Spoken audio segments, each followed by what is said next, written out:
Hello and welcome. It is time for some NA Division 2 final day action. We've got tiebreakers. Everybody thinks it's going to be, 3 weeks? Done? No. Tiebreakers. Every region. And it's fun. It's extra. It's free Dota. More free Dota, really. It's always a nice one, right? Yeah, just an extra day, potentially infinite tiebreakers coming out. In Western European DPC, we did not have them, but maybe it does happen here. First series is going to be, American Goons against Tilted Boys, BO3, playing for seedings and some extra money, 2k USD on the line. It's mostly for seedings for TI qualifiers. I assume maybe they did the math who they're going to potentially play. And they're like, yeah, we want to play it out. Sometimes we see teams not wanting to play some of these tiebreakers that are for like 5th, 6th place. Doesn't really matter too much. But now coming into TI quals, people do want to play it out. Yeah, so we've got Wildcard who are already qualified at the top, but then there is a 3-way tie for C-Dub, Ravens, and the Cut. And then the match that we're up on first is Tilted Boys against American Goons. And then, of course, you see Nexus Titans and Grin. They are already relegated. Grin, they had a bit of a rough season. Nexus Titans, they had some okay performances. Team is like all over the place. When it comes down to drafts, they do play heroes that they like to play rather than some strong meta heroes. Right. Had some nice performances. I think Kiritsugu on Broodmother a couple of times as a carry Broodmother. Usually we see it from the off lane, but he also showed that the hero can be played at different roles. Played it extremely well. Wildcard, I don't think that's a surprise. They managed to drop down only one series, and that was against C-Dub. As expected, yeah, C-Dub, team that has a little bit, I would say, of experience on their side. Ravens as well. I know you like to talk about Ravens as a team. Italiano Gangster, RRL, Argius. They do tend to win their lanes, are like lane dominators, and it's gonna be Cut as well. These players are no strangers when it comes down to competitive Dota. Like the whole squad has some good competitive experience, and I think the tiebreakers should be really interesting. This, you always want to see who's going to go to that Division 1, but this time there's only one slot available because, as you mentioned, Wildcard Gaming already qualified with that 6-1 score. Yeah, it's only that one slot available, and you see the schedule here today. That is American Goons against Tilted Boys, Ravens against C-Dub. And then, of course, I think it goes winners and then losers, or winner and then lose, like the a lower bracket kind of thing. But if everybody ties up, then we do it again.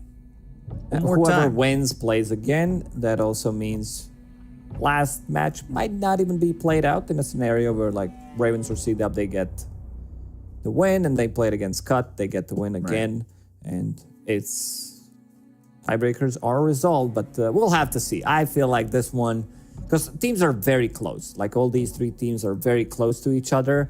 I'm going to give slight advantage to C-Dub, I would say. I think Ravens have the least chances of going through. The Cut is my second favorite, just because I've been watching MTD in Western Europe a lot, and I know that he can play some really good Dota. He looked pretty stable, just overall chill guy. And the rest of the team also, Empyrean, he's up there, AIDS, Scourge McDuck. Like Scourge McDuck, one of my favorite nicknames in NA as well. It's definitely going to be interesting because you look at Ravens and, they lost to the Cut and beat C-Dub. So C-Dub, that means they lost to Ravens and they end up beating Wildcard and give me the Cut as well. Give me conclusion of that. So who's the strongest based upon what you just said? I would say if you could beat Wildcard and give them their only loss of the season, you're probably the best one here. But Cut also beat Ravens, so everybody's equal, like you said before. But I would say C-Dub is probably, or no, really, What did I say? Yeah, C-Dub. They're about, it's confusing. There's You so many got teams it in there. the end. Yeah, We got there. But yeah, it seems like there are, the clear favorite for C-Dub, but of course, going up against Ravens, we'll have to see what they end up accomplishing. It's definitely going to be pretty close. So first off, we've got American Goons up against Tilted Boys, and these are two teams in the middle of the pack looking to, like you said, get some seeding. But the last time these two teams got together, American Goons 2-0'd Tilted Boys. And that wasn't too long ago. That was only 3 days ago. It's been, pretty recently. And it was a relatively close series for the first, 15-ish minutes, I would say. And then everything fell apart. American Goons managed to dominate. Looking at the heroes that they've been playing in that series, Techies, this is the most contested hero in NA Div 2, that is. And looking at the team comparison, pretty similar when it comes down to average kills, average deaths. Tilted Boys slightly more feeding on their side, and average assists 61 to 58. These numbers are very, very close, even though I'm going to give advantage. I'm not going to even say slight advantage, because I've seen decent amount of American Goons recently that I feel like they're going to take it. They had a bit of a shaky one, I would say, this one series, the last series that I actually played against Nexus Titans, when they threw a 10k gold lead, which was a bit of a surprising one. It was 90% win rate, at least that's what Gaben said. And then everything down the drain, a couple of bad fights, and all it took is that 2-3 fights, Nexus Titans back into the game. Yeah, and it was definitely a series in which it felt as though American Goons won every game, right? Yes, they ended up throwing that first game. They won the back two, but it was definitely 3 games in which they had a massive lead against Nexus Titans. It was a little bit of a surprise that they let that lead go so much, and maybe a little bit of lackadaisical play coming in from them, which happens from time to time. So some days you just don't have 100%. But, you take a look at the GPM and you take a look at everything, and it still seems a bit even overall, truthfully. Yeah, we'll have to see how, they want to go full force onto this one. Because American Goons, we had an interview with them. This is also a team that, they're not too happy about where they are right now. Because seeing some of, Lil Nick, he came from Division 1. Boris asked, these are all, relatively experienced NA players, and they want to be competing at the highest level. But yeah, let's check some of the players that are going to compete today. And you said you wanted to see Giant. Skyward and Giant, yeah. Definitely, Giant.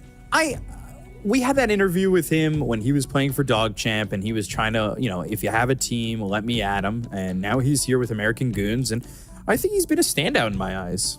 I really like what he's doing. Yeah, absolutely. He had some really nice performances.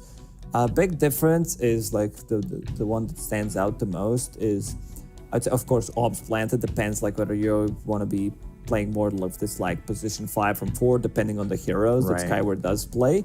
But also average assist. I think Giant, considering heroes that he's playing, he does tend to play some of these heroes that, scale really well.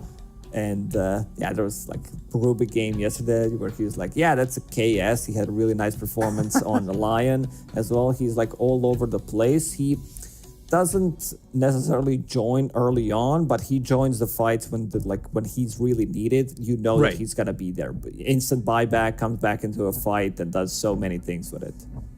Yeah, I really like what Giant's been doing. It's always fun to kind of watch him, and Skyward also playing with Ush, and we've spoke to him a lot previously. He's been fun to talk to as well. A lot of these guys on the NA teams, they have a lot of personality. They let it kind of show through, and also show through their gameplay. So it's always fun to watch these teams kind of get together, and it'll be interesting to see how Tilted Boys really not recover. I feel like that's kind of the wrong word, but recoup, Like, how are they going to approach a second chance against American Goons? Maybe now that there's not so much on the line where you're like, okay, we're going to be staying in this Division 2, playing TI qualifiers anyway, so we might actually pick, like, you don't feel as pressured in this one. Because, like, we had an interview with Mind Control, and we asked him about, BO1, BO3, BO5, like, how does it feel? Because he was talking about BO1 being a different beast. Now, in the best of 3, in a scenario like this, I think you can allow yourself to actually experiment slightly more. There might be some, like, crazy picks, some, like, Pudge, some offlane Broodmother, like, some Meepo coming through. Yeah, it'll be interesting to see if we see anything different from these teams in a different way, where it's just not that BO1 heavy pressure mindset. So I'm looking for something a little bit out there. I'm always looking for something a little bit out there, but I'm not sure who's gonna be that hero, that player who gives us something a bit different. The meta seems to be very solidified. Yeah, you'll know which heroes are super strong. Might see some Necro here and there pop up. You're like, okay, this is really good. Necro game, last pick. You might see some Huskars. But other than that, it's been, I would say, pretty like stable 25, 30 heroes that are constantly picked. And if we go like through the hero list, that are most picked heroes, you'll see Techie, Batrider, Timber, Ember. These heroes are still super strong. Void Spirit kind of fell off after getting birthed by the Frog, which was necessary, I would say. Like, his win rate, at least in NA Div 2, doesn't look as good. Same goes for Wind Ranger, sitting at the sub 40% win rate. But some of the highest win rate heroes, your favorite, Ancient Apparition. Hell yeah. 4 out of 4 games won. We see this hero being banned a lot, because there's like Morphling is meta, and you know that people are trying to go and take Ancient Apparition. Doesn't happen most of the time. I love me a good Ancient Apparition game. I'm hoping to see it in this series at least once. And I think if you're the side of Tilted Boys, you need to come out with something, a game plan probably a little bit different overall. You can't come in with the same game plan, otherwise you're gonna be in trouble. I think American Goons, they beat you 2-0. What if you maybe a little bit figured out into DPC tour with no plan at all, and now you're like, well, now we have to have plan, and then it messes you up. You lose in 20 minutes. Okay, then I don't know. I'm not a coach. I don't know how I would handle that. I don't scrim, maybe. I don't know. Yeah, this is your favorite thing that we picked up from I can't Into stop. the Breach in Western Europe. It's like, yeah, we don't scrim. This is it. Like, we stopped scrimming, and suddenly we started winning. That's how. I mean, hey, that's how it's done. You go in, you don't scrim, you do your thing, and well, then you end up just a little bit short of Division 1. But we'll see how it goes here. As we're gonna take a look into the Game 1 draft, and Timber, Medusa, and then Morphling, Spirit Breaker. And then a quick first pick of Undying. Interesting. Undying, just strong overall. First phase pick. We've seen American Goons playing it in their last series when they played against Nexus Titans. It was Jubei who was standing in for the team. I think he played it 2 times, looked very, very comfortable on the hero. So American Goons, like, they tend to win early game. They've been focusing heavily on the laning stage. And then again, Techies, Undying, like, a lot of these heroes are just like constantly picked in NA Div 2. Techies' most picked hero, like 32 times picked, has still insane win rate, 62.5%. It's crazy. 5 seconds remaining. I think we're gonna have to redo the entire hero again, right? Yeah, we might be forced, or lower some of the numbers, lower the AoE, the jump on his blast off.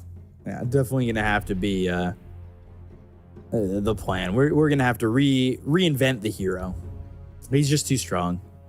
Everybody thought he was strong because he was the old Techies. He was just toxic. Now, can't have it.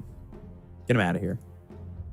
I'm hoping for a patch in between the end of this tiebreaker and the major starting. Whew, that's an early tide hunter pick. Like, this hero most of the time you'll see him being last pick for a good reason. He has a lot of bad matchups. Might be time to, I mean, Techies plus Tide, it's a strong lane. Gosh, good harassment from Techies. Techies doesn't really have 30 damage anymore, so he does pack a punch, being universal hero. Do you take Monkey here, just like immediately? I mean, Tide is flexible. Yeah. Like, you can still maybe play him as position 5 if necessary. If he's like, okay, we can't really lane. But Ash has been playing it only once. That's it. That's what the Tilted Boys have shown so far with the Tide Hunter.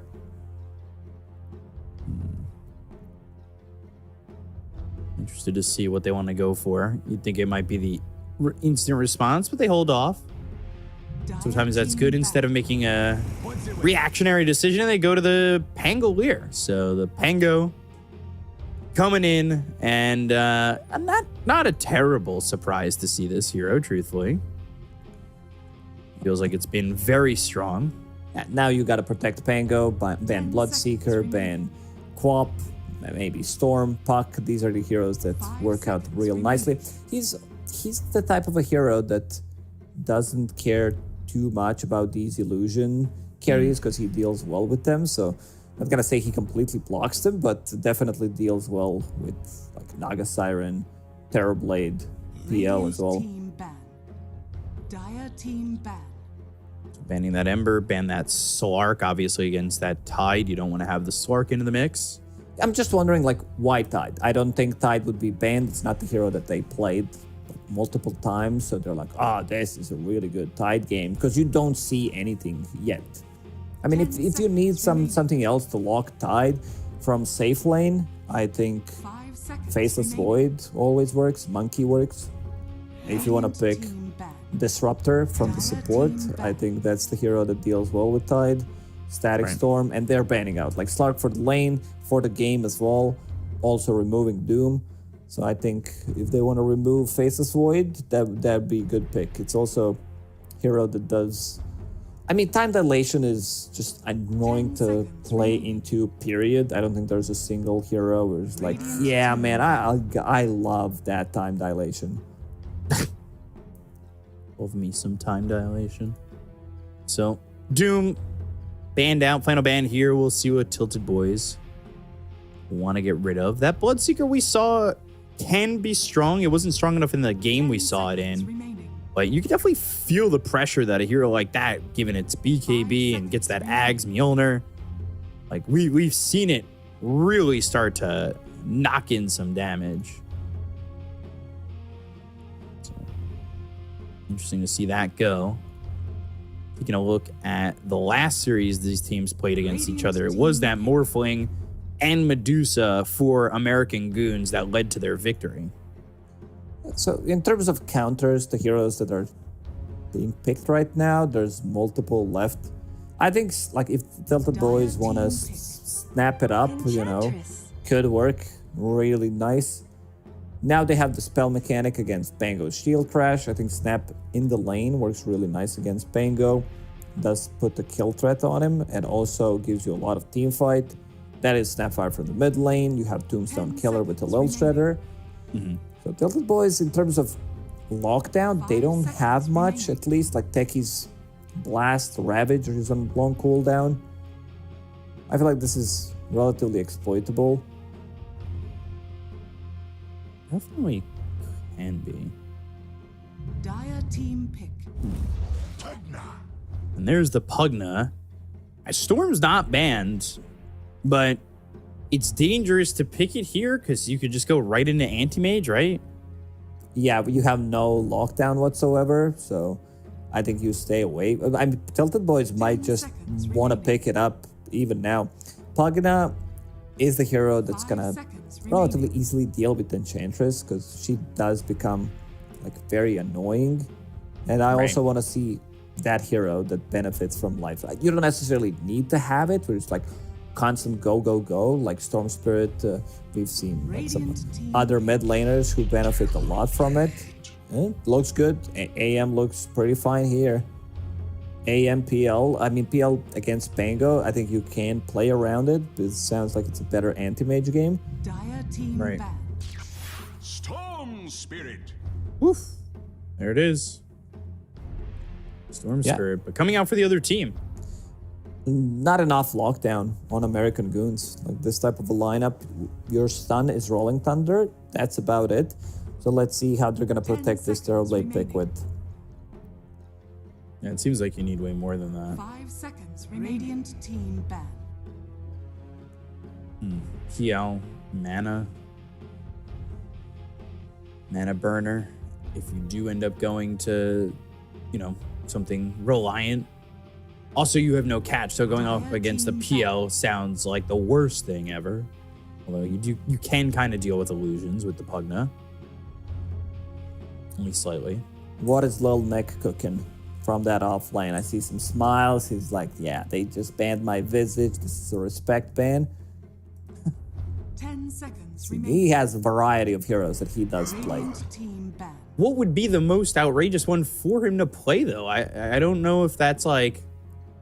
Is there really anything there that's going to change your mind on the fact that they don't really have control in this draft? Mars, I think that's the one that stands out the most. Relatively long cooldown, gives them more team 10 fight. seconds remaining. There isn't... Doom is banned, 5 so... seconds remaining. Lil Nick... Batrider, I think this is also a hero that can work out. I think that Tilted Boys banned out Legion Commander could say, okay, we're going some illusion-based hero like Naga Siren, because Legion does really well in the lane. Right. Let's see, American Goons. I think they need some kind of a control, some kind of a stun, something that plays with Pango. 5 seconds remaining.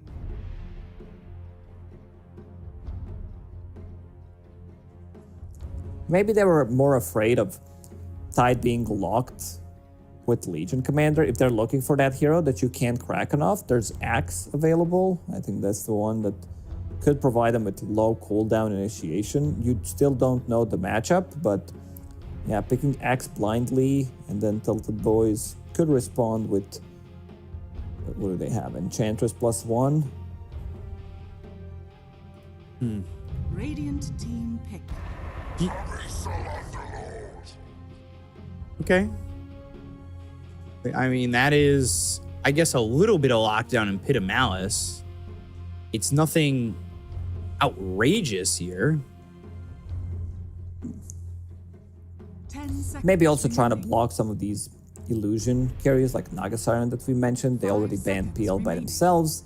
Right. Let's see what they got. So you need some... I know that they probably don't have it in the arsenal, but I would say Muerta. This hero just deals well with these high armor heroes. We've seen what the hero can do against Morphling. So you want to maybe lean into something more magical rather than heavily physical. Potentially. I do kind of wonder a little bit. We've seen only a handful of times. I mean, they can still go back to Anti-Mage if they feel... Yeah. But then you're picked into Underlord, pre-Manta, like in the laning stage. This is a hero that doesn't care too much about your mana. It's like, oh, you're going to burn my mana. I still have extra, 40 damage on top of you. So that didn't feel too great. I guess the Jug here, but again, now, it's just a good Storm game. Because there's not a lot of lockdown on American Goons, but now your lockdown on Tilted Boys is Vortex, Blast Off, Ravage, and maybe a creep from Enchantress. Zip from Storm, I think they have decent amount of lockdown. I don't see a problem there. The problem that I see is picking Juggernaut into Terrorblade. This has to be one of the more difficult matchups for Juggernaut to win. You don't care about Omni. You don't want to get close to Terrorblade. In terms of burst damage they have against TB, it's like Techie's Blast Off with a couple of mines, some Storm Spirit Zip. I think Terrorblade with 3 items solo carries this game, especially against Jug. Jug is just... It always been like that. There's if there's one hero that Jug doesn't like to play into, that's Terrorblade. That's going to be a little bit of a rough one there, but we'll see how they do with this lineup. I'm kind of favoring American Goons. Just slightly. I mean, based on last performance, I understand they don't exactly have the most lockdown, but I still kind of favor them a little bit. I don't know if you agree with that. I think American Goons do have like slight advantage, especially if Esk pops off on this Pango, does have Pugna to play with, extra mana. When it comes down to like mid-game fights, there's gonna be decent amount of like sustain that they have, some soul rip, life drain, one glimmer cape on the supports. I feel like these heroes are gonna be relatively tanky and difficult to kill. Also, Tilted Boys need to heavily commit to get the kill, while you have like Swashbuckle from the distance, life drain reset, and then you have Pit of Malice. Like they don't rely on any long cooldowns other than meta, so they can keep fighting all the time. While you have like you have Ravage, you have Omni Slash from Juggernaut, so that doesn't seem too great. But let's hop into the game and see how it's going to be played out. Yeah, let's see it. Let's see how this goes. As like we were saying, it's going to be an interesting one. So last time I can kind of say that. But I'm ready to see what these teams can do.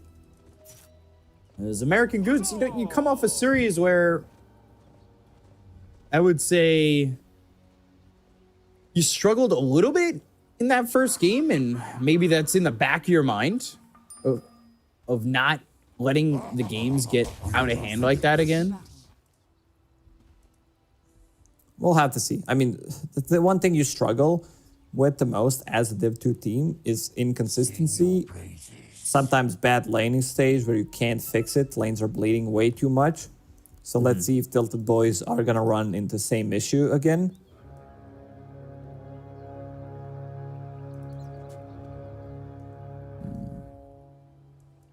Somebody going to go here? They throw an impetus out, but all of a sudden a double decay. They're right on to Ush. They've got the body blocks, and that will be first blood for Esk. Boris the Blade wanted to take the first blood, but they're like, yeah, but it's better, maybe better if we give it to Esk. Boris the Terror Blade. I remember when I first started casting some of the NA Div 2, I had like nicknames for Boris, like the something, and Boris the Blade keeps coming back. It's from the movie Snatch. You probably watched it. No, I've never seen that movie. Caught me on a movie, I don't know. A little bit of lag coming in for American Goons. 1800 ping. Oh, easy enough to play with. Everybody saying their ping is not good.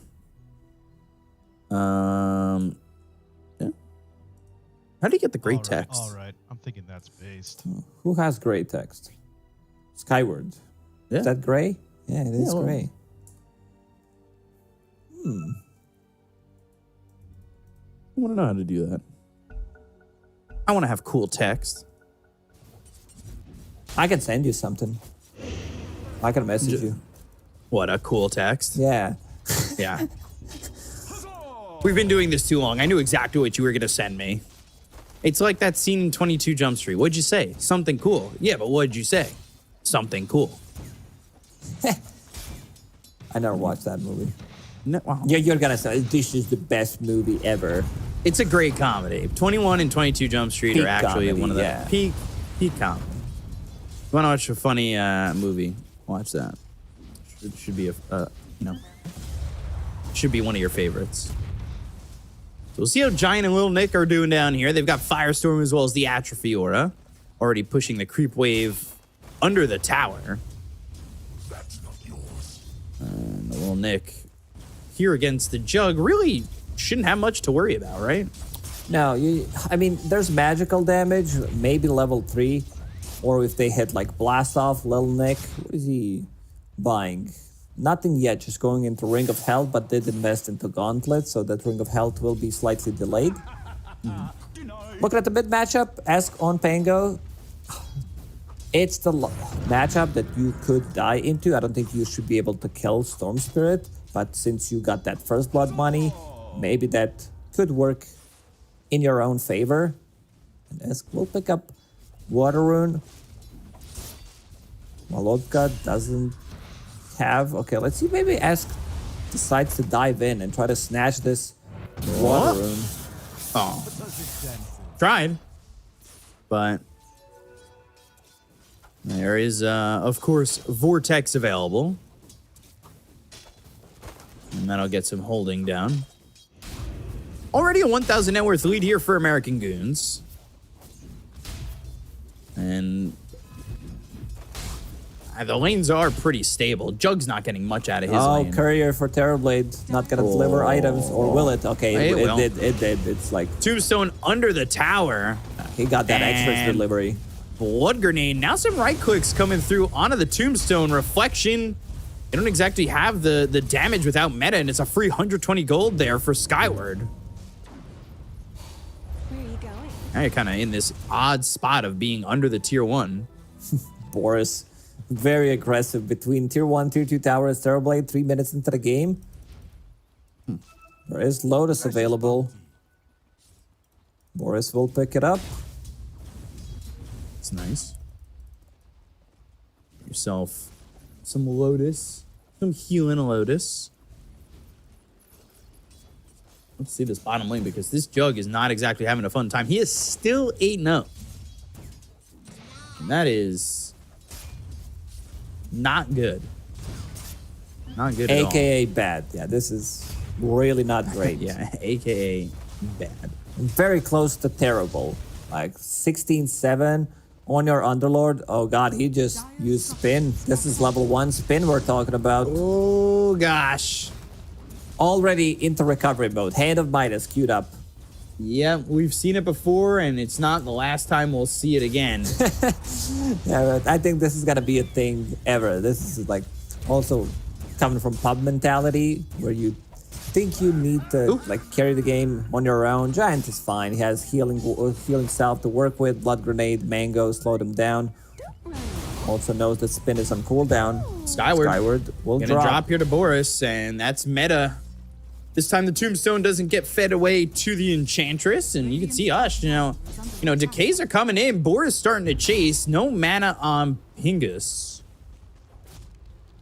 But pushing him all the way back and putting damage onto this tier 1 tower. That is pretty insane already.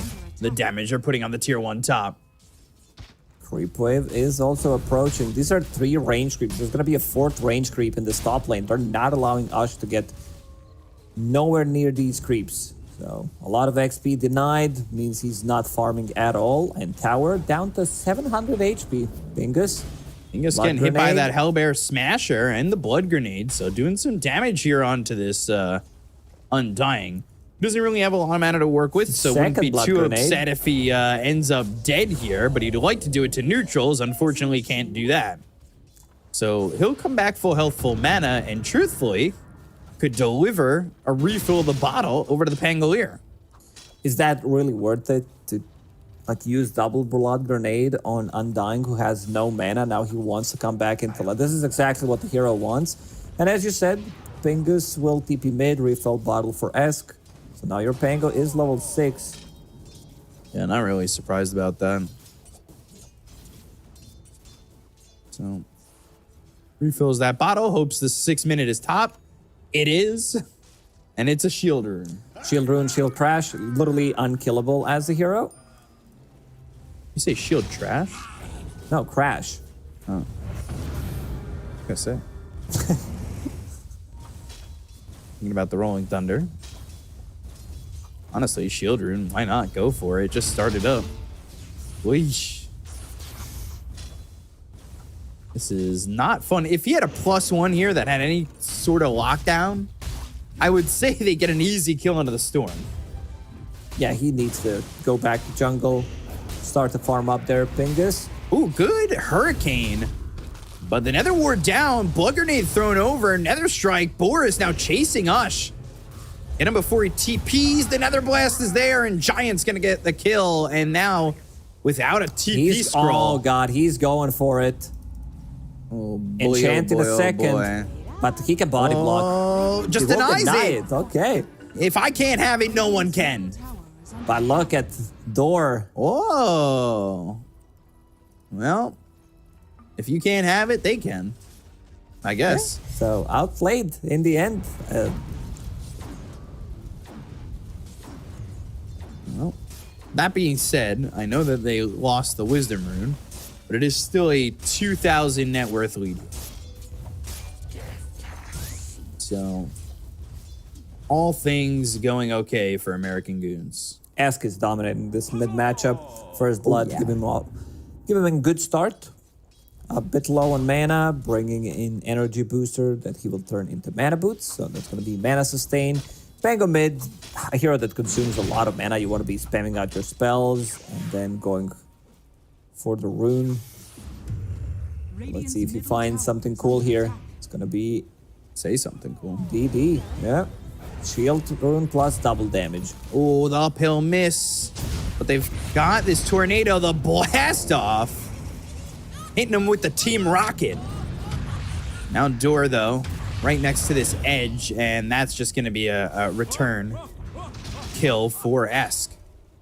If he popped double damage, that's dead Enchantress. But might still want to snipe him with another swashbuckle. Or he can go top. Let's see.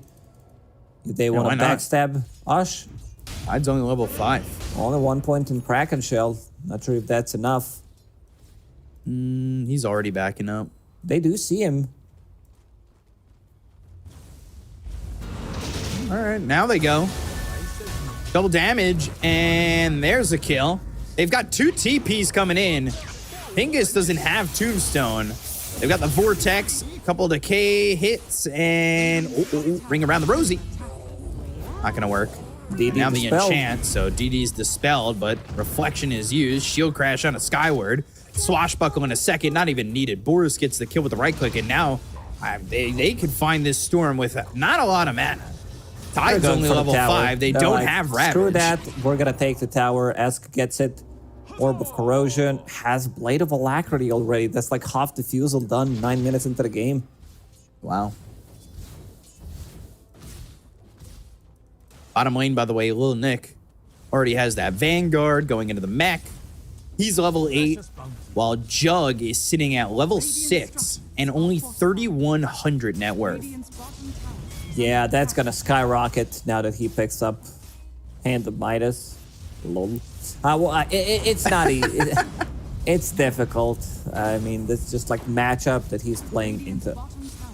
Underlord playing into Terrorblade. You're never really gonna feel what Jug can do in the game. Because, as you said, Lil Nick, Vanguard completed, mana boots, has point in Fiend's Gate, so he can join anywhere, has that 1 point in Pit of Malice value just to lock down Storm Spirit, and going into Guardian Greaves, so he can be that extra battery.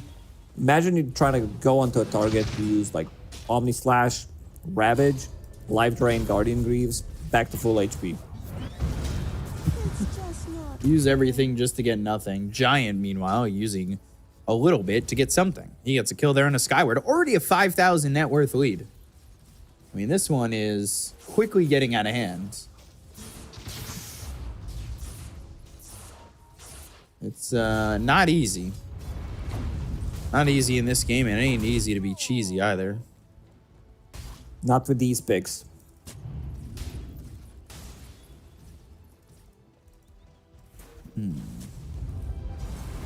Good lane. Some heroes coming around the bend, and Ball Lightning, Vortex, looking for Esk. Blast off used, Rolling Thunder coming through. Sticky Bomb's not gonna land, and Esk is gonna chase. He just needs to hit one more, while Skyward also ends up getting a little bit low. Back over to Esk. He'll get the kill and shut the door, and they'll get the tower in the mid lane. Yeah, hold the door. He's not gonna be able to do it. And another tower, Lil Nick shows up to the mid lane. Yeah, doesn't even use Fiend's Gate. If he goes through the Fiend's Gate, on techies, we could say that they, doesn't get it, they shut the door. Hold the door. Oh, this is big. Huh? If he can get it. Oh, Esk standing Solo there kill. with about 20% health. That is ambitious to sit in a lane knowing a storm's in the game. Lush has Ravage, but do you want to use it? Not really. Meanwhile, back to Lil Nick. He's got mech. Yep. All right. Looking to pick up this regen, but that'll get denied by door. Outplayed. That's a tip right there. The big plays. He's going to pick up a regen. Say no more. My name is Door. Denied. Esk has that defusal going into the Blink Dagger, then Basher. So we'll see that from him. And it's the long, long road of getting your money back for this Midas for the Jug.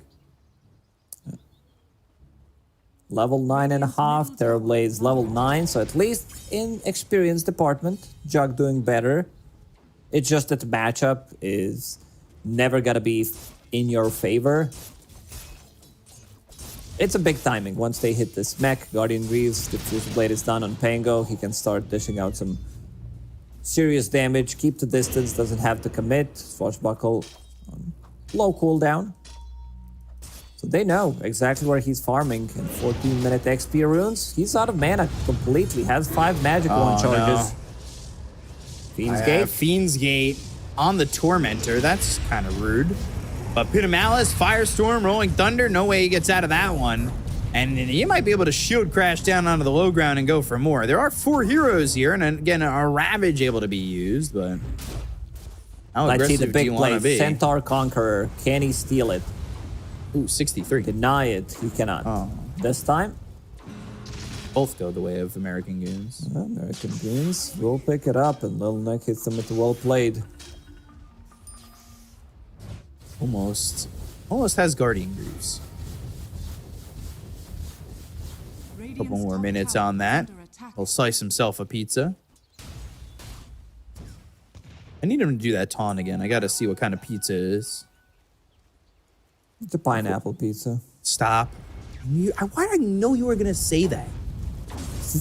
I'm just kidding. Like, if you like to eat it, go ahead. You can put whatever you want on your pizza. You can call hot dog a sandwich. I don't care. As long as you're happy with the food. Let's get some things straight. A hot dog's not a It's not a sandwich, sandwich. There we and go. pineapple pizza ain't pizza. All right, you guys can enjoy it however you want, though. Go for it. Couple of stacks being taken here. Boris farming up, having a great start. Still sitting top of the net worth by a lot. Has enough for 1 component into the Eye of Scotty. Oof. Gaben hits him with the 15% win probability. Have we seen Ravage being used? Not really. Not yet. Not yet. Also, Meteor Hammer. Also, no. This is the item that you can buy when you're ahead, but if you're playing from behind, it just doesn't work out amazingly. This is also solo kill, as we were pointing out.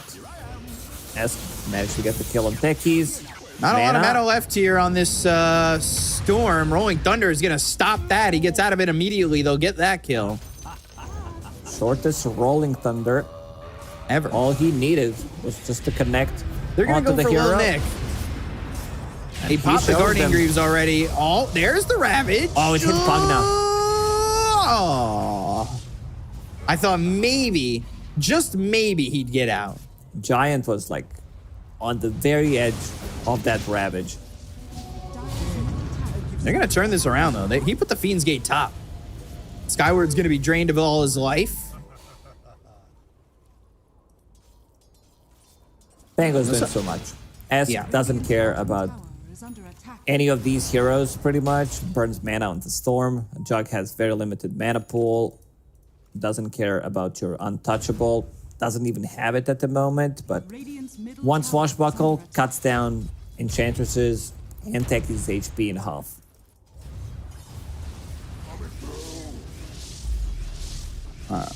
Well, Midas, Maelstrom.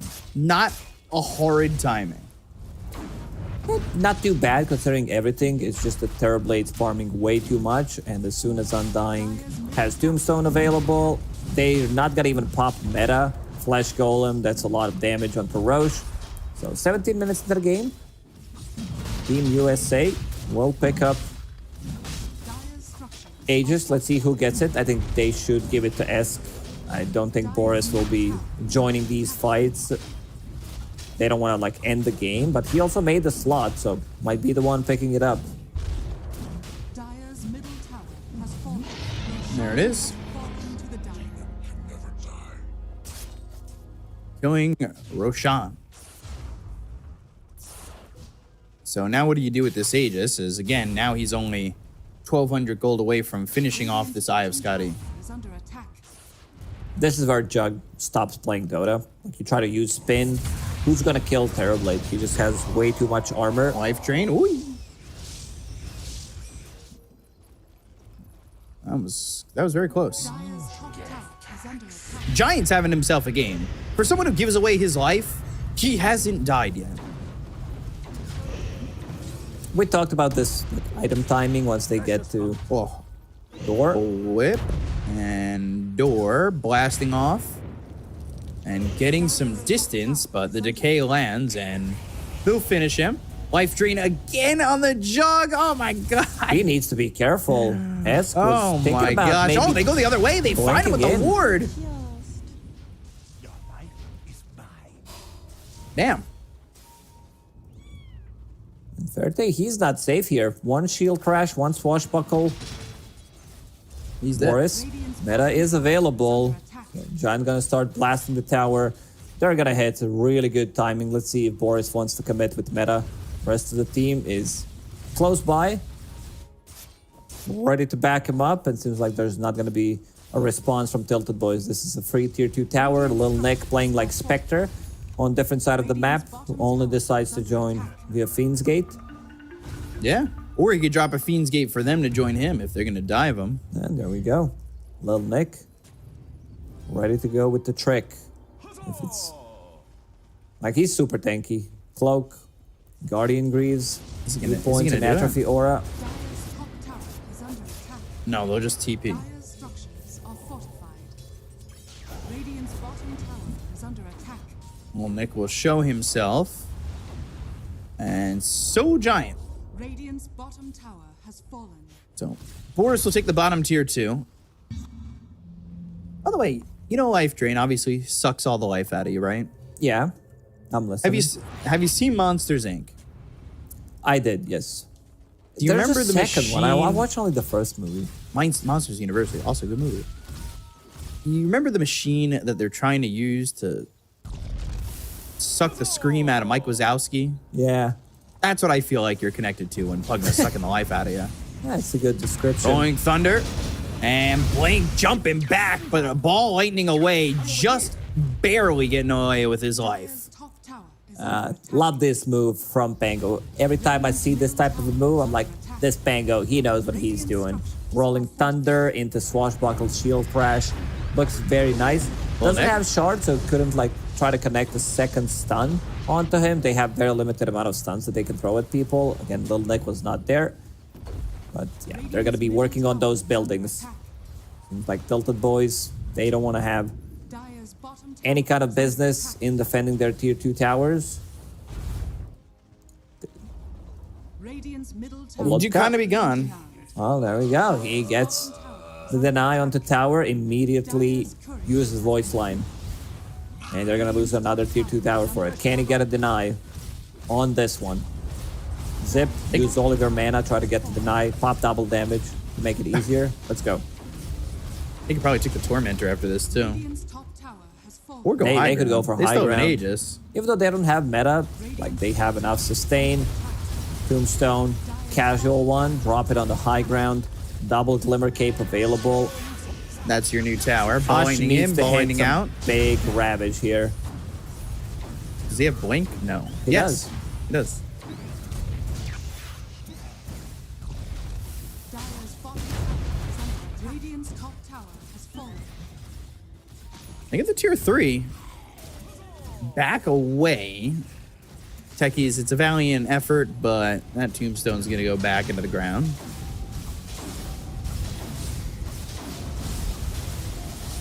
And there goes Tormentor. Dire's bottom tower is under attack. Easy shard for Giant. As well as an easy Wisdom Rune pickup for Boris. Kind of making up the difference. Like, you farm a lot with your illusions when you're a Terrorblade. But if you can get those Wisdom Runes and make up the difference on the experience that you're missing out when those illusions are getting it. They're going for it. Second Tormentor immediately. Nothing wrong with that. Oh, interesting. Aegis Regeneration doesn't get cancelled by Tormentor. Pingus. It's gonna die here, but you just they're just so far behind. You gotta wonder if they can bring it back. Jug is farming really well. He's getting there. Has full Mjolnir, relatively tanky, going into Butterfly next, wants to offset the matchup, but they can easily still kill him. Like, Yeah.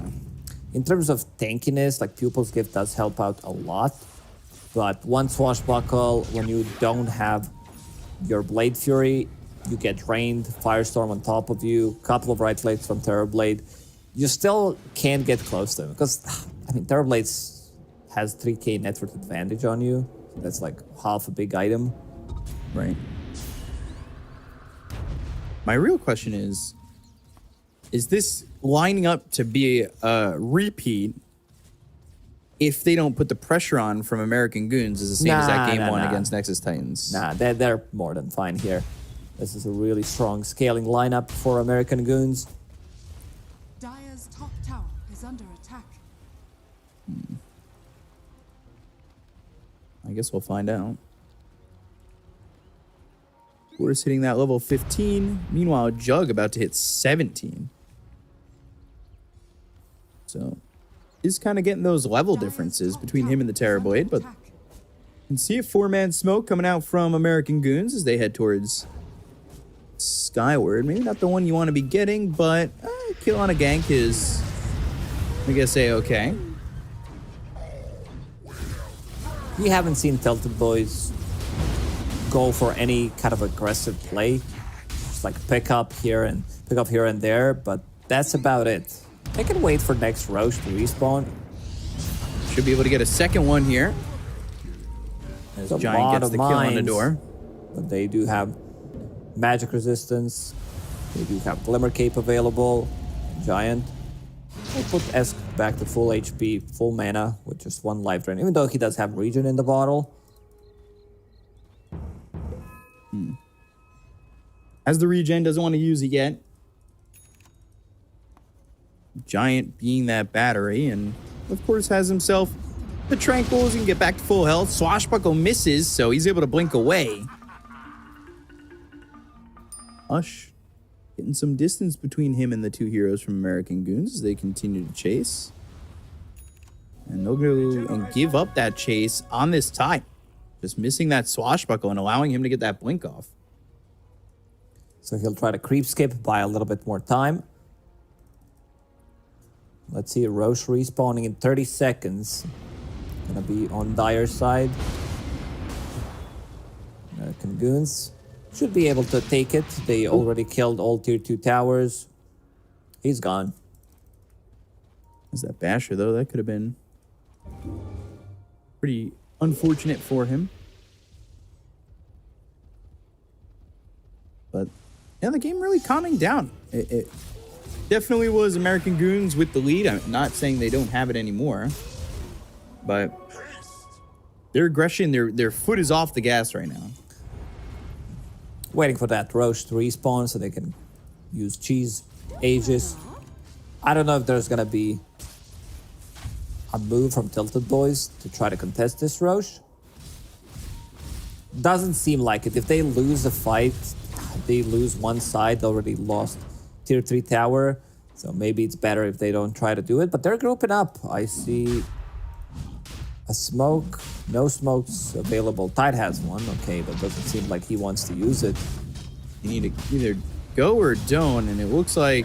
Yeah, it's either you lose the game or you win the game. It's that simple. Yeah, So some of the stuff in 50-50. Dota It's is always pretty 50-50. 50-50. Yeah. Fair enough. Dire's middle tower is under attack. This will be an easy Aegis Fallen to the dire. for somebody. Didn't know who they wanted to pick that up initially. We rely not upon fortune. We're still level 15.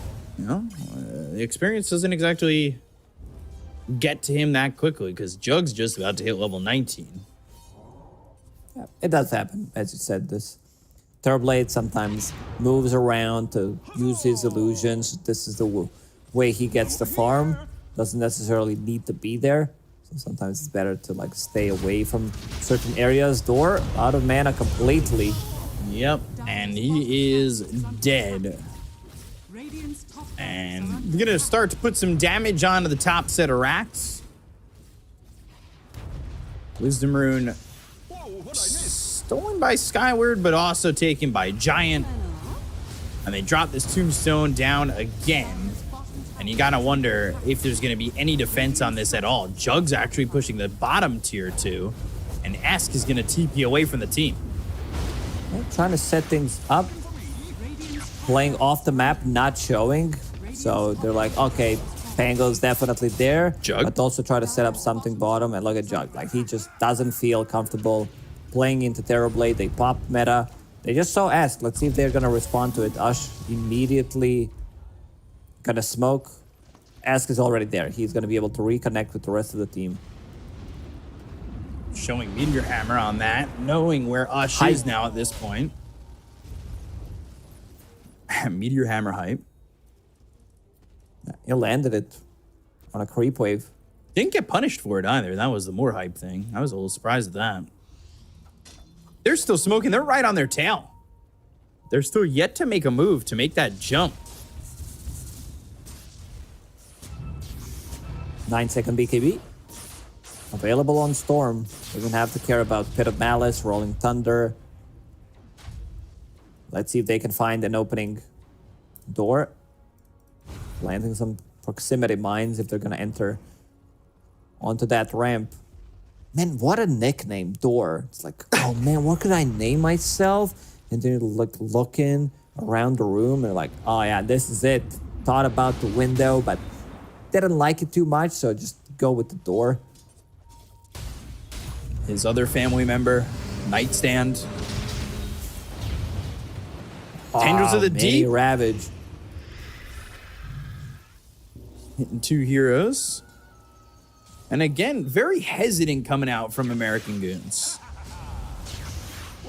But that's also a bit of that feeling of, hey, we don't have the control for some of these heroes. Volotka picked up Shield Rune, so that's going to be extra 1200 HP on him. You know, so much HP. Yeah, they're yet to go into a team fight. Like we still want to see some Ravage into follow-up. They know it's like pretty similar to what happened in Western European DPC tiebreakers, where they couldn't fight. Like there was Monospa, ex-Monospa with Nigma, and look at the Dota plus win probability. It's getting better for Tilted Boys. I'm not surprised. They have just not taken advantage of their advantage for the side of American Goons. But they're going to go up onto the high ground. They're going to try. Ball lightning all the way in. There's the Ravage. That comes through. Ush is in. Now do they have the follow-up? Blast off Meteor Hammer all down onto the Terrorblade. They get the kill on a door. Birthday, he's not got Omni Slash anymore. That's already used, and nobody's dead yet. Tendrils of the Deep puts him up into the air, but Ush is going to die here. Volotka, he comes in with the ball lightning. They go to the life drain with the BKB. It's still not going to be enough. Horus right-clicking away onto the Jug, dropping down that proxy mine, but it's not going to explode. They bought back on door, and back to the tier 3 tower they go. Now, no Ravage, no Omni. that means you're not winning this fight anymore. This Omni kind of tickled them. Like, sure, you did like 4,000 damage, but they soaked up all that damage. Soul Rip, Life Drain, Guardian Greaves. And Malice caught him. Shield Crash, Ball Lightning. There's the Vortex. Uses that Sunder. Door's going to die again. And they'll get the kill in the first day. He's dead for 80 seconds, and that's going to be GG. First game going to American Goons.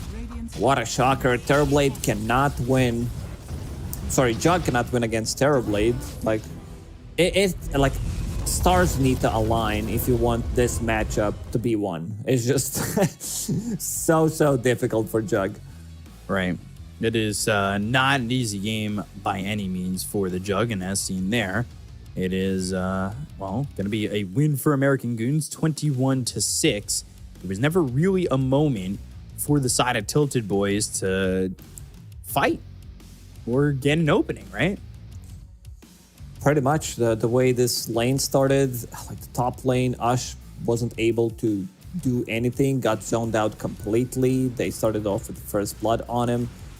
This sets up Esk for a really good game. He did play into Storm Spirit matchup. I think Volodka, he farmed well. It's just that they didn't manage to get any kills. Like both, once we're gonna look at the scoreboard, I think scoreboard's gonna tell you the story about this game, how passive Tilted Boys are. Right.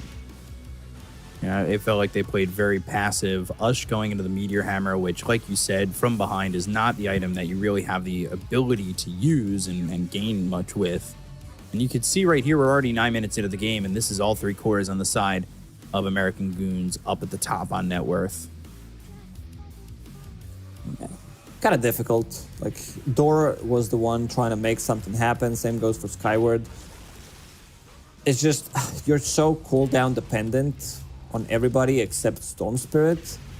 And there's this like one fight, they try to go, look at that Ravage, literally tickling them.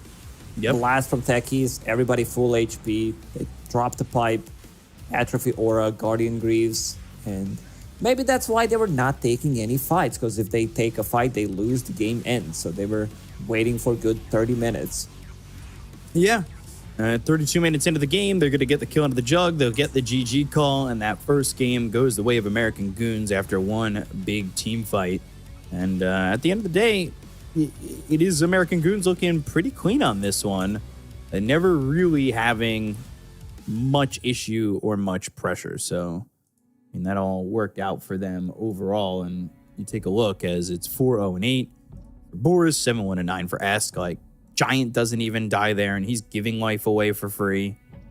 It really was Esk dominating that lane, opening it up for the rest of the team. And he's going to be the MVP for this one, this first game. And for a good reason. He was the one who made all the moves early on, died only once, had an insane timing on Mana Boots, Orb of Corrosion, Diffusal Blade. Just continue to move from lane to lane, get the kills, start to put more pressure on Juggernaut, who didn't manage to farm much. And as we've seen on the screen, like the score, like your Storm is 2-1-1, your Jug is 2-0-1. You didn't get the chance to play Dota, especially if your Storm is not involved. Then you know something went terribly wrong. Yeah, nobody really able to get involved in this game. And you see, you know, the hero damage almost at 20k with a minimal amount of fights. So it really was Esk having a great early game. He moved around a lot. His Rolling Thunders were pretty on point, even if they were a blink of an eye long.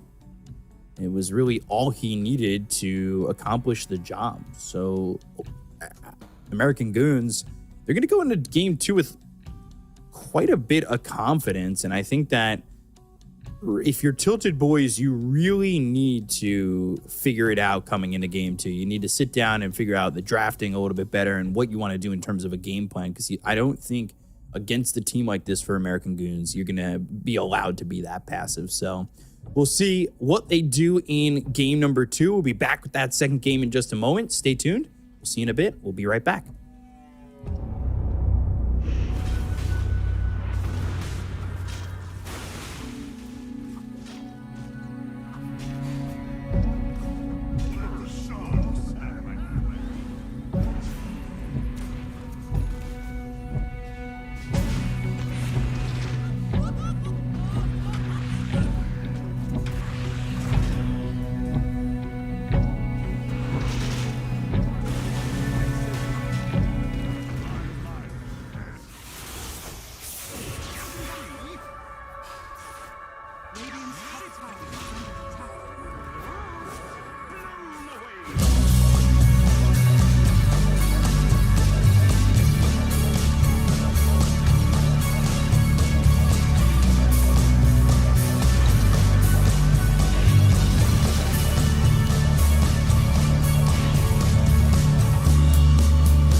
Welcome back to NA Division 2 Dota. It is American Goons against Tilted Boys. And right now it's American Goons up 1-0 over Tilted Boys in what seemed to be a simple smackdown. And, well, it's the next game. And just like the next episode of Raw or SmackDown, the wrestlers come back and they look ready to fight once again.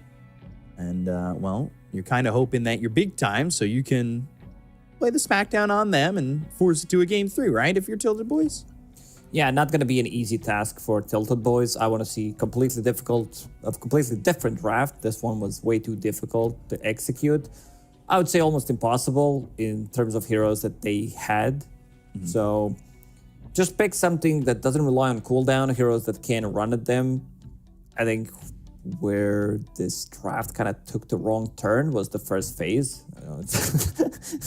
Especially with the Tidehunter, it's just like, it's not good against anything. Yeah, you don't see, there's a reason why you don't pick Tidehunter in the first two, unless you want to somehow flex it, which is not the easiest thing to do. So just, it's fine. It's an okay hero. I just think you need to see the lane matchup that you're going to be playing into like melee. You need to have well-rounded draft, but we'll have to see what they have. Because some of their drafts that they had so far in the DPC, I think they were okay. They had like some like more cookie cutter oriented drafts where it's more about like heroes getting the kills rather than going for objectives. Sometimes they do lack tower damage, like they're serious against Nexus Titans, so you need to like constantly pressure him, Legion Commander Slark, get a pick off, and then go for objectives. One of the reasons why some of the games that they played, some of the games that they won also last for relatively long. Because, yeah, you need to have some kind of tower damage, something that can pressure the tier 2s, the tier 3s, threaten Roshan, defend Roshan when it's necessary. Yeah, so, you know, I think that might have been why we saw Lil Nick with that smile on his face, because he knew who he was going, like, not match up against, but who his offlaner enemy was going to be. And he was like, all right, well, if you're going to pick your offlaner that early, I feel like I'm going to have way more influence on this game. And that's exactly what happened, right? Like, he felt like he was able to dominate the lane. He had way more influence on the game. And definitely a cause for a smile when you're able to be the better of your position, of course. And we're going to go into the second game draft and see how it pans out this time. Hopefully, no second pick tied. That's one way to start. I mean, they had techies, they had enchanters. These heroes should be strong in lanes. It's just that they picked two pairings that are not strong with the heroes. Then you ended up with like techies Jug playing into Underlord. He got pressured way too hard early on. Your enchantress wasn't able to do much. You're playing into Undying. So kind of a difficult one. Mid matchup should have gone slightly better, I would say, overall, even though you gave away first blood, so that's a good chunk of gold, like extra 300 gold. He immediately buys bottle and then starts to put some pressure on you. Seems like teams are banning out the same heroes. Spirit Breaker gone, Morphling gone in the first phase. Nobody wants to play against these two heroes nowadays anyway. Well, Nick opening up the shade, letting in some light, the opposite of what we see Spartan do. 10 seconds remaining. Spartan's always just like, all right, let me put myself in complete and utter 5 darkness. seconds remaining. I get this weird feeling that he almost heard me right there. He started giggling as I started comparing him to Spartan. Gave a thumbs up after I said he put the shade up. Spirit Breaker ban, Morphling Undying ban. Let's see what this fourth ban, last ban of the phase, is going to be. A lot more players playing in a minimal light here. Remaining. On the side of Tilted Boys. Oh, well, there it goes. There goes the light for Ferte. Thinking about this last ban, what do you not want to be up against? And they don't have that first pick. So, yeah, getting rid of the Medusa. You still allow that Pugna to go by, but always want to make sure that you're not going up against something that maybe wins those ultimate late games. Okay, that's the difference. This is the hero that has been left in the pool. American Goons, they love to play Timber, so I'm sure they know how to counter Timber. Right. I'm down for some like Bloodseeker immediate pickup +1. I think Bloodseeker Batrider, 10 seconds and then you can remaining. flex both of these heroes because a lot of the times throughout the DPC, American goons were like, oh, seconds remaining. Timbersaul's available, Bat's available, we're gonna pick these heroes. So there's the Pugna Dire team pick. and right into the Storm. That Just also give works. them Yeah, it's also another opportunity. one that gives them enough magic damage to deal with Timbersaw. Life Drain, like Timbersaw gets on top of you. If he doesn't insta-kill Pugna, Pugna's gonna be able to sustain with 10 Life Drain. seconds remaining. So now you need, like, I think we've 5 seen this seconds opening like 60 times in the last 6, 7, 8 weeks of last DPC tour that we covered. Where's AM? Where's Silencer? I'm down for Silencer right now. I think just to pick strong lanes, pick something that can kill heroes, something that kind of pushes you to be active, get that Glaives of Wisdom early on. It's a little surprising, the lack of silencer we've seen after such a resurgence. It's just a hero keeps getting nerfed every single time there is a A, B, C, D, X, Y patch. It's like something has to be done about silence. It's like, Glaives of Wisdom, 0.01 less damage.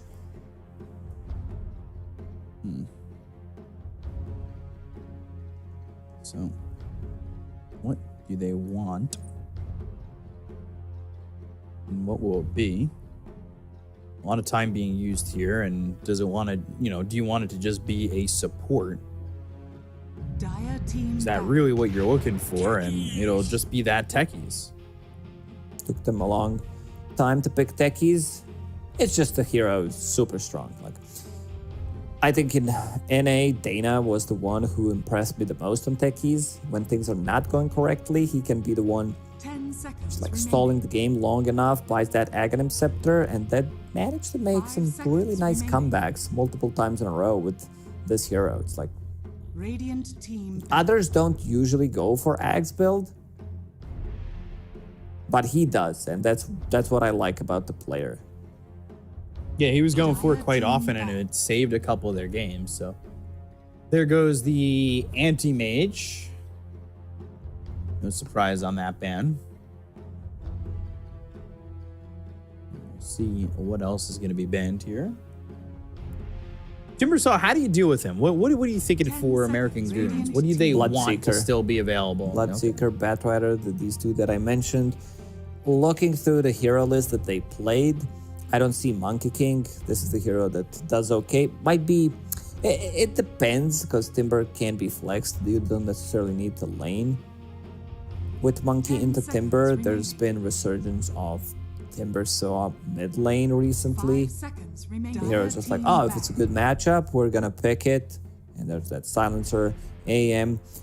We're kind of in stale meta, I would say. If we can guess like 6 out of 6 bans or something like that. 10 seconds remaining. Guessing a lot of bans, guessing a lot of picks.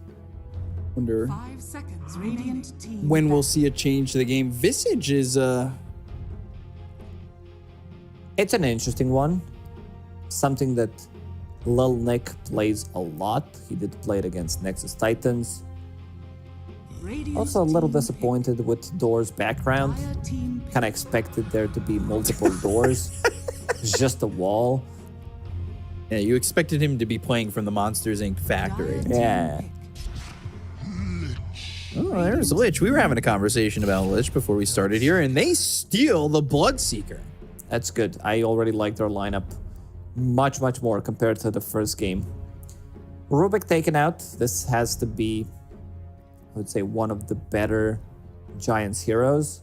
You also have some nice 10 spells to seconds steal. remaining. Mostly looking pure damage against Timbersaw. 5 seconds remaining. So, let's see. How do you recover from Bloodseeker on this one? What dominates Bloodseeker in the lane?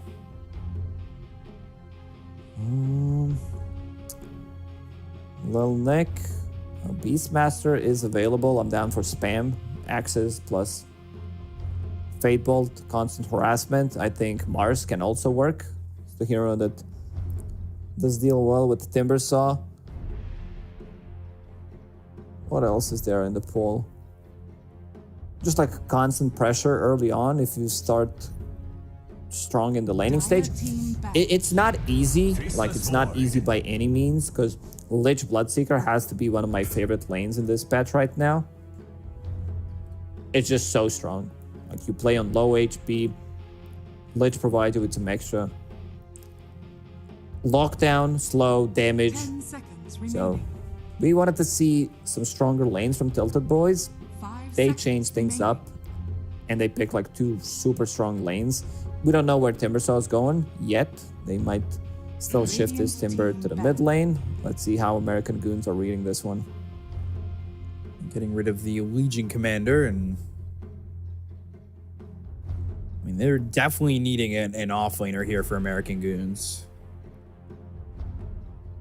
They need something beefier, something that's gonna 10 jump in, seconds follow remaining. Storm. 5 seconds remaining. Puck, I definitely don't hate that. There's not a crazy amount of lockdown. Like, I think Puck still gets away with a good game here. They have lockdown for Puck. I'm not sure if that was necessary. You have Chronosphere. There's no save inside Chrono. 10 You have seconds Rubik's remaining. Lift instant. Storm can build into Orchid if necessary. 5 seconds remaining. Radiant team ban. There's that Doom, and I don't hate that either, that ban. But it leaves over Underlord. It leaves Tide if you want to go that direction. For American Goons, I think Quap needs Dire to go. team pick. Yeah. Yeah, I like we cover different regions. Like in Europe, this is like Queen of Pain is either picked or banned most of the time, especially in a situation where you are playing 10 into Storm seconds Spirit. remaining. So let's see what Tilted Boys are cooking. 5 seconds remaining.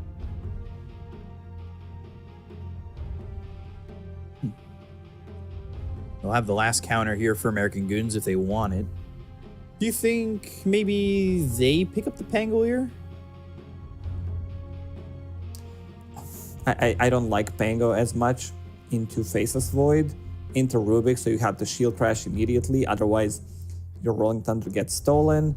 Time Dilation kills the hero. Playing into Storm Spirit. Previous game isn't really a good example how the game, like the lane, should go for Pango, because he was staying ahead of Storm Spirit, which shouldn't happen.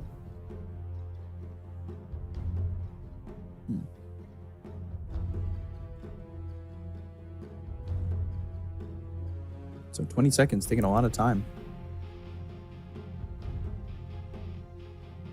Already a lot of time spent on this, so it'll be interesting to see how they set what they want to accomplish.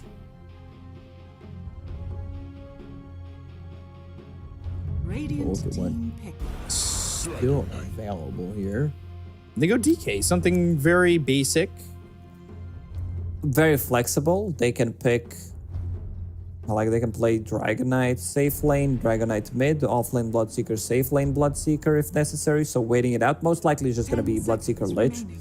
lane, and then decide when they see what last hero 5 for American seconds Goons is going to be. What about something like Mars? Mars is fine. Yeah, Mars has been. Not that it does a lot in terms of... Might struggle with damage to kill Dragonite. Their damage is pretty static, I would say, until they get to 3 item timing. Then they're gonna be able to deal with him. You know what time it is? It's OD offlane time. Oh, I was going to say it's Viper offlane time. Could be Viper, not even kidding. Just break mechanic or pure damage. That's what I've been thinking. It's just, you would prefer to have different 4. Rubik does have stun, but it's not like, you know, your Tusk Earth Spirit type of a stun. There's that Esk water bottle. Yeah, the gigantic one. And Venom. Choose your hero. So, is Venom straight up the offlaner? Yeah. Okay. I mean, it's all right. I don't hate it. It's the hero that builds into Spirit Vessel, has level 10 talent, reduces healing against Bloodseeker, Dragon Knight, Timbersaw. And Little Nick, he seems to be very ready to play Venomancer. Like you ask, how do you push Bloodseeker out of the lane? The answer could be Venomancer. Venomancer plus Rubik. It's going to be a lot of harassment. You also buy Blood Grenade on your own, so they might like start with 2 Blood Grenades in this lane just to have that extra kill threat.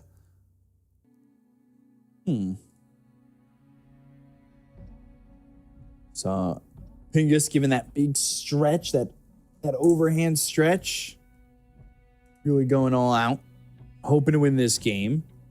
But Bloodseeker and Timber, I'm a little worried that these guys are kind of in a game of their own right now. Much better draft for Tilted Boys. I think lanes are in a good spot. They got counterpicked a bit with this Venomancer last pick.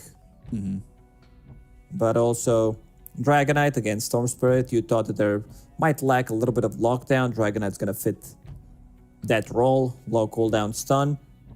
A lot of damage. If there's one game that they're gonna win, that's definitely this one. I don't know. In terms of drafting, their drafts have been all over the place throughout the DPC. I like this one a lot. Yeah. So we'll have to see if Tilted Boys can get it done, force it to a game 3, or if we're gonna have American Goons get the 2-0 and take that 5th place.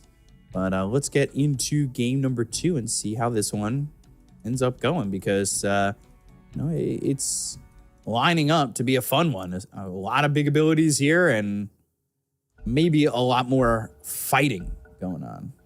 Rubik disconnected.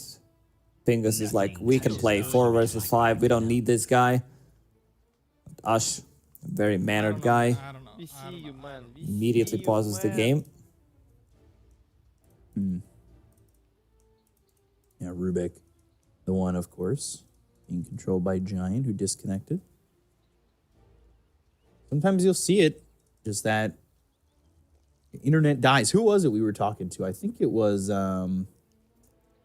Nexus Titans, right? Who had the long disconnect. Yeah, and then he played on mobile data. Yeah, it was Nature Lover. And then he had to use his phone for the mobile data. And then they won, so it worked. It was fine. Voltka saying Boris needs Timber carry 1 game. Maybe we'll see that down the line. But lagging out again, and this was a bit of a problem in the first game for a split second. I think there was like a couple people who had 1800 ping. So they're ready to go.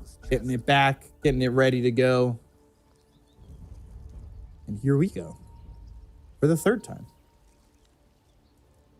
Doesn't look like it's going to be anybody lining up for first blood at the moment.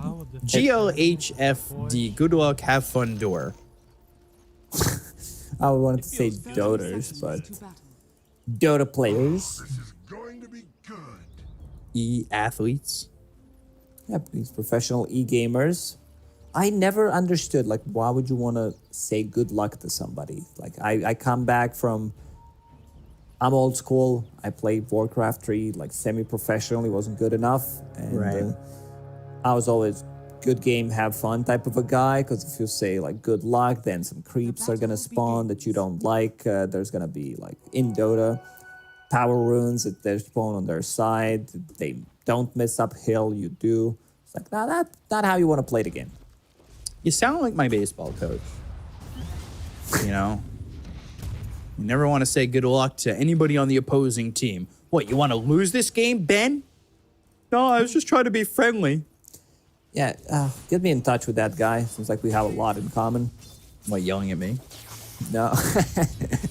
Being on the same page about not writing GL About in no yelling chat. at me?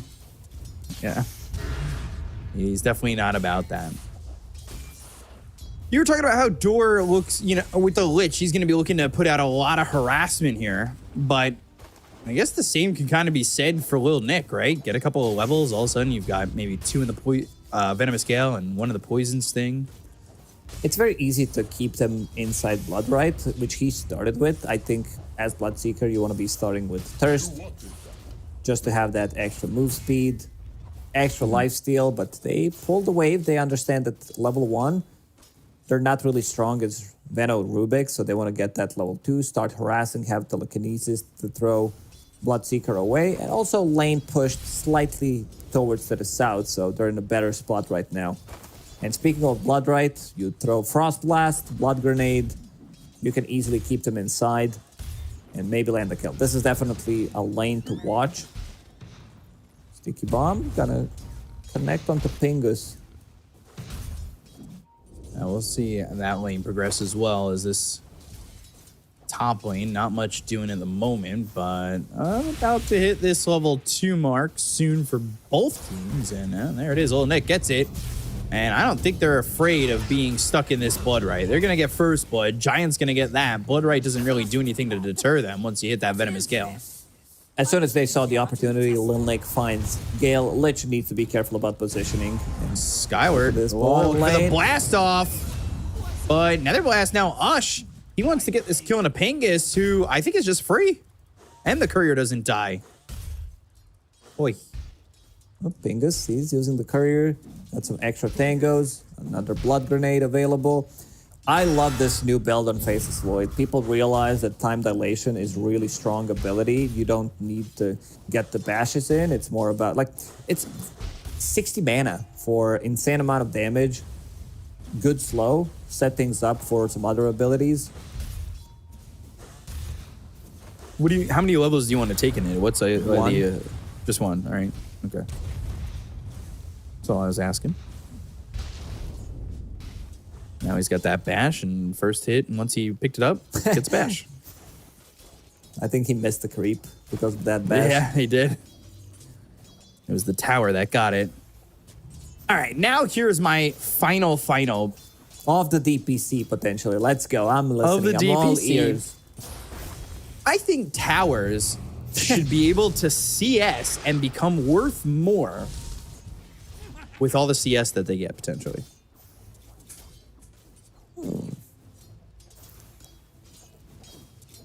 Yeah, but they might be worth too much gold.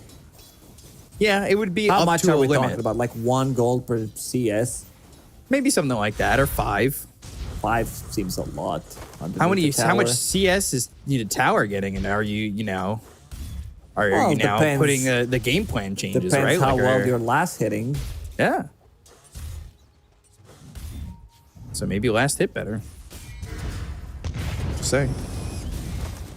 Ooh, oh, that Gale hit both of them. Meanwhile, Esk is dead mid. They finally slow him down, but they want to get the kill here on Aferte, who is going to die, and so will Door. Is under attack. Double kill for Lil Nick. Lil Nick having the time of his life in this top lane. Level 3 Venomancer has Urn of Shadows flying to him. Gonna continue to farm up underneath the tower. There was a rotation onto mid lane. Skyward managed to get a stun on top of Dragonite Sun. Easily executed. And here he comes again. Esk is pinging it out. He's like, guys, they're going for me. They're trying to shut me down. I did too well last game.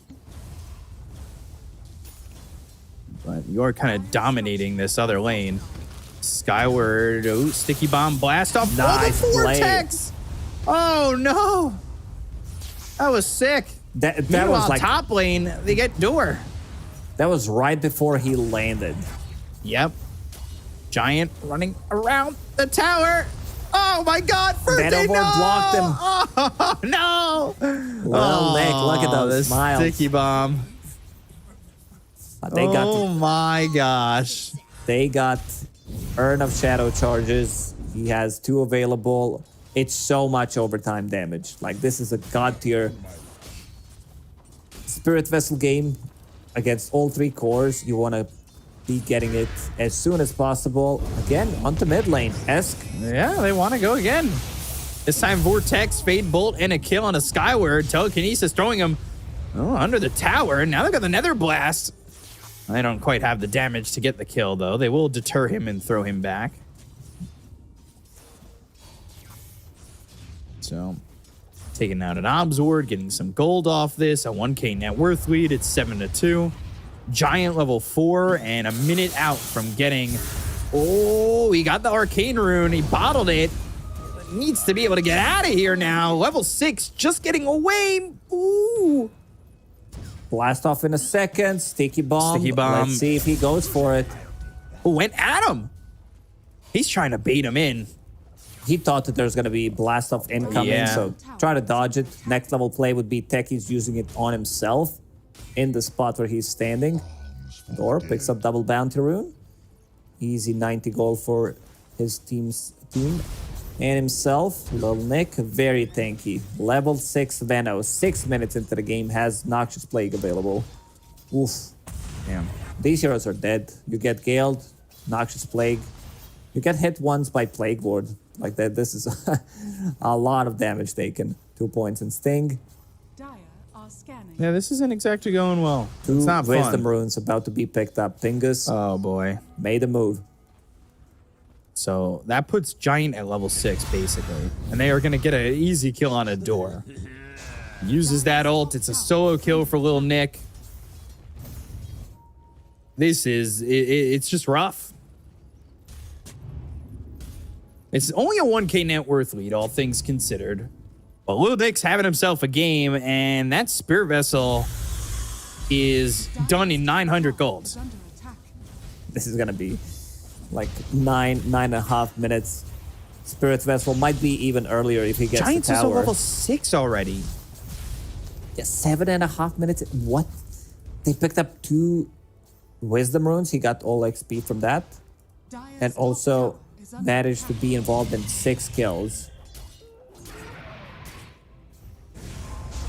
Damn.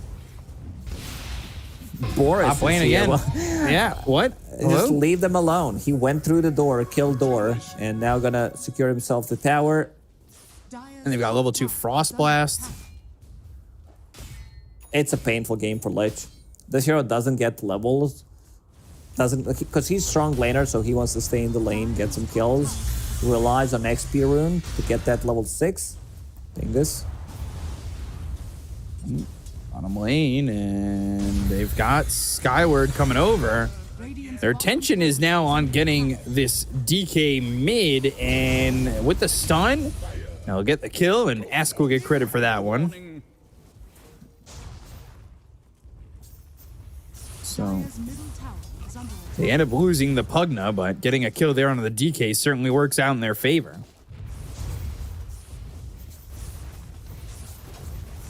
So what do? Your supports are both level 4, and you can't really defend this Dire's tower. middle tower is under attack.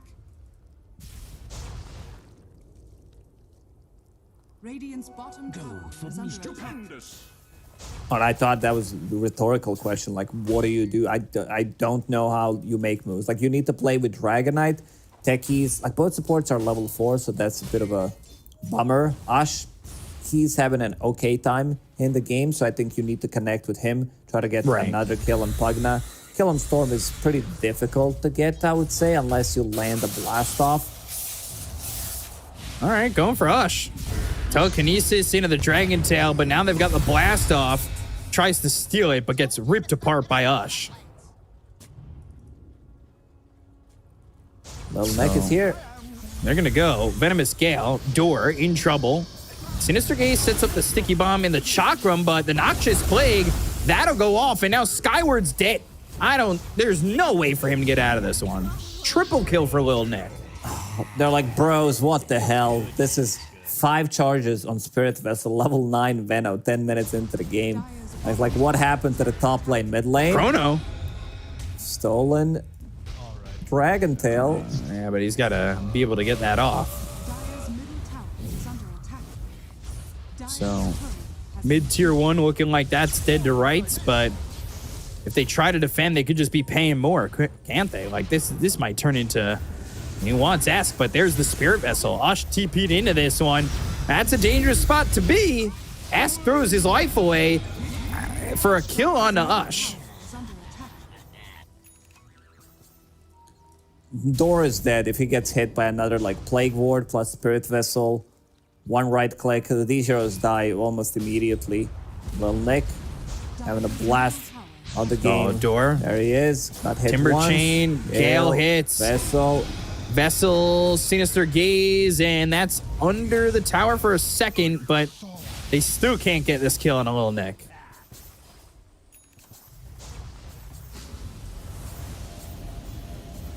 This is a big lead here. And Vortex looking to get the kill on a Ferte, avoids the Blood Right, and will get the Courier. That is Rupture used. Zoning Rupture onto Storm That is Spirit. not great. Esk has a big question mark on top of his head. I can see it on the camera. It's like, what the hell was that?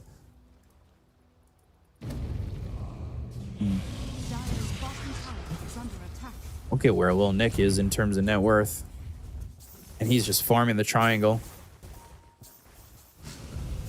Veno is such a, like one of the reasons why this hero is super contested, or at least he was in Div 1, not as much in Div 2, is he can farm anyway. Like you leave 2 Plague Wards with max Poison Sting, they're gonna clear the camp. Skyward, caught, Vortex, pull, kill. Esk with another one. I'm wondering, Nick's been a standout for a while, right? And he's been Lil Nick. If he gets picked up by a bigger squad, does he just become Nick? Or does he become Big Nick? Yeah, I think for now he's gonna keep Lil Nick, not sure. Dire's bottom tower is under attack. 7k lead, Volopka. Sitting mid. I don't know if I pronounced that right. I sensed your wanting to correct me. Volotka. What did I say? Say it again. I'm not going to say it again. Now I'm nervous. Lich level 5. Techies is level 6. They had level 6 at 7 minutes into the game. They'll get a quick kill on a door. There's nothing you can do.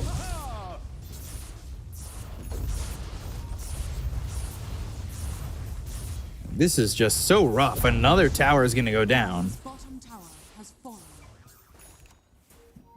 Veno's still holding on top of the net worth. They're doing a lot of this without the Void. That's the scary part. They'll go and get the kill on a Giant. But Giant is very willing to be dead at this moment, considering his net worth is almost equivalent to the DK's, and Boris is free farming top. Boris has been on a different side of the map, landed that one Chrono in the mid lane, farming with Hand of Midas, Maelstrom. He's in a really good spot. He's just like security for the team. The rest of the team, zip from Storm. Pingus is fine. And they've got the life drain, the Vortex. That'll keep him close. And Lil Nick will get another kill. He is godlike in this game. 9-0-6. This game could end pretty soon. 4 points in Blast, 4 points in boards. So you can siege the tier 2 towers relatively easily. You have Sustain. Lil Nick going into Pipe. You have Spirit Vessel. You have Life Drain from Pugna.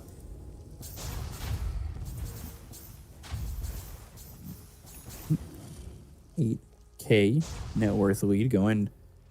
And maybe meeting up with some TPs over here by mid.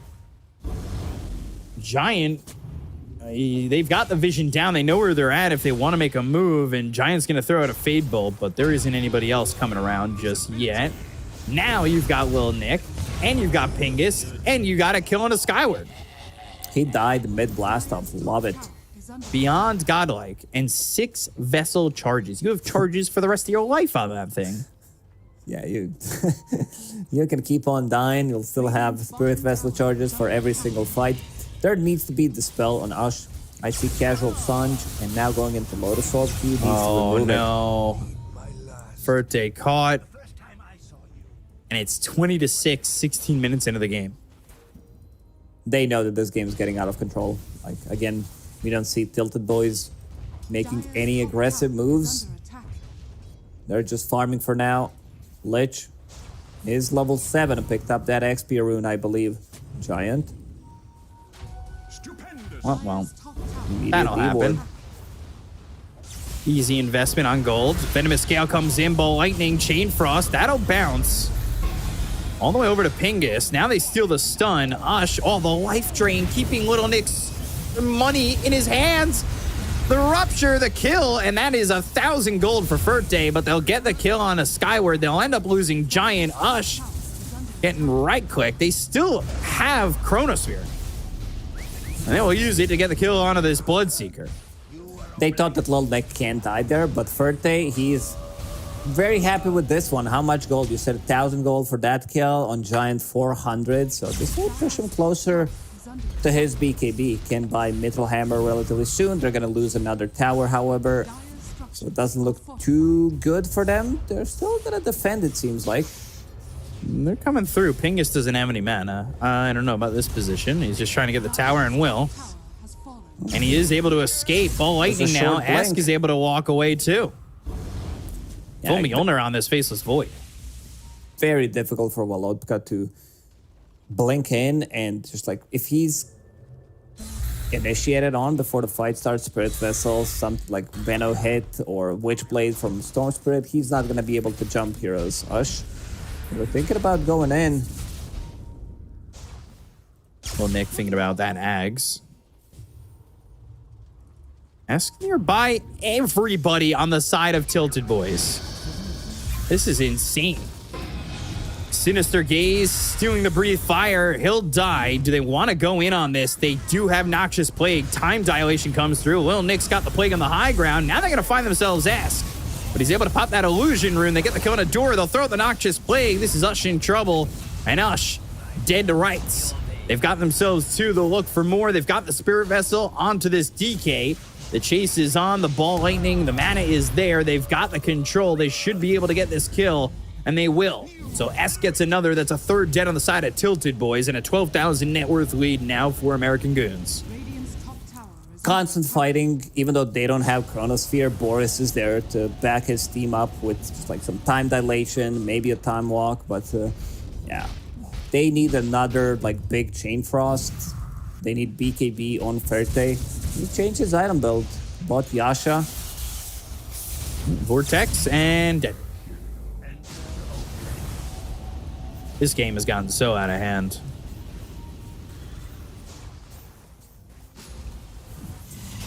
Once Lil Nick gets that Aghanim Scepter, and he is very close to it, 1,800 gold, you're gonna be screaming. You're gonna be throwing stuff. You're gonna be punching your monitors because this is insane what this hero can do once you get the Ags. It's the hero that deals most damage in the game. He's like Zeus level. You ever punch your monitor? No, never. Why would I destroy something? I don't know. Other than my teammates in pubs.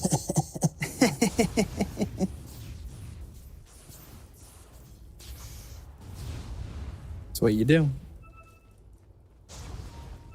I do indeed. Esk playing with constantly full mana. Pingus is behind him and now going into Dagon. You know, when you see your position 5 buying Dagon, you know things are looking really good. Yeah, that's always a good feel. Skyward blasting off while they go for Ush over mid. And they've got this DK, but Proxy Mines now getting some health back. More Proxy Mines. Oh, no. It has gone awry. They should be able to get the kill here onto the DK. They'll take out Skyward. Boris is behind them, throwing out the Rupture, not getting anything with that. And now, oh boy, Pingu's here, draining your life, looking for the kill, and Esk will grab it. 4 heroes dead. I would not be surprised if they like lose a couple more heroes and just call it. Like this game is way too out of control. You see Storm Spirit, all 3 blades, Witchblade, Kaya, and Falcon. Almost has Sanj on top of it. The 4-blade. And into Roche they go. So, Roche will be theirs. I don't think you can fight into Chrono being available here.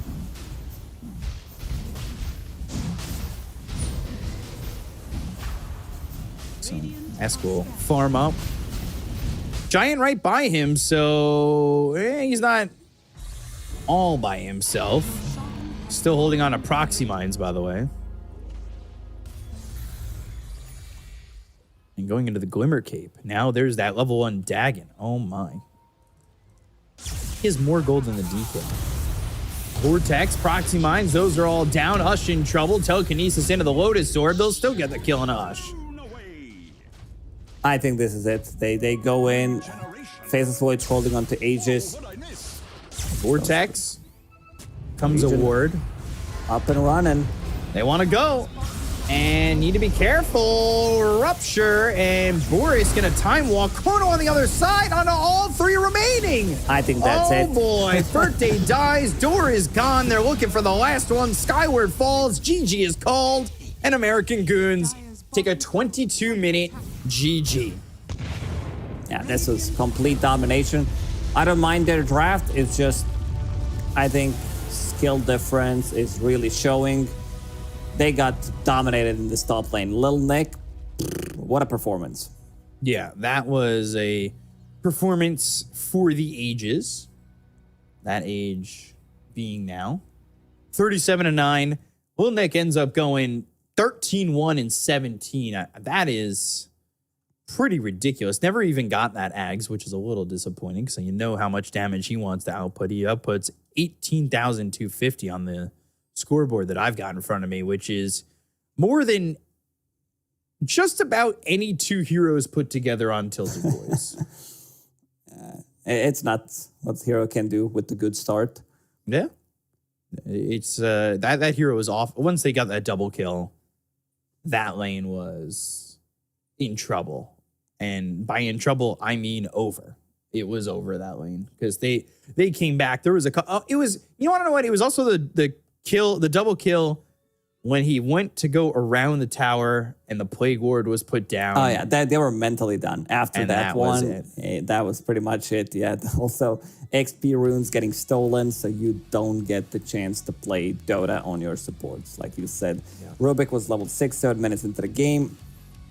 Lich got level 6, 13 and a half minutes, maybe even 14. So that's a massive difference.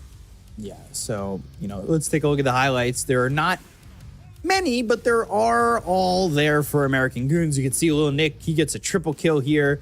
Just the Noxious Plague doing so much. I mean, he had that at such an early time. And then, of course, you had your supports on the side of American Goons. They were very high level. And look at this, saving Lil Nick for a while. Eventually, he is going to die here. But at the same time, the rest of the team cleans up, holding this Chrono, thinking about Ush. Now you realize you got the Decrepify on this Bloodseeker. Drop a Chrono down, get a kill. Easy does it. I mean, it looked pretty simple. You could feel this is the last coming. fight. Like, this is like... Is this it? I think they popped some Healing Lotus on him, plus Life Drain, and Boris goes back to full HP. And they know that there's not much business left in this one, so they call it. I mean, this series wasn't as important as the next 2-3 are, the BO1s. Tiebreakers, this one was for the, what was that, like a 5th spot?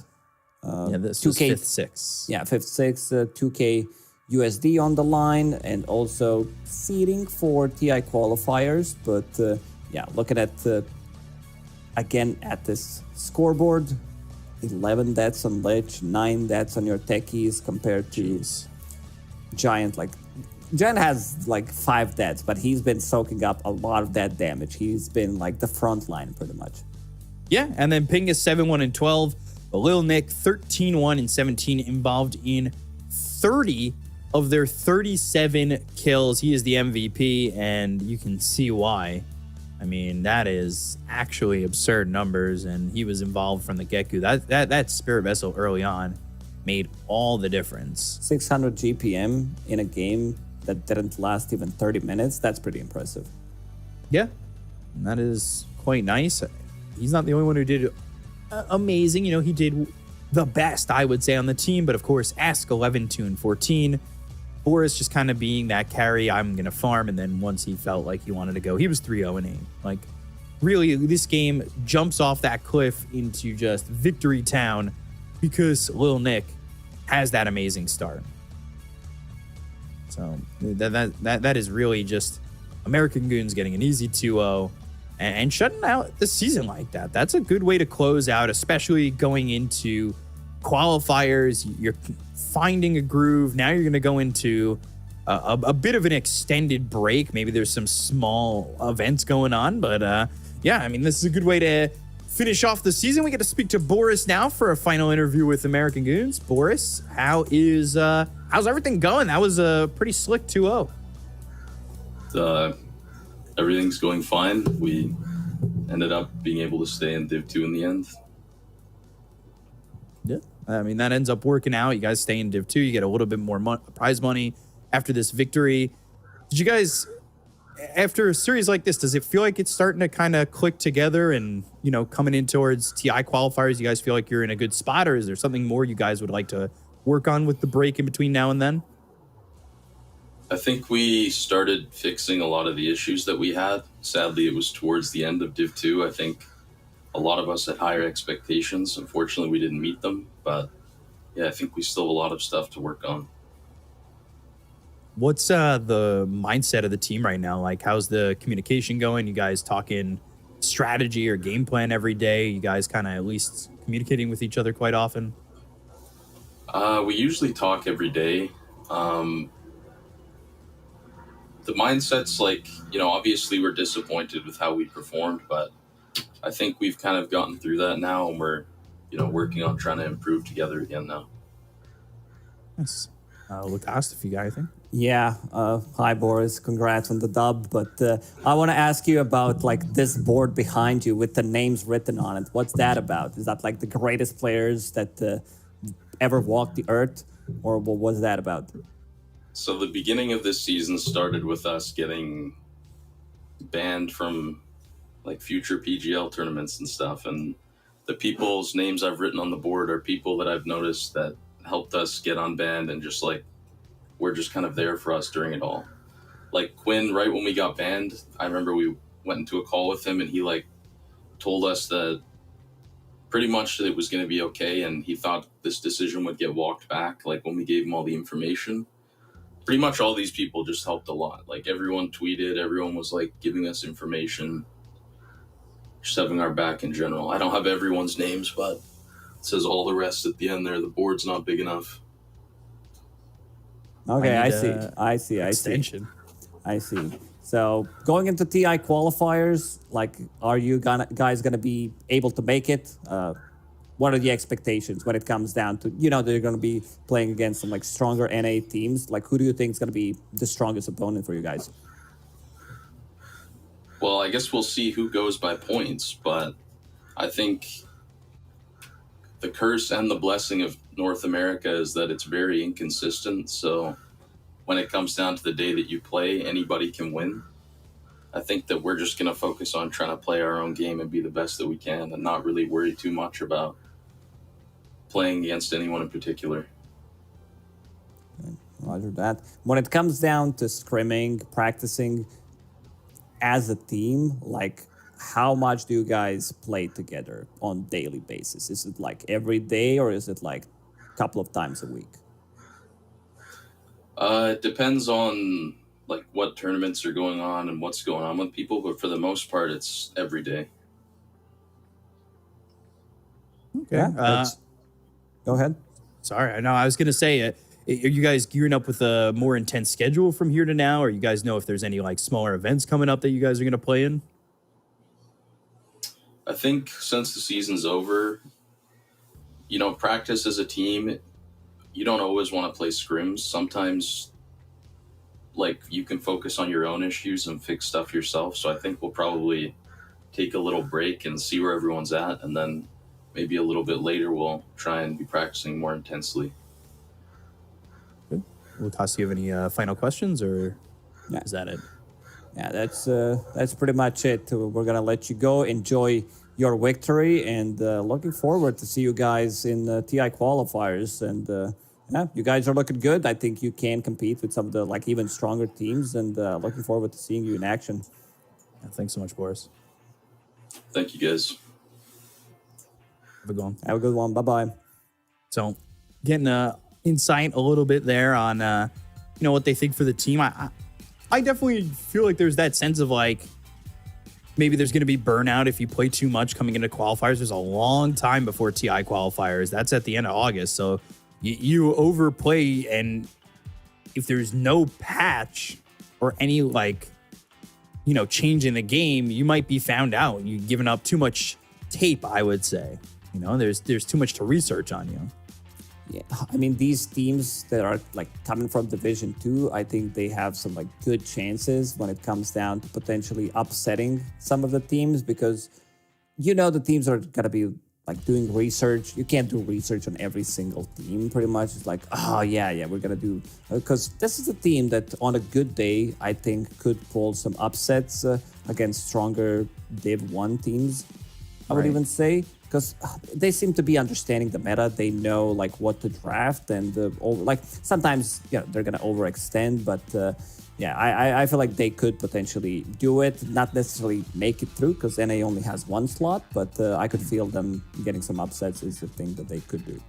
So looking at the rest of the schedule, we've got the BO1s coming up, Ravens against C-Dub, and then the cut against the winners of that, and then the team that ends up dropping that first BO1 will play the cut in the fourth matchup. So we've got Ravens against C-Dub coming up next. It's going to be a fun one. Who do you think wins that game? C-Dub. I feel like that they showed the greatest understanding of Dota compared to these three that they're going to be, like other two that they're going to be playing against. So yeah, I think C-Dub, especially against Ravens, I feel that they're going to be matching up nicely compared to like C-Dub against the cut, I would say. So first one, at least for me, should be C-Dub, and then we're going to see it from there. All right, well, we're going to have those games coming up next. So we're going to take a quick break, and then we'll be back. We'll see you guys with those BO1s next. Stay tuned. We'll see you in a bit.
Ladies and gentlemen, welcome back. We are officially into the NA Div 2 tiebreakers for the top 2 placement, and it is MLP Dota and John X5 joining you. John, welcome back. My goodness, how the hell are you doing? That's how excited I am, Mike. Jonathan. That's how excited I am for these damn tiebreakers. I can't get the words together anymore. Yeah, pretty tongue-tied here, and we've got quite the tiebreakers set for us. A 3-way tie for that last slot into Division 1 to close out the tour here in NA. I'm keen to seeing what happens here. Of course, we're starting off with Ravens versus C-Dub for this best-of-1 mayhem fiesta between these three teams, and we can take a look at our team comparison here on hand as we do. We have seen these teams play against each other, of course, before, and in that one, Ravens did come out 2-0. Which is one of the more surprising wins. We were expecting this to be a closer matchup last time around. It didn't look that way.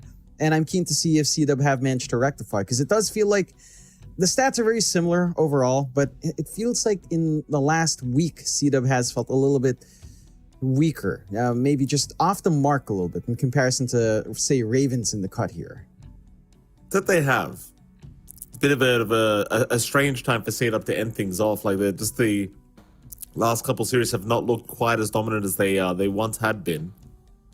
Ravens, I mean, we'll see how C-Dub do show up here. Ravens, of course, just yesterday proved to be a better team against C-Dub, and of course, Italiano Gangster. In fact, I say yesterday, maybe the day before, but Italiano Gangster himself saying that he knew exactly how to play up against these guys, and it was a pretty easy matchup for them.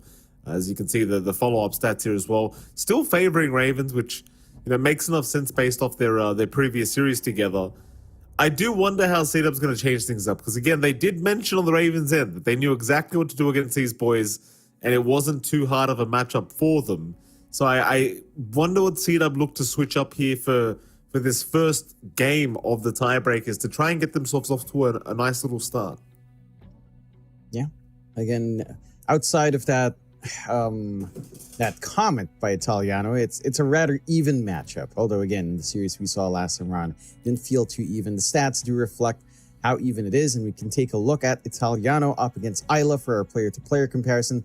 Again, not too far off the mark. Less kills coming out from Italiano, but he tends to sometimes play the more sacrificial aura carrying offlane. Isla taking a lot more activity for C-Dub.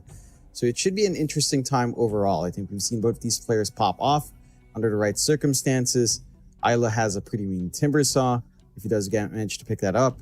So does Italiano. I'm expecting that to be one of the more contested heroes here between these two teams. Yeah, absolutely. I look forward to seeing, whether they do manage to pick that up. I wonder, are we going to see the Broodmother come out we talked about with Italiano the other day? Like, is this hero going to be highly contested? Is it going to get banned? What the hell is going to happen in this first series? I mean, it's kind of the thing, right? Like, you've got a 3-way tiebreaker. All one team needs to do is win twice in a row, and that's going to be it for the tiebreaker. It's all over. But we've seen how these things pan out. These teams are 3-way tied for a reason, Jonathan. They're quite close in terms of, their gameplay and their styles. So we're going to have to see who's truly better. And whether we do go on infinitely here today, as we do actually have a draft live right now for game number 1 of this 3-way tiebreaker. So let's get that underway and see what these teams are going to be drafting for themselves. John, I know you're excited, but don't go anywhere. So we need you here for this matchup, Ravens and C-Dub. I don't know if you saw yourself disappear there for a second, John. That's why I made that joke, in case you were wondering. Morphling LC are the first 2 banouts. Yeah, the camera's fading in and out just a little bit because of how exciting this should be.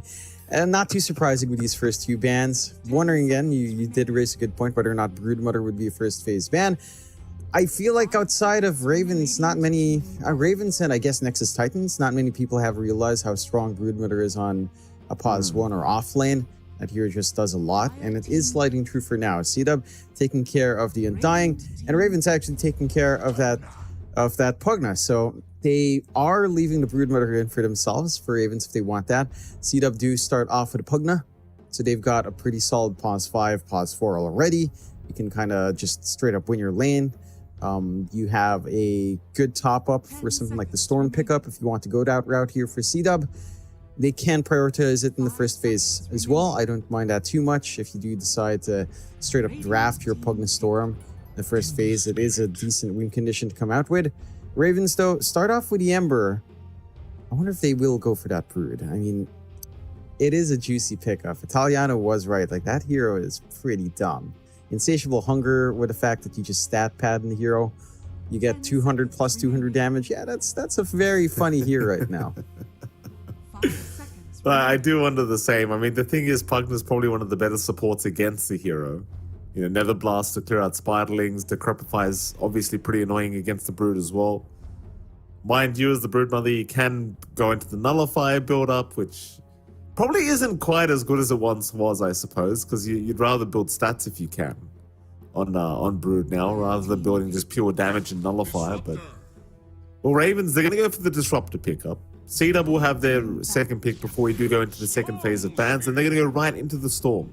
So you get the Pugna Storm combination that was very popular just a few weeks ago, and obviously still is, John, because it's still a pretty broken combo to have. And that allows us to get into our next ban phase. But already two fairly strong openings, I'd argue. Yeah, I'd say both sides have a lot going for themselves. Ravens with the Disruptor, that should give them a solid wave locking in that Storm with a static Storm. It's always a little bit funny to see Disruptor into Storm. Storm taking damage from El Chrissy, that doesn't seem like it should be right. You know, that lore-wise, that feels like it shouldn't work, but it does work out, and that is a decent way for Ravens to kind of get that done. We'll have to point out as well, look at Mark, Mike. He's dressed up for this. He's in a nice, clean, collared polo. It's like, He really is. wow. My goodness, look at that. I mean, you know, it's your wedding, you know, against your Division 1 qualifier matchups here for Mark, and Mark obviously dressing for the qualifiers, John, because that's what's important. You know, it's you got to dress well to play well, John. That's the old saying, I believe, in Dota 2. Perhaps. It is. I've never heard of such a saying, so I'll just say yes. Okay. Is this why? I guess this is why we all buy Arcanas. This is why we dump the money into the battle pass for those sweet, sweet immortals, those chests. You know, that's why people buy the Crimson Witnesses, Mike. What battle pass? What are you talking about? The old times, Mike. The old times. We don't have whatever replaces it yet. So we can still look back fondly in those old times. Yeah. Techies is the last ban out. Broodmother was banned by C-Dub, by the way, in case you were wondering, John. So no option for that. They'll get rid of the AM as well as they go right into the Medusa. Why the hell not? Got a pretty strong lineup for it. You already banned out the counters in AM. Morphlink's already gone. C-Dub can maybe opt for something like, say, the Terrorblade here, if they really are concerned about the Medusa. Terrorblade can still play tempo up against her pretty well. You're also a Scotty builder. You can maybe look for some options like, say, a Nyx if you want to go for like a Nyx support or a Nyx offlane for C-Dub. Said they'll opt for the Jug, so that's our more straightforward counter. And Lion! There's some mana drain right there. Hello. Oh, here we go. Lion comes out. Mana drain on Dusa. Mana drain on Storm to restore your Storm along with a Pugna. There's some pretty good synergies here, C-Dub. This is going to be an interesting game. I think you've become very happy seeing that line come out. And you know what, John? They do have the double drain on Storm. You did just say it, but I don't know. Is this actually going to be broken? I don't know. I'm kind of curious now, like, as to how this... like, if you double suck the Medusa, I wonder how fast her mana goes. I really do. All right, let's just wait and see, because I don't think either of us are going to know the answer to this, but I know you always particularly bring up the level 15 talent, right? The Shard plus the level 15 is the big mana drain timing you always tell me about when it comes to this Medusa. Yeah. Okay. It's the one that feels extra nice. So if your Storm's up front and right next to the enemy heroes, you just restore him all the time. Granted, when he zips around, I believe that does disjoint it, so it's not going to be the best feeling in the world. It's maybe more practical to just directly drain the Dusa. The Lion also allows you to just freely clear the illusions, although I suppose Pugna does that as well, especially when both of these heroes get their shards. It's kind of funny. Their shards both work in sort of the same way. Sort of. You kind of have to life drain the ward for the Pugna, but the Lion can just 3-man drain by himself without needing the something like the Nether War. It's still really funny. I just love these double channel spells. You know, it's like having like Lion versus Lena, and then they Laguna each other, Laguna and finger each other. It's like it's like a wizard duel or something. It's always fun to see. Ravens, nothing too strange with a Rubik pickup, but I like it. This is a fun one. Yeah, I mean, nice Rubik pickup. Obviously, a lot of value now with the Lion in the game. But yeah, I do.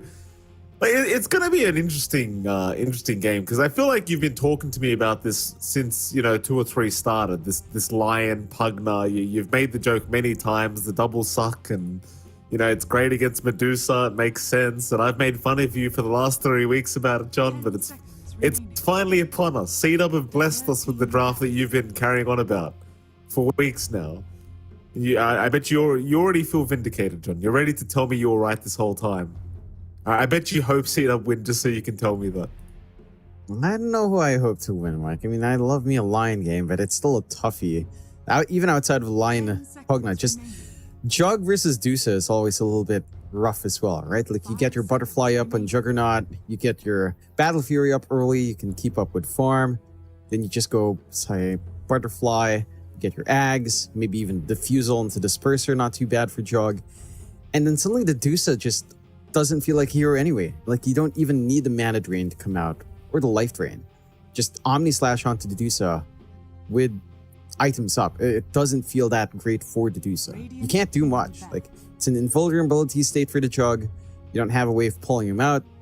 It's hard to deal with once that Jug is farmed. So that's the one thing I am concerned about from Ravens. Just core to core, Dusa can fall really flat against Jug in equal farm.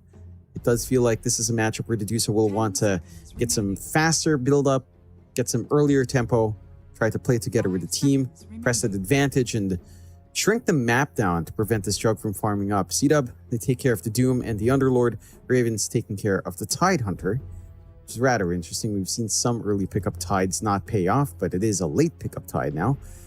Yeah. What else is left here? I mean, we are waiting for both Italiano and good old Isla. So it does look like, it's down to our player comparisons there a while ago, Mike. Yeah, it is. I actually like the final bans as well, by the way, John, because Tide's become a weird hero in this the 7.33 patch. Because now, like, every game we see Tide, right, it's a Meteor Hammer Rush, and they're applying so much pressure on these tier 1 towers just by rotating across the maps with Meteor Hammer.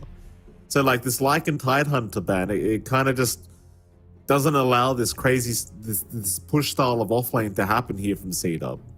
Obviously, you have other options if you so wish, but the Ravens obviously just trying to slow the pacing of C-Dub down.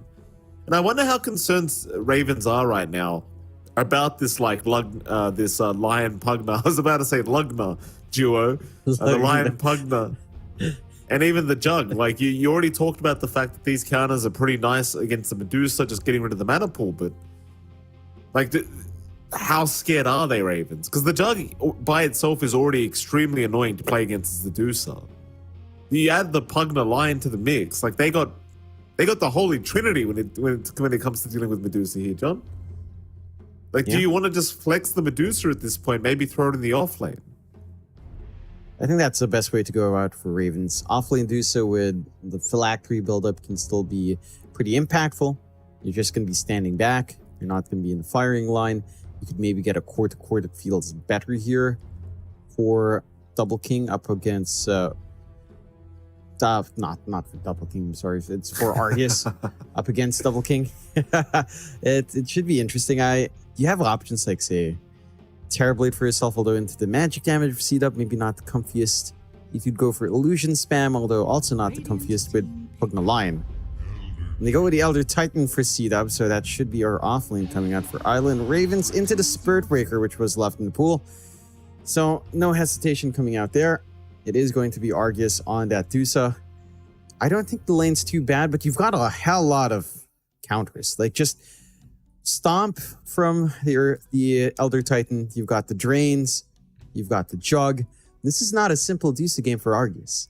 Like, it feels like you're going to need a couple of Lincolns up to stack onto that Medusa, because it just feels like it's not going to have a game. It gets stomped down. You're going to You stomp it and then you mana drain it. That's already one way to just remove it from the game. Like just that is a one fair combination. point. I actually I didn't think about that, but that is true. You don't do any damage with mana drain, so you can just suck away as she's asleep. That's fantastic. Well, there you go, John. There's 2 drafts here between Ravens and C-Dubs. Of course, these are all best of ones for these 3-way tiebreakers. So, this game ends and another team comes up, the winner versus that team. In fact, it's the cut versus the winner of this, of course, coming up right after this. But I don't know. What do you think about these drafts? Like, you sound like you enjoy what C-Dub have got, but do you truly believe they've got what it takes to take this one game against Ravens? I think they can. This is not a bad draft from C-Dub, and this is not a bad team. They've fallen a little bit short in the past week, in the past few days, but this draft almost feels unplayable for Argus. Like, I don't know if you're going to have impact in Medusa at all. Even your laning phase, Elder Titan plus, say, your line is not going to feel amazing. Or Elder Titan and Pugna up against Dusa, it's not going to feel amazing for Dusa. You can still stand back, Mystic Snake away, but you're not also being forced out here in the side of C-Dub. I know, like this Ravens draft, they don't get to pick some of their key heroes. We don't see the Broodmother come out. I don't know how effective Argus will be, because there's still a decent time you can hit in that Dusa for sure, but even then, you've got literally, 4 counters on C-Dub pretty much. That you do. We'll wait and see. I mean, if Argus makes this if Argus makes this Medusa work, it's going to be pretty hard to see him not be able to make a Medusa work in any game, really. It's a tough one, to say the least. I suppose for C-Dub, though, they have to be a little bit cautious in the sense that they may have spent all their picks just dealing with Medusa. Maybe not thinking about RRL's Ember, for example. Maybe not thinking about the offlane SB. We'll see. We'll see how it all pans out. For them, I'm sure they just believe that if they deal with Argus, they should be just fine to carry through their game. Which on paper should be about right. Big rotations here from C-Dub down towards the bottom lane. Setting up for a first blood attempt here. They do have a hell of a lot of disable at level 1. Kara might run into them. Vision is there. Kara going underneath that vision. C-Dub, are they going to move in? Dust is the one being jumped. Glimpse is going to be onto the Pugna. In goes the Earthsprite from Sanctified, and now Eilish shows up from the back, so Kara is probably set to go down. Argus trying to run, but you've got Earthspike in too. Argus might also be taking a hell of a lot of damage here, and he might just be dead. Wand up, it's not going to be enough. Isla's got a double. Perfect start for C-Dub. And I think that's something you really wanted to try and avoid for Ravens, but they don't quite get away with it. No, they get punished hard for testing on the rune. And 2 kills up for the offlane ET. It's going to be quite a fair bit coming out here for Isla. Taking a look at that mid though while we've got the time. Got Mark up against RL on the Ember versus Storm lane. This one's pretty straightforward. Can go either way, as we do see the top lane already finding a kill as well. They find that kill onto the line once more, so they get some punishment out from Ravens. But the mid, straightforward. You should be able to get some farm on RL. You shouldn't be shoved out here from Mark. RL should have a better time going to the Orb of Corrosion for sure.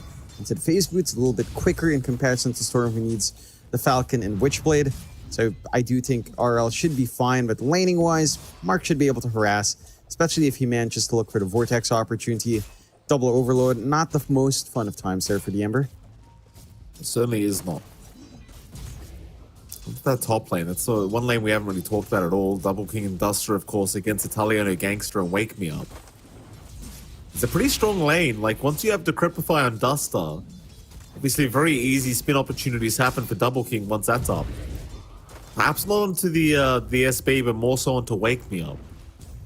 So the Duster just hits level 2 now, so we'll have to wait to see that combination fly out. But unless you get very lucky with the bashes from Italiano Gangster, it should be pretty easy to set up on the Rubik every single time he does just kind of misstep. We'll see if the Rubik of Wake Me Up does make that kind of error in his positioning. I'm sure he's very, very well aware that one Decrepify will probably just mean he's dead. Yeah, they're playing pretty safe up top. Probably the more passive lane coming out here out of all three lanes. Just looking for even farm. See a little bit of a scuffle over the water runes. Mark is starting to drop very low from trading with RRL. RL doing a fantastic job of controlling his mid. Fully topped up. Still has the water rune ready to go. Still has a Tango ready, a Fairy Fire. So he's going to be able to trade with Mark very well. I'm a little bit surprised Mark isn't able to get as much out. But if you do overcommit onto the Ember, you can find yourself in a pretty awkward position on the Storm. So a nice start mid at the very least for Ravens, making up for those kills being bled out. And their lanes are stabilizing a bit. Like, as long as Isla isn't allowed to run up, get a free stomp onto Argus, you're still pretty fine in the lane. Again, Dusa can just stand back, play with a Mystic Snake. It is a lot less aggressive from the side of Ravens, though. Like, you're not going to be looking for really big glimpse back opportunities, but all you really want there is to do some farming. And so far, you're starting to get a little bit of that here for Argus. There you are. Absolutely. Argus, no need to try and get aggressive on the Dusa, that's for sure. Thing is, Isla's gonna have some great starts here on the Elder Titan. Like, already considering he got the double kill to start, his farm is pretty free down the bot lane to boot. And there comes a timing with the Aghanim Scepter where you start to get very scared. And just look at this, Isla with the damage output. Plus 135 on Isla. That'll do the trick. Because Argus trying to get as much damage on Isla as he possibly can, but without the Mystic Snake to finish, Isla, he's actually going to turn back around, go after the Medusa, but you've got the snake up. Isla, he's just manning up though. He doesn't mind. Argus, pretty much out of mana, at least does have a clarity available. They'll glimpse back Sanctified, so they might just find themselves a lion, but a great double Earth Spike. Not going to make the difference though. He is still going to drop.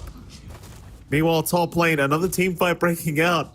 Double King and Duster, both getting extremely low. So there was a bit of a chase onto the Rubik, but Wake Me Up, he's just fine. Just a little bit hard to commit onto that one. They drop fairly low on C-Dub as well, but they've got the healing ward, so just sustain right through in that lane. I will say, when you saw the damage output on Isla, like, you know what it reminded me of? That What's damage on that ET reminded me of a universal hero type. It's almost like he's one of them, but he needs a spell. Universal hero types, they don't need a spell, Mike. They just need some stats. That's very, that's true. Does mean that maybe Elder Titan should be a universal hero. Save him the lore-wise, button click. I would agree. Lore-wise, he should be, but there you go. That would probably be busted. I would not want that. No kidding, John. No kidding. The funny thing is, yesterday when we were casting that mid Darkseid game, you brought up the fact that Darkseid gets 5 damage per level. So I had a brief gander at the techies that was in the same game, and I couldn't help but notice techies got 4.8 damage per level, John. Yep. Which was that's a big number as well. Kara, bottom lane. Well, he's not a big hero right now, John. He's quite a small hero. Meanwhile, Mark in the mid lane is going to go down though, so they get Kara bottom, but they lose their Storm mid. That's a pretty big deal. Yeah, this mid lane matchup for Mark has not been panning out. RRL just on top of him, getting that faster 6, having this rotation from Wake Me Up, just commits for the full dive. No, there's no way to punish him. And again, for the Storm, as we approach the middle mark of the laning phase into the 10-minute mark, it does feel a lot slower for the Storm. You're going to need Falcon Blade, you're going to need Witchblade. RRL just needs his Orb of Corrosion up, which he does have, into the phase boots, and suddenly that Sleight of Fist spam just feels extra painful for any hero. They're trying to get a chase up to Italiano, but nice charge away though. Yeah, he's all right. It's kind of the reason why maybe they can get him, but he has a Fairy Fire and 1 charges, so chances are the Breaker's going to be fine. It's kind of the reason why you can't really afford to Decrepify spin the Spirit Breaker, because he can usually just charge away. And at least you do force him to a pretty awkward position when it comes to his HP. Doesn't really have any regen to speak of. Speaking of no regen, Mark's in trouble mid lane. He's going to try and just get away with the zip, but RRL is not giving up. The Ember able to get a secondary kill on the Storm. RRL now almost 2 levels ahead of the Storm. Meanwhile, bottom lane, Argus is gone. This Elder Titan is proving to be just so detrimental to Ravens. As Isla 3-0-3 already on the Elder Titan. This guy is going to be so scary. Yeah, he's gearing up for what looks to be a quick Echo Saber, so going for the good old double stapler hits early on. You've already got the value point for the mana drain as well from Sanctified, so it's going to feel you are going to see that stomp into mana drain every single time. There's no counterplay. Like, outside of your support trying to stun up the line, there's just nothing you can do on the Deuce there. It's going to be pretty annoying for Argus to kind of have to deal with that. And I think overall, you are finding some good solutions for the Dusa. The trade-off is, again, RRL is pretty much unstoppable right now on the Ember. And your hardest hold for that is the line as well, though. No, Isla, he does go down this time around. Mid lane.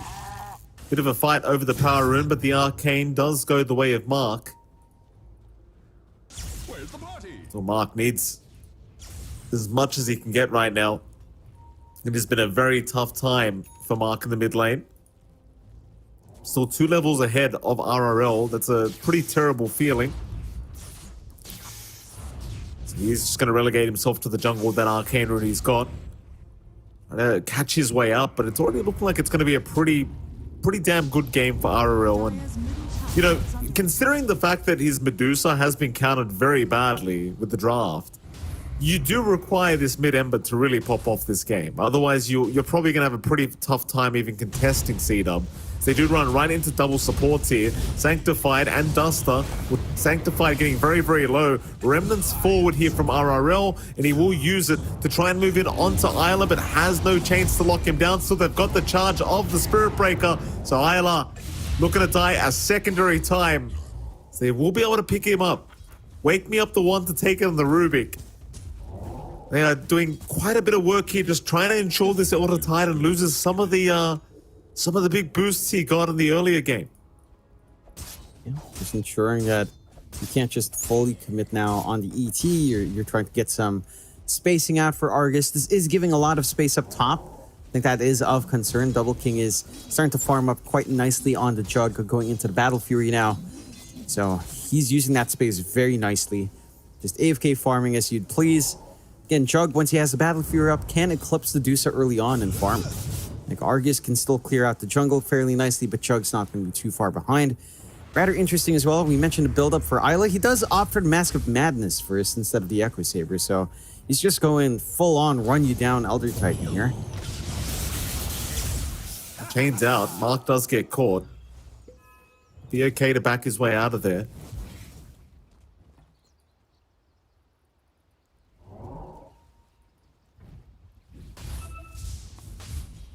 Still seeing it's 7-6 between these two teams. Looks like they are going to group up bottom lane.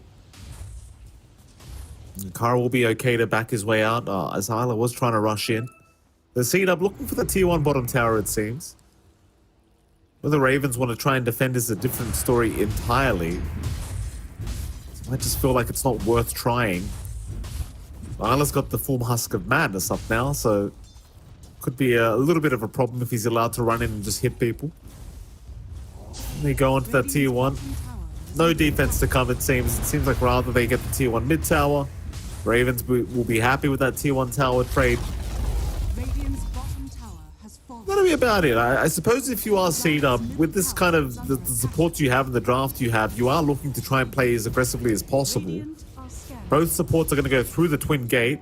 Nice scan out, though, immediately from Ravens to see this rotation happening. So they understand somebody is by the Twin Gates, at least one. And they're just going to go right back through, so that they're not even sticking around. Yeah. They've got the numbers here on Ravens if they want to force this issue up top. Both supports kind of standing right behind the Italiano. Waking up already having the spell steal as well, so you can start to make some big plays in the middle of these engagements. Not the safest of times for C-Dub to try to force an issue out. Duster does have the life drain up, but it doesn't feel comfy to really life drain offensively here. There's enough control, there's enough durability from the side of Ravens that you're likely just looking to really be a battery for Mark. And, well, Mark needs recovery right now, so he's not going to be joining in anytime soon. Does have the power treads in the Falcon Blade, working towards the Kai Sanj. Still a ways up from either one, so a little bit of breathing room coming out here for Ravens to build up on Argus. His jungle's uncontested at the triangle. The stacks are free for him to take. And considering this atrocious start for Medusa, all things considered, not the worst thing in the world right now. Wake me up, top lane. He'll get jumped. Mark gonna zip forward. Wake me up is gone. Mark, of course, gonna get the nice little reset here from his Pugna. He's just fine. So a nice little pick up there for the Storm. First kill of the game here for Mark, and it seems like he wants to keep going. Smoke up. They'll go through the Twin Gate down towards the bottom lane. Kara's there right now, and RRL's going to show up as they are going to try onto Isla. Limps back, Static Storm being committed. Isla going to try for the TP, playing the chains don't land. Oh, come on. The chains don't land. I don't know how that misses. Sanctified will go down. But the kill they really wanted, he left the building a long time ago. Yeah, that's just not fair. Having that bad RNG with like only really 3 things in your range, you go on to the 2 creeps. It's not the best feeling in the world for RL. You still find a consolation prize in the Lion Kill, but definitely not the biggest one in the world. Charge out to Mark here. Absolutely, Mark. Oh, both get stunned up. This is not a good start here for Seed Up. Life Drain just to give Mark a bit of a boost before the Seed Up. Pugna does leave. And by leave, I mean die. RL, he's going to remnant forward. Mark's still very low on mana. That's the last bit he had. No more regen left. Talina Gangster going to charge him, but gets bashed. What? He gets bashed by Roshan. It won't matter. Mark is not getting out. But my God, had Mark gotten out of there, I just wouldn't believe the bad luck of Ravens. Yeah, that's some Raven-like luck. You know, I hear those birds aren't the luckiest in a lot of superstitions. I know, I think Ravens are cool, but that was not a good time. Instant bash by Roche, missing out your chains, off this back-to-back. And Seed Up channeling some good luck in there, and although I have to be a little bit cautious of the rundown. 10-7 now, Ravens way. RL, as you've mentioned, you know, he needed to be the one setting the tempo here for Ravens. He is getting that done with his supports quite nicely, and with Italiano joining in. You've got some high mobility cores on the side of Ravens. And the issue for C-Dub is, in a vacuum, you know, you could say Ember's counteracted by the Lion to an extent with the Hex, Spirit Breaker as well, counteracted by the Lion, but your Lion is really your only big control to stop that. So there's a lot of pressure on Sanctified to try to stop the Ember and the Spirit Breaker, and it's difficult for you to stop both of them until the blink's up. Even with the blink up, you can only safely Hex one. Getting the Earth Spike on to one of these mobile cores that's left is a little bit trickier. So that is something Ravens is making use of quite nicely. Outside of this Lion, RL has a free time in dancing around, and he'll make use of that every single time. He will. Bit of a down period here for both sides, it seems. Neither side willing to get too aggressive now. Double King farming a little bit out of control here on the Jug. Top of the net worth board, whereas you look at this Medusa. But Argus is just nowhere near the point he needs to be at the moment. Not really rare you see a Medusa falling this far behind in net worth already, but considering how fast the Jug got his Battle Fury, it's probably going to be the case for the rest of the game now, that the Jug is just going to be always ahead.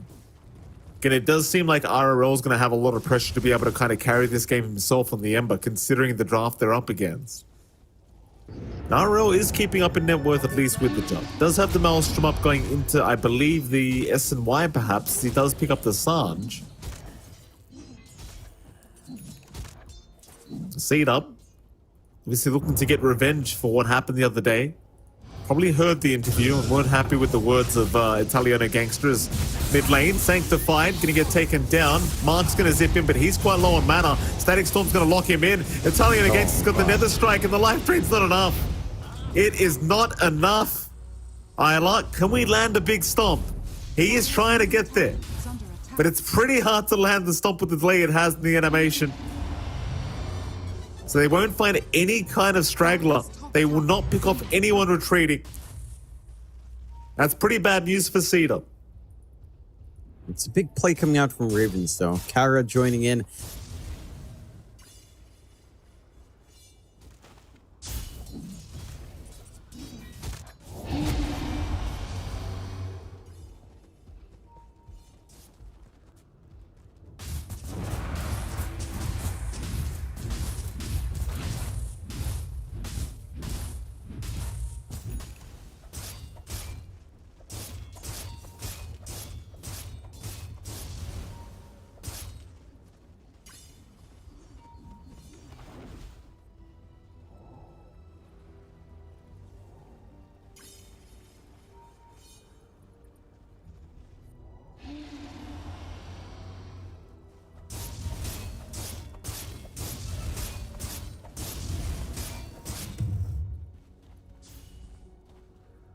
Dire are scanning.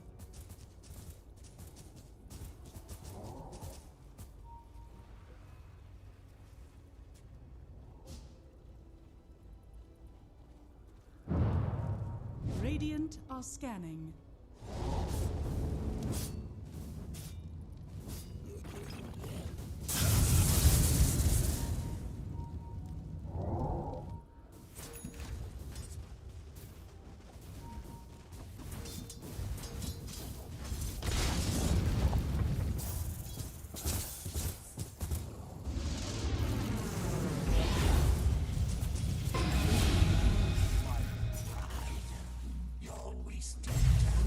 Never refuse gold given. Speedy boon of haste. Bounty. Radiant's bottom tower is under attack. Dire's top tower is under attack.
Under attack.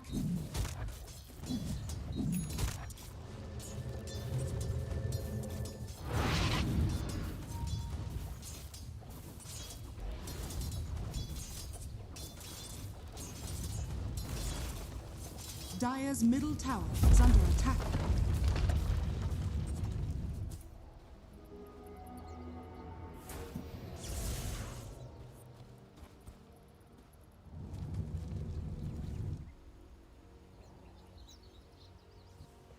A gift from the tempest of battle. Dire's middle tower is under attack.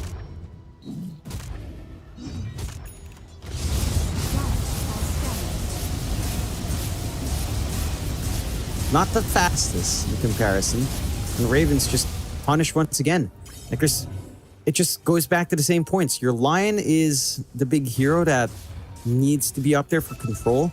Like there's so much pressure to land multiple hero Earth Spikes, so much pressure to land the Hex onto the Ember or the Spirit Breaker. Arguably, the Ember the bigger target first. And until this Blink for Sanctified, it's just a lot tougher. He does have the Philostone. He's going to have that Blink money soon. And he gets the free Shard up. Because you do have the multi-hero Mana Drain up now. And could be really big up against that Dusa. We'll see. Certainly hasn't paid off yet. But maybe with the immunity. Maybe it'll make all the difference. Bottom lane, there's the smoke up here from Ravens. Looking to try and find the pick off onto Duster perhaps. They'll find out Isla is there as well, thanks to the Astral Spirit. Isla, going to be ignored for now. They want Duster first, and they've got Duster. Pugner just going down with no contest. The Cedar do not want to fight at the moment by the looks of it. Ravens moving into the bottom tier 1 tower. We'll take that quite easily. 6K advantage now their way. Argus suddenly really starting to snowball out of control when it comes to the net worth. And Seedup, considering the start they've had for this game one, like, I don't know if I want to say they've dropped the ball here, John, but it certainly feels like they've dropped the ball a little bit. It could just be a timing issue now with their draft, but I'm just not sure. I feel like this support duo in the off lane of Elder Titan, it hasn't felt like it's paid off for the last 5-10 minutes. I'd say it's more of the ET. Isla's going full-on right-click build-up, trying to maximize that Astral Spirit debuff immunity, and Elder Titan's a hero you can kite around, even with that debuff immunity. Like, he doesn't really have any mobility spells. I guess you've got some cheeky plays you could do with your Echo Stomp when you get your shard up, so you can swap places and initiate that way, but it's not straightforward for you to just chase down here for Isla, considering all the farm he has on this ET, like Mask of Madness into MKB. Going all in, but it's difficult for you to use that. Do have the full blink up and Sanctify at the very least. We'll see if they can kind of leverage that up against Dusa Argus, though, with 2 lives. But how durable he is with a butterfly, it's not the comfiest times. Like, even Double King is not going to be a straightforward solution with the Omni Slash, just because there's enough evasion here that you're likely not ripping through that EHP of Argus anytime soon. And you're still a ways off from your own full butterfly here for Double King as well. Not too far out, but it's now butterfly MKB that's going to be the key timing for the drug, which means more time where you need to sit back and farm. And as you sit back and farm, the Dusa just grows bigger and bigger. RRL starts to work into his own scaling on the Ember Spirit as well. And we haven't really even talked about Italiano. Full Ags up with Octarine. So he's got that ridiculous 6-second charge of darkness out. Can just keep going every single time. That is quick. That is very, very quick. This is a very nice timing here for Italiano. I see it up like they look a little bit lost here, John. Like, you look at this mid lane, the trio just watching for nothing, really. I'm not sure what they're waiting for here. Maybe protecting that dire triangle a little bit, but perhaps we're expecting a smoke to come in. Never came, though. RL shows up at least now. Maybe they could try and think about going after the Ember, but that's not going to be an easy kill. You'd like to see a little bit more impact with this Lion Blink, but I suppose Ravens have not given them quite an opening for them to try and abuse that. Double King now top lane does need to be a little bit cautious. Won't show himself though, but the tier 2 bottom, top tower rather, is going to go down very quickly. It doesn't really help Seedup that Wake Me Up has the Nether Blast stolen, so it's going to be that much quicker. And there you go, it's just deleted. It takes a couple seconds. Meanwhile, mid lane, RL's just messing around with Isla. He's got the tier 2 tower by himself. It's just gone. They can't defend it. Radiant's bottom tower is under attack. They're just dropping the objective. Seedup really respecting how far ahead Ravens are. Really respecting that Aegis timing here as well. So not willing to put themselves into the line of fire just yet. That is just one outer tower left now for the side of Seedup. Ravens, I mean, even Mark's playing a little bit carelessly here. He's out of mana. Mark is out of mana. I believe that might mean he's as good as dead here. As he will get tipped as he's trying to run his way out. And he's just gone. Ouch. Meanwhile, Argus, he's fighting 4 heroes apparently, John. Argus, he's got the Axe up. In fact, the Aegis up rather. And look at the damage. They just, they can't deal with him. Charges out as well. Double King getting stunned mid-spin TP. Double King, he is going down. No chance of survival. Oh boy. Argus with a double kill. And you know what, John? Based off that, the way that this game's going, I guess the interview, it was pretty accurate. They have no problems against this team. Yeah, it's showing up. Seedup falling flat in execution, like that play by Markdown bot. We already saw Sanctified TP away, and the Storm zips into the wave. I was a little bit surprised by that, because, you know, he saw his line going away from him. Still opts to run in by himself, not respecting that tier 2 TP point, not respecting, again, this global presence you have with Spirit Breaker with the Octarine Ags. And they get punished for it. Age is still up and running for Argus. The middle of these team fights, they're positioning on Seedup, not ideal. They're not able to use the mana drain onto the Dusa as well. It's been life drain on Dusa. Like, why would Duster want to life drain? It's literally doing 0 damage. It has to be the Lion. Like, gets the Blink, Earth Spike, stun, maybe Hex up on one of these mobile heroes, and then just try to mana drain in the middle. Maybe you play with the Stomp from Isley as well, but none of this is lining up. It does take quite a fair bit of execution on C-Dub to work this combination, but it just feels like they're not even trying to connect anything right now. Raven's just making C-Dub look very lost. They certainly are. They certainly are. It goes back to what he said, John. He said just farm. Just farm against his team. They won't know what to do against you, and that's kind of what happened. They had a bad laning stage. They went back, they farmed the jungle, and suddenly they're just ahead again. And here we go. Seed up, they're going to smoke. They're going to try and make something happen. They go the right way, down towards the bottom side of the map, but Argus, he is surrounded by friends right now. Plenty of Nakama here, John. The seed up, well, they're trying to move in. Argus, he's going to break the smoke of Viola. Counter smoke now coming out, but immediately broken. So Ravens know they're around. The retreat is going to be there. I say that. Argus moves right into the T2 tower instead, takes that out. And might actually just go right for the high ground. Just come at me. Well, what are we waiting for, boys? Again, like, the high ground defense of C-Dub can be pretty damn strong, but they're not in a position right now, considering that they take that smoke to go out. Oh, Double King. It's a big charge. That is a big charge here onto Double King. He's going to try and spin TP his way, but he can't. The Stone Gaze. Stone Gaze was there. They try to help out, but the life drain's not doing enough. RL is just completely going nuts on the Ember. They do stomp him up for a moment. That's about the best they can do to slow him down. But he's just going to walk away from this, move back in after the Earth Splitter. Isla, he's going to get at least the BKB buff, but is it enough? It doesn't seem like it. Isla's gone. Mark is out of mana. They're trying to help him out, but it's going to be no good here, just getting shredded. Mark has the BKB just to get to the fountain. Yeah, this is looking pretty over, unfortunately, for C-Dub. For our first game of the best of ones, Ravens just, I mean, they've just crushed it. You know, all stemming back to RL on mid. Just the fact that Mark got pretty curb stomped by the Ember, which we expect to be a little bit more of an even matchup, sure, with the Ember having the edge. With Storm in the first 3 levels, it feels like should be able to get a lot more done, and Mark's just not able to do so.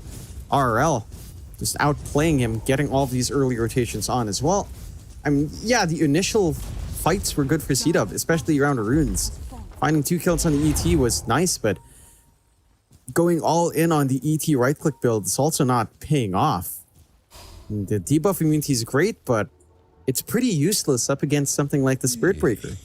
You're not able to just stand around there and feel fine with the Ags up and running on Italiano. They only lose 1 Rax. The side of Raven's not going to force the issue too hard. 29-8 with a 23k lead at 31 minutes. So it's a hard game for C-Dub to kind of reel back in. They have high ground defense at the least. I don't think we've seen any big Omni slashes from Double King outside of that one time where he tried to Omni and went on to the illusions. When this Jug into Dusa, again, when you're behind as a Jug, it's not the best feeling in the world in that matchup. It's kind of the thing, though. I don't think they can really use the Omni because they're not really able to fight with the drafts that they've got. That they fall behind after the laning stage and they just haven't been able to be aggressive anymore. It's been a very passive game from C-Dub ever since they had a great lane. They've just allowed way too much time for Ravens, and I suppose Ravens are the ones that are kind of making it harder for C-Dub in any case, but it's starting to feel impossible after the lanes were over. Which is saying something considering how strong of a start it was. I don't know if I can completely blame Isla either. Like, I agree with you that the Auto Titan offlane hasn't felt the best, but I don't think he has the best support duo to work with in this game. You know, it's just waiting for a blink on this line. I don't think it pays off. Yeah, I think it's rough going. Like, maybe you could have launched more from Mark. Like with the Ags coming out on Mark, this does give you more AoE control. This could be the big opening. It's just that you're likely going to get that Ags lining into Kara's Ags. You'll have that upgraded Static Storm that will mute. It's going to feel pretty awful for any hero to kind of play into. They're setting up for the next Roshan here, Ravens. Respawn still a minute and a half away. So there's some time. C-Dub off to try to smoke out into that pit, though.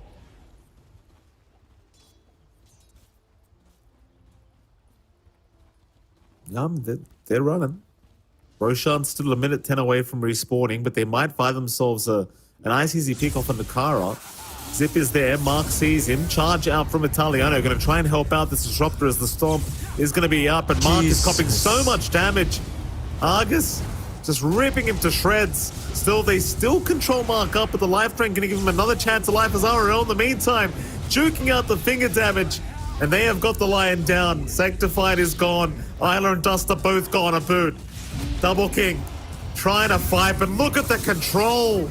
He doesn't even get the Omni off. Ultra kill, and GG is called. They have seen enough. C-Dub unable to find the first series victory in this three-way tiebreaker.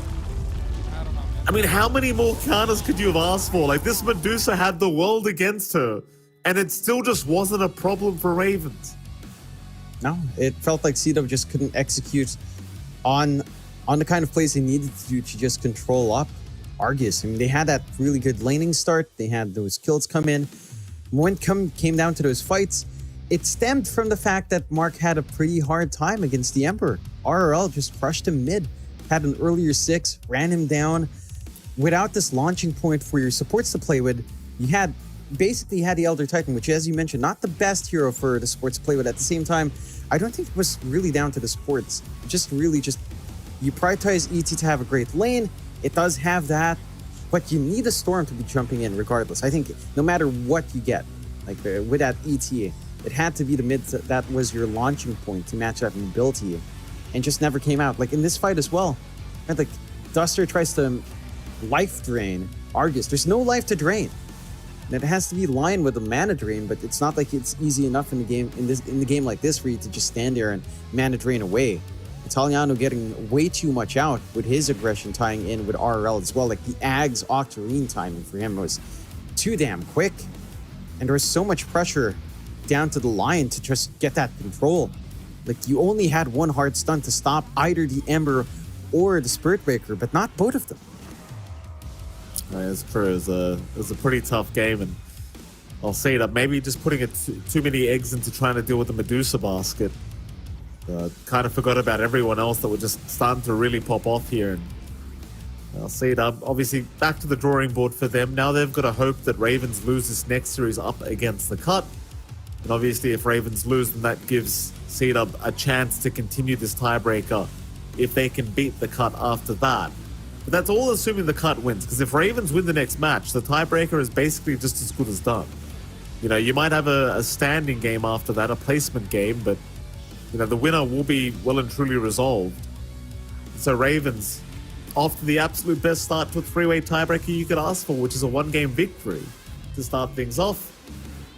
What do you think against the Cut, though? Like, the Cut arguably should be a bit more of a challenging team, I think, for Ravens, as we are going to hand an MVP over before we get into that. It is going to be RRL on the Emberjon, 15-0-14, just going completely uncontested on the Ember Spirit. A fantastic performance and a perfect game from the man. But as I was asking you, John, like, what do you think about this next matchup between the Cut and Ravens? Who would you favor? It's hard to say. Last time around these two teams faced off, we saw the Cut take a clean 2-0. First match going a little bit longer, approaching the 1 hour mark, but a 2-0 nonetheless coming out for the Cut. I think Ravens, off the momentum they find here, might be feeling themselves. So sometimes that's all the difference that it takes, right? Just momentum, having good vibes coming into the next game can set you up. I don't think you can underestimate the Cut. I think it's going to be really interesting to see it. I feel like this one boils down to how well RL does against MTD, because his hero pool is very different. Of course, he loves quirky heroes down mid. So I think that's the one thing to watch out for. MTD can make a lot of these matchups work for him. And for Ravens, that's their launching point. RL, as we saw in this game, in our first best of one, RL did give Ravens a lot to play with early on. So I think, again, just RL versus MTD kind of dictates this next match.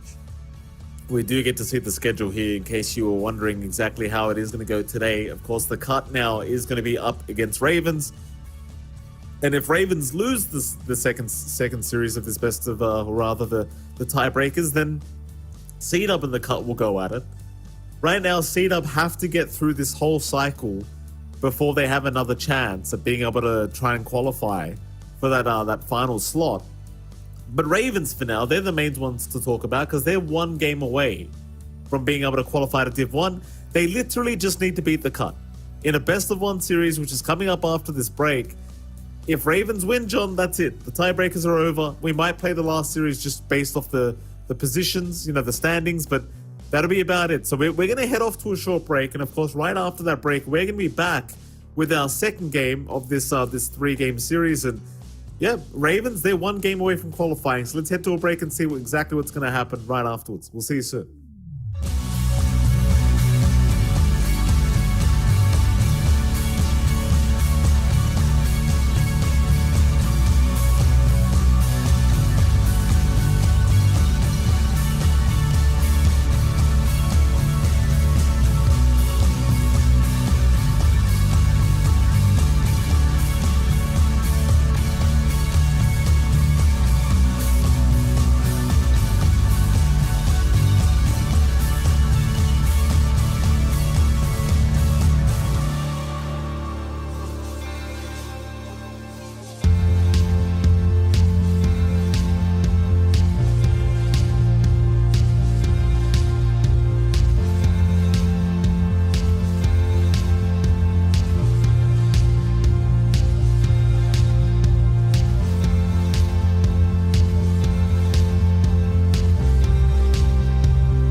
Welcome back, ladies and gentlemen. We are going into our second series of this three-way tiebreaker. It is, of course, going to be against, or rather between, the Cut and, of course, Ravens, who did just pull off their first series win up against C-Dub.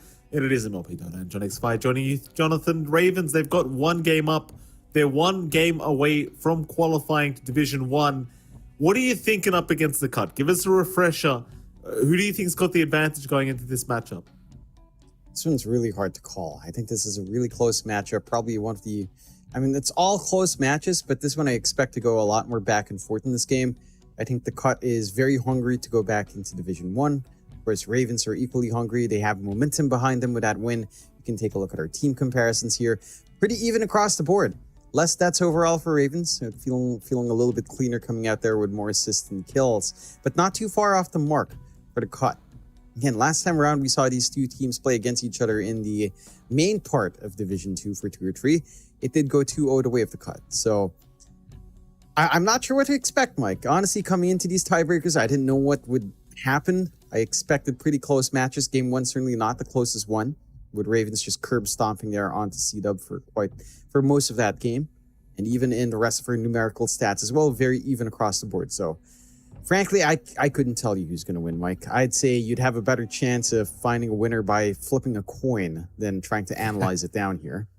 I think that's fair, John. I think that is a fair assumption, assessment rather. It should be a close match. It's going to be hard to tell. Obviously, historically, the Cut won last time against Ravens in a 2-0 victory.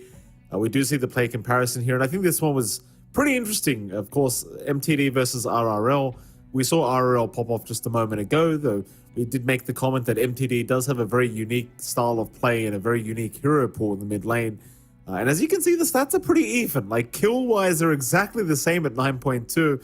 Average XPM, very, very close. Only about a 7-point difference. And average last hits. MTD, he tends to take a little bit more, but I think that is kind of based on the hero pool he does tend to pick up in the mid lane. Much greedier kind of calls coming out here from the mid lane from MTD.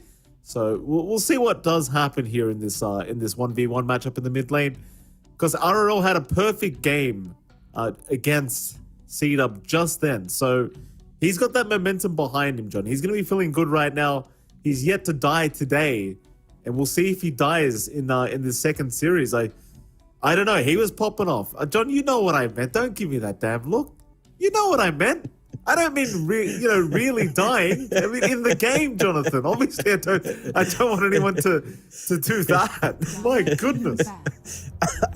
It's just that when I see your face with such a heavenly beard, man, Mike's a man saying that this man hasn't died yet. It's like with a newscaster like voice, it left me deeply disturbed, Mike, to think of that out of context. He hasn't died we yet. do have the draft on hand. Not yet. You only die once, because we do have the draft on hand. Ravens panning out the Doom and Spiritbreaker, the Cut, taking care of that Dusa from last game.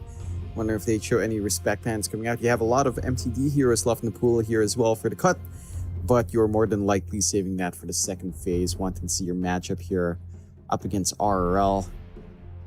Pugna's still left in the pool, Undying's left in the pool for both sides.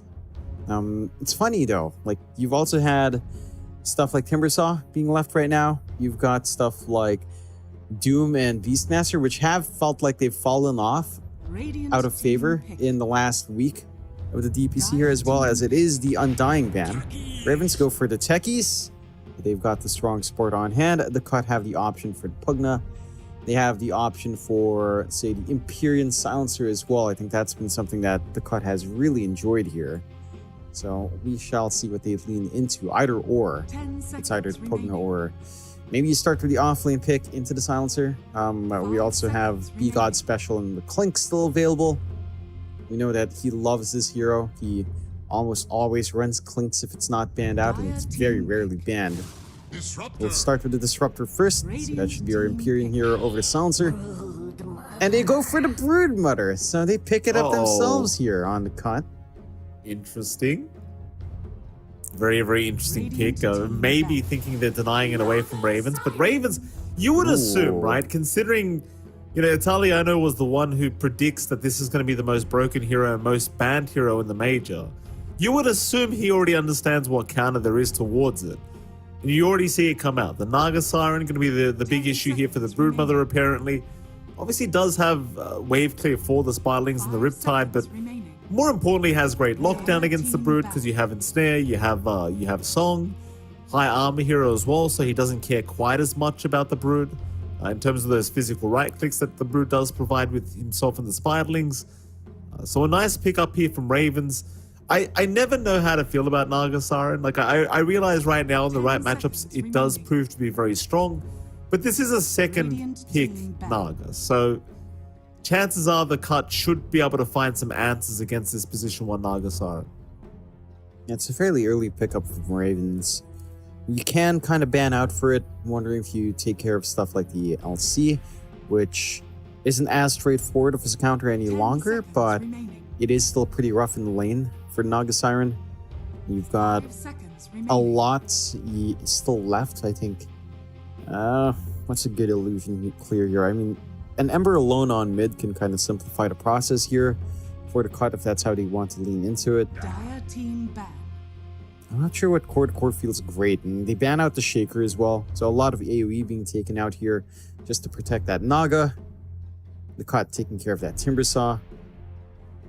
There's still the flex as well for the cut. Like Scourge Muktuk could try to play the safe lane, which honestly I feel like is a much more preferable role for that Broodmother. It does feel like it ramps up a lot faster with farm prioritization, so I wouldn't mind that too much, but Scourge Muktuk has been playing pretty bog standard cores for the most part. I don't think we've seen him on anything strange recently. You could argue his Bristleback last time was a little bit off the meta, but still not the strangest thing in the world.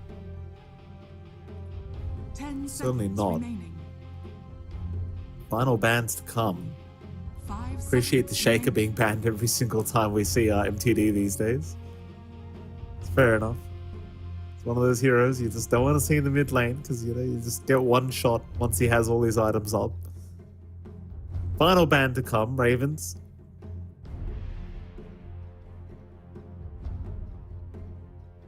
And quite confidently going for the Naga again. I mean, it's just, one of those picks where it can be a little bit scary to show your hand this early, but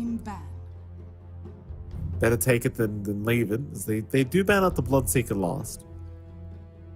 Which does kind of imply we might see a Pango come out here for RRL.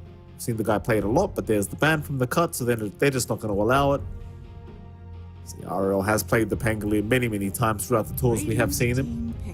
The cut, they're going to go right into the Skywrath Mage. That's a nice way of having the magic damage you are going to require against the Naga Siren.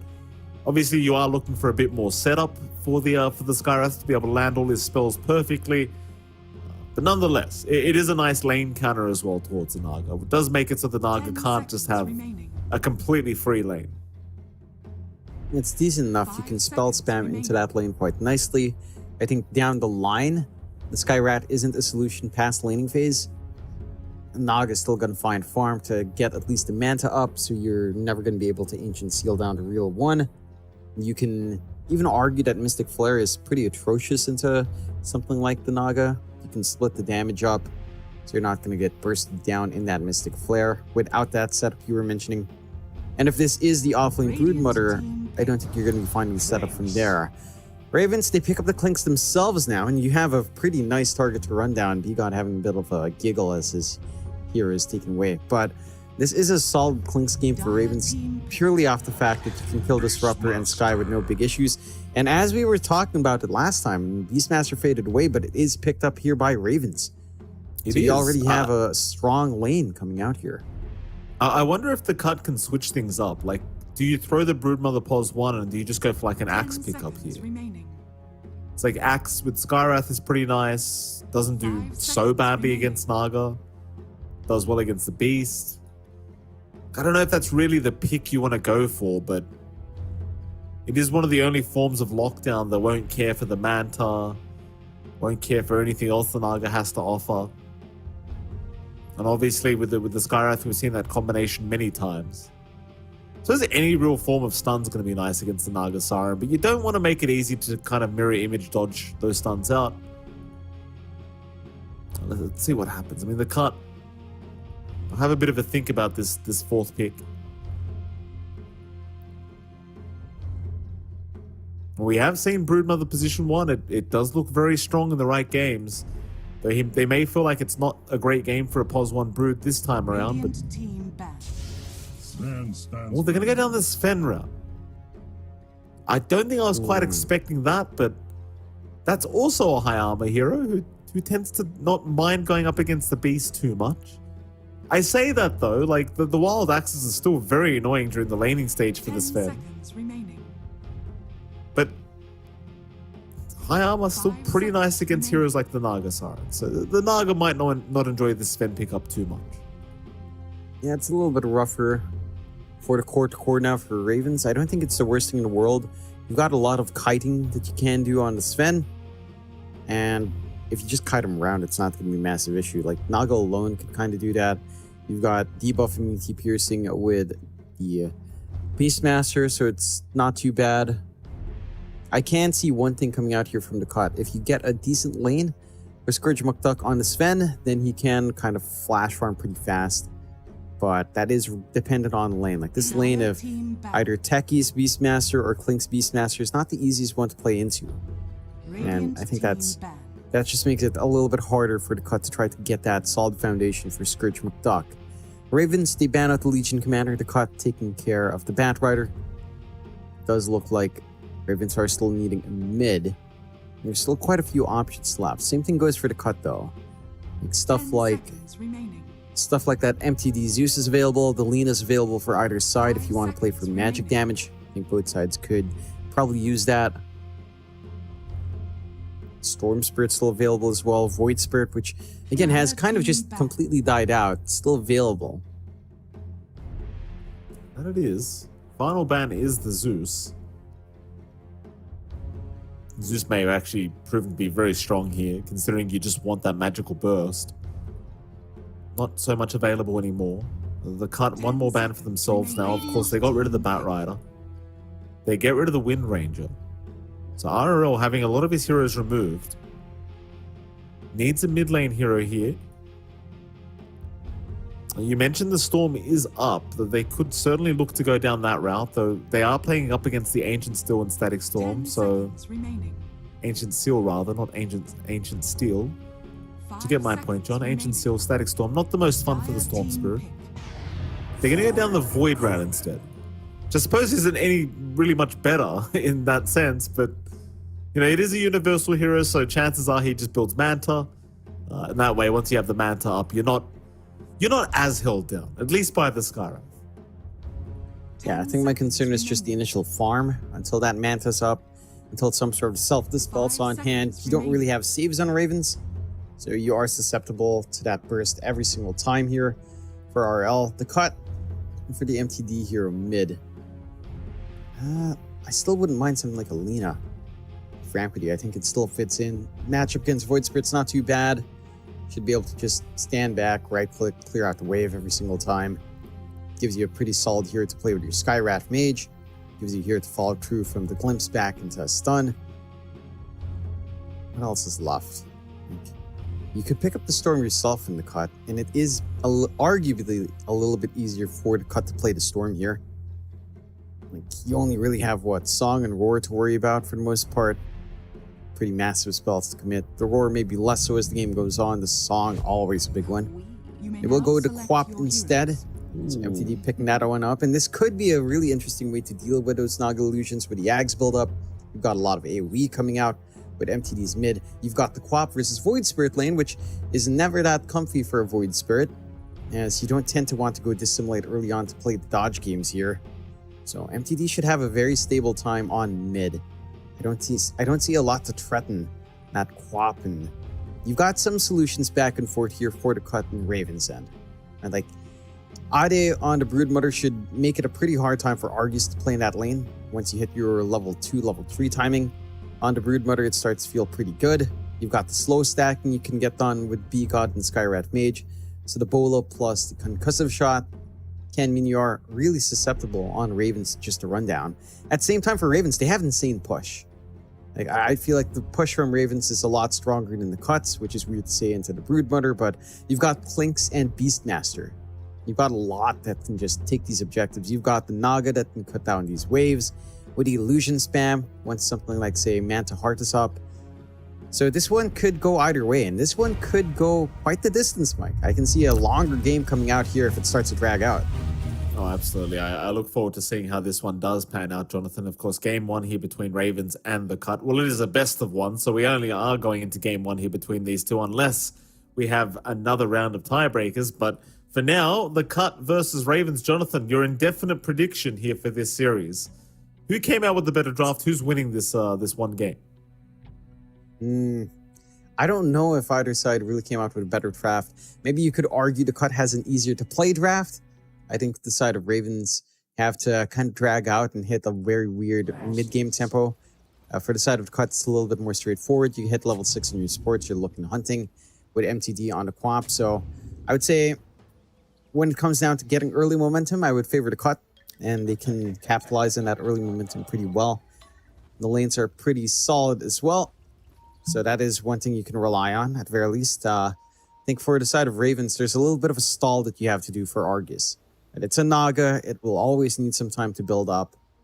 And you will need to just slow it down for that hero. Whereas I feel like something like the Sven, once you hit, say, your initial Mask of Madness disassembly into your Echo Saber BKB, the Sven can be a pretty big issue to handle early on. So yeah. I think the timings for the Cut is just a little bit nicer in that sense. Okay. Sounds like you just want infinite tiebreakers, John. Bias caster as always. You never know. You never know. You know, we did curse Div 1 last time. We did the first round, and the lyrical treacherous took all day. So, you know, could happen here as well. We could curse it, and it just never ends. Absolutely. 2 for 2 trade in the bounty rune. We'll start with the mid lane, of course. You're going to have RRL there on the Void Spirit, and he'll be up against MTD on the mid Queen of Pain. Speaking of our Finnish prodigy, Mr. MTD, of course, T-Panda couldn't help but message me before this game started, Jonathan. He said, I'd be so effing happy if MTD qualified to Division 1, which is, I couldn't believe he swore at me, John. That was terrible. Disgusting behavior from T-Panda, but, well, there you go. Shout out to him. He'd be very happy if MTD managed to get to Div 1. Man, his lane matchup should work out in his favor. We'll want to make note. Mike, you're Australian. You don't get to say anything about cussing, all right? Not even as a joke. That doesn't work. You're Australian. It's in your blood. When's the last time you heard me cuss, Jonathan? Multiple times. Yesterday. In a DM, you were ranting to me about your life, Mike. There are multiple curses in there right there. So, you know, watch what you say, Mr. Mikey. Watch what you say, because I've got the ammo to back myself up here. Got it all loaded up. So we have a loaded up lane to watch as well. And MTD should have a pretty smooth time on mid. The bot lane should be a little bit more back and forth here. Level 3 is the big spike for Ade on that Brood Mother and B-God on that Sky. They are up against Argus on the Naga and Kara on the Techies. And once you hit level 3, we've seen this before. I believe it's this exact same lane of Sky plus Brood Mother. The bolus slow plus a concussive shot. You can't just run down. And Kara's doing a good job of just harassing out with his right clicks. It's a little bit less comfy, but Ade can at least regen back up. B-God maybe more of that awkward position where you just can't. You're a Skyrat mage. You have 0 armor. You'll never win any right-click trades. So that is something the techies can leverage, and they are making it uncomfy for B-God at very least. Yeah, it's one of the matchups I really enjoy playing as a plus 5 techies is against the position 4 Skywrath, purely based off the fact that he has 0 base armor. So he's just taking maximum damage from a billion range away. And, it's just not very fun if you're the Skywrath, let me tell you. John, even Ade's having a pretty rough time with how much Kara's doing here on the techies. This is just level 1. Does have the blast off, so you've got to be a little bit wary, because if he catches you out with that blast off into a sticky bomb and a blood grenade, you might just be as good as dead. Argus doesn't want to go forward quite yet, but with the creep wave now here, they might try for Ade if he does get out of position. Yep, shouldn't be too hard of a kill. Level 3 still a quarter of EXP points away, and you should be pretty fine. Even if you don't find kills, Argus is very happy in a farming lane. We can contrast that up top, a little bit more aggression and a bit of a chase down. Empyrean on that Disruptor with Scourge McDuck on the Sven, up against Italiano on the Beastmaster, and Wake Me Up on the Clinks. They all want those Lotuses, man. they're worthy of being kind of prioritized, I'd say, especially for Italiano. Like, you love the mana that it restores here when you're spamming wild axes. And as you can see, the Cutter not having the best start to this game, like in terms of the top lane either. The Sven does not enjoy all the magical damage that's been provided through these wild axes. And for Empyrean on the Disruptor, there's not really too much he can do against this lane duo either. Like, the Clinks is just so annoying to play against the position 5 Disruptor. And even the Beastmaster axes are constantly hitting him as well. So not the most fun of times quite yet for the Cut at the top lane, at least. Not yet. Yeah, I'd say all the lanes for the cut are going a little bit slower. Only the mid lane is kind of coming out here for MTD, but even then, it's not a curb stomping that you'd expect from the co-op. RRL is still keeping up in terms of net worth and in terms of CS. Did have to go for this dissimulate early, so he does want some dodge plays to come out, but still working that lane just fine for the Void Spirit, considering it's not a favorable matchup. I think this is a pretty decent start for RRL. Have yet to see First Blood. Sure, that should line up as the levels come in. Bottom. Ade. A lot of damage being done onto Ade. Blastoff was cancelled by the Ancient Seal. So no follow-up here from Kara to secure the kill onto Ade, but he's still got it. B-God now the one in danger. They could both be going down if the Blastoff connects on 2. It'll only go onto B-God. Ade will wait. B-God is going to drop. Argus, though, going to find himself in trouble, but the slows are there. Ade, they're just manning up against the Brood. No need to even back off. I thought Argus would try to kite out a little bit, but he just said, screw it. I've got this. I know I've got the damage. Yeah, he has a decent amount of illusions. He's got the Riptide. Broodmother, and at level 3 can feel decent, but you do go for the 1-1-1, so your bull is still stuck at level 1. You're not going to be able to chase down the mischance. Not the best there as well. So not the best of times for the cut. 2 kills going away of Ravens for free. Really good time coming out for Argus. With a level advantage, he just goes to net Ade, takes down half his HP, and just kind of gets himself on a nice lane. Can just keep farming up here, regardless of whether or not his techies is even around to help him. Did get some movement out from B-God to try to help out with the water runes at the very least, but already Ravens showing us great understanding as to what they have to do here. Right, like Italiano is the one who mentioned that they were eyeing the Broodmother as a top pick. They allow it through, and so far the solution in the Naga with the techies up against this Skyrat Mage, it's been pretty damn good. Mid lane, MTD. Bit of a chase down. Kara gonna land the blast off. MTD! He's got no points in Blink. Empyrean, in the meantime, he was there to try and secure the power room, but it looks like he is set to fall. 1 charges are up. He's barely gonna make it. 37 HP is what he walks away on.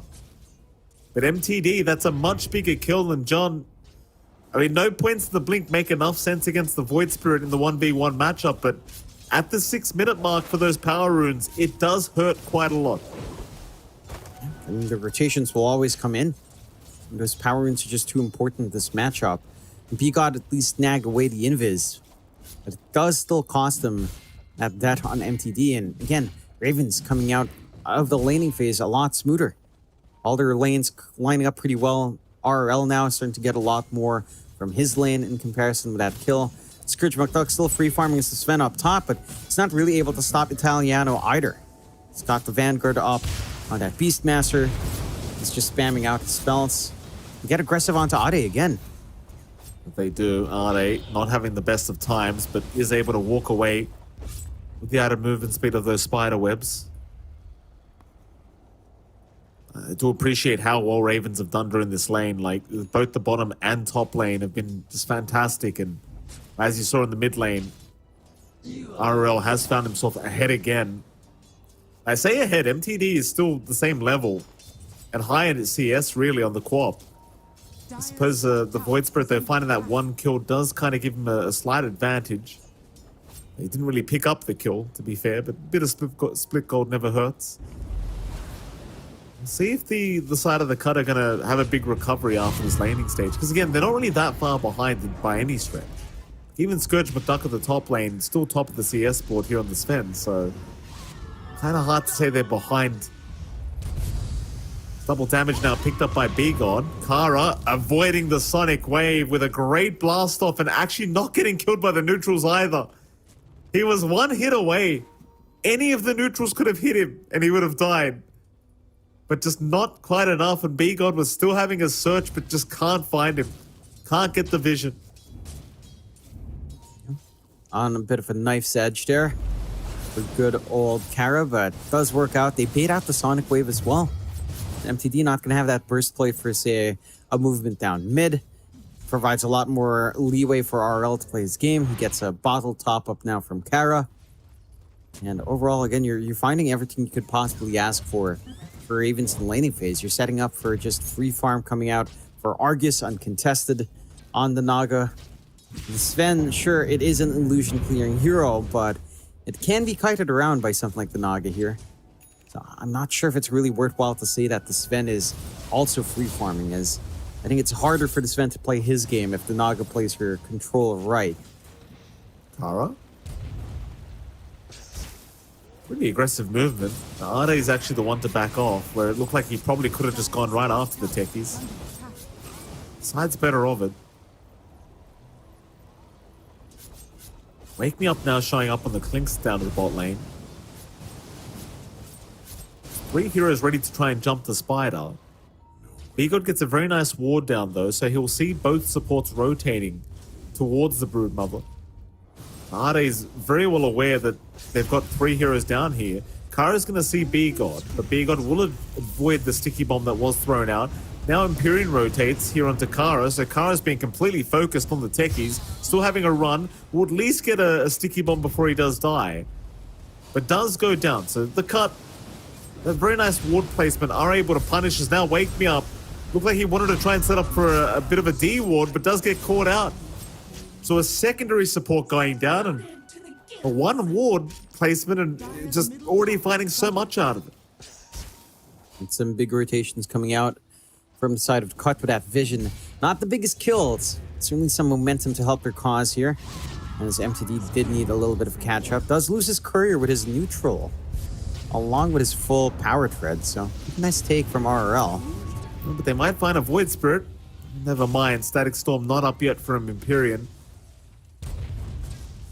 They don't really have the greatest of options to lock the man down, as the Ancient Seal was already committed earlier.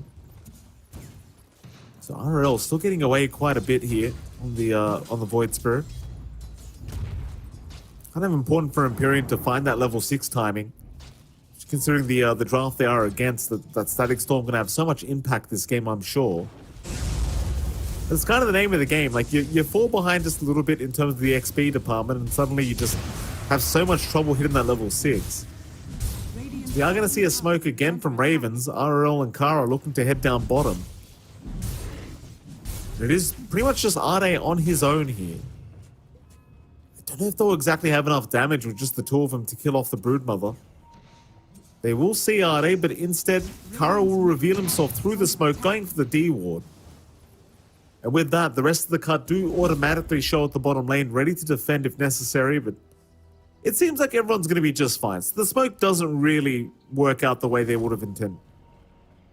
Yeah, they did plant the Ob Sentry in that smoke, so it did give that information to the cut even before breaking it with Kara there. Stalling for time quite nicely. We've managed to overtake now in Scourge McDuck with that full Mask of Madness up. This fan is up there in farm. He had some ancient stacks to clear out. You've given a lot of space out for Italiano though. He also had some ancient stacks to clear out, and he is working towards a very early pipe. So just going for the Aura Beastmaster. No Ags Rush, nothing too silly here on Italiano. Just wants to provide a foundation for his team to build up on. The cut, they're smoked up with MTD and B-God. Getting good flank here in Italiano. That's a much bigger kill. Certainly is. Italiano Gangster's been pretty free this whole game, but they will finally catch him. With the Mystic Flare out, that's not going to be too hard of a kill here for the cut. Scourge McDuck able to take it on the Sven, so even happier days for him. The Scourge is really starting to pull ahead of net worth. 1k ahead of the Naga so far. A very important pickoff here for the cut, trying to slow him down, but now Scourge getting caught top lane. A lot of mind placement here onto Scourge. He is still running, but the chase is on. RRL, he has no more step charges though. He's going to rely on this Aether Remnant to try and land, but it's off the mark. Scourge walks away with 100 HP. Skara, Sonic Wave, barely on the edge connecting. And now RRL also getting caught by the cut. Empyrean there with the static storm to lock him down. Glimpse out as well. It's not enough. He is still fine to get out. Close call, but not quite close enough. And meanwhile, Scourge, he's being stalked right now, John. Pops the Mask of Madness. I don't think Wake Me Up has enough damage on his own, though. Even with the Medallion of Courage, it's still against the Sven. Just has too much armor. But he is going to keep the vision up. Things are coming out as well. No one can really follow up here. Not the easiest time. Wake Me Up just going to be soaking some EXP here. A nice start already now, and the cut are starting to hit their spikes. You know, Ade can stake this solo lane down bot. Start to push out with the Spiderlings. RRL was coming in, John, but it seems like the Sven kind of got the point. He saw the rotation from the Void Spirit underneath that Observer Ward and decides to get out of there ASAP. Problem is, now they're just losing their tier 1 mid tower. It's not defended at all. RRL is just threatening to take some support lives. He get silenced by the Ancient Seal, but is still fine to turn back in onto MTD, who gets hit by the blast off. But it seems like Kara has gone too far. 4 heroes here from the cut can ensure they get something for this. But they still lose the tier 1 mid tower. No real contest in that department. A nice tower to take for the side of Ravens. They lose their bot tier 1 in the process, but looks like Ravens will find top. So 2 for 1, and the objective is certainly starting to feel a lot better now. For the Radiant side, the cut for their part, they've done a great job of just having some space for Scourge McDuck. Now we're Sven, full Echo Saber up with Massive Madness. The Blink ready to be bought out, and Scourge will just buy it out now. So you've got some early aggression that can come out from the cut. Manta style up and running for Argus can help the cause. You're not as scared of the silences now. You have to respect this Broodmother. Last off Kara. Not going to make it. The glimpse back was there from Empyrean. Guardian might try to start getting a little bit more aggressive onto these tier 1s. Get the mid lane. There's a big group up here from the cut. RL's currently being watched on that low ground. Not the easiest target to jump in on, but they are trying to bait here with MTD. Roar is out. They've got the Quap, but a great Static Storm going to at least find the trade onto the Void Spirit. An Italiano Gangster, very, very low. The song kept him alive for just a bit, but not for long enough. The TP away from Argus makes it so he doesn't have enough time to get out. The cut, they find the better end of the trade. Now looking on towards the mid-tier 1 tower. They've got that push lined up. Scourge McDuck again showing that blink off in a very big way here for the side of the cut. And their team fight's just a lot tighter. And all you really have here from the side of Ravens is single target control with your net, with your roar. When it comes down to these wider spread fights, just Static Storm makes a massive difference. Empyrean again with his positioning not under the firing line. Someone's got to reach into the back line. You've got to use that Hawk vision. You've got to get the jump from RRL. Try to kill off these squishier supports. And then these team fights start to open up for you a little bit more. We're going to find Empyrean. Ade is there. Will show himself. A nice Sonic Wave from MTD. Not going to save Ade though. 2 for 1 so far. That's going to be about it as well. MTD just blinking away. Not seeing any reason to stick around. Ravens. Yeah, a nice little engagement for themselves now.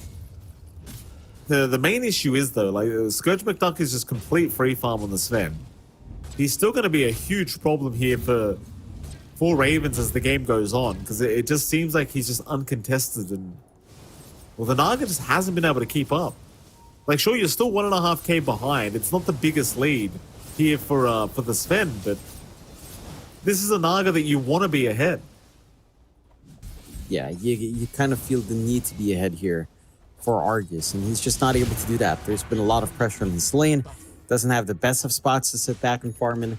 They're trying to share this gold on Ravens with that Beastmaster for Italiano. And the investment is sort of paying off though. Crimson Guard not too far off now for the Beastmaster.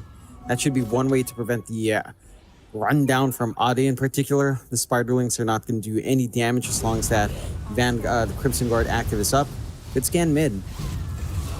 Absolutely. They have found Wake Me Up already. The Clinks is down. RRL at least got Empyrean as a trade, so it's not the worst scenario. The MTD is still trying to jump in, but this may cost him. He blinked right into them, but it seems like Ade is going to zone out the support, so Kara is down. RRL's been caught out. He's also gone. Suddenly it's a 3-for-1 in the favor of the cut.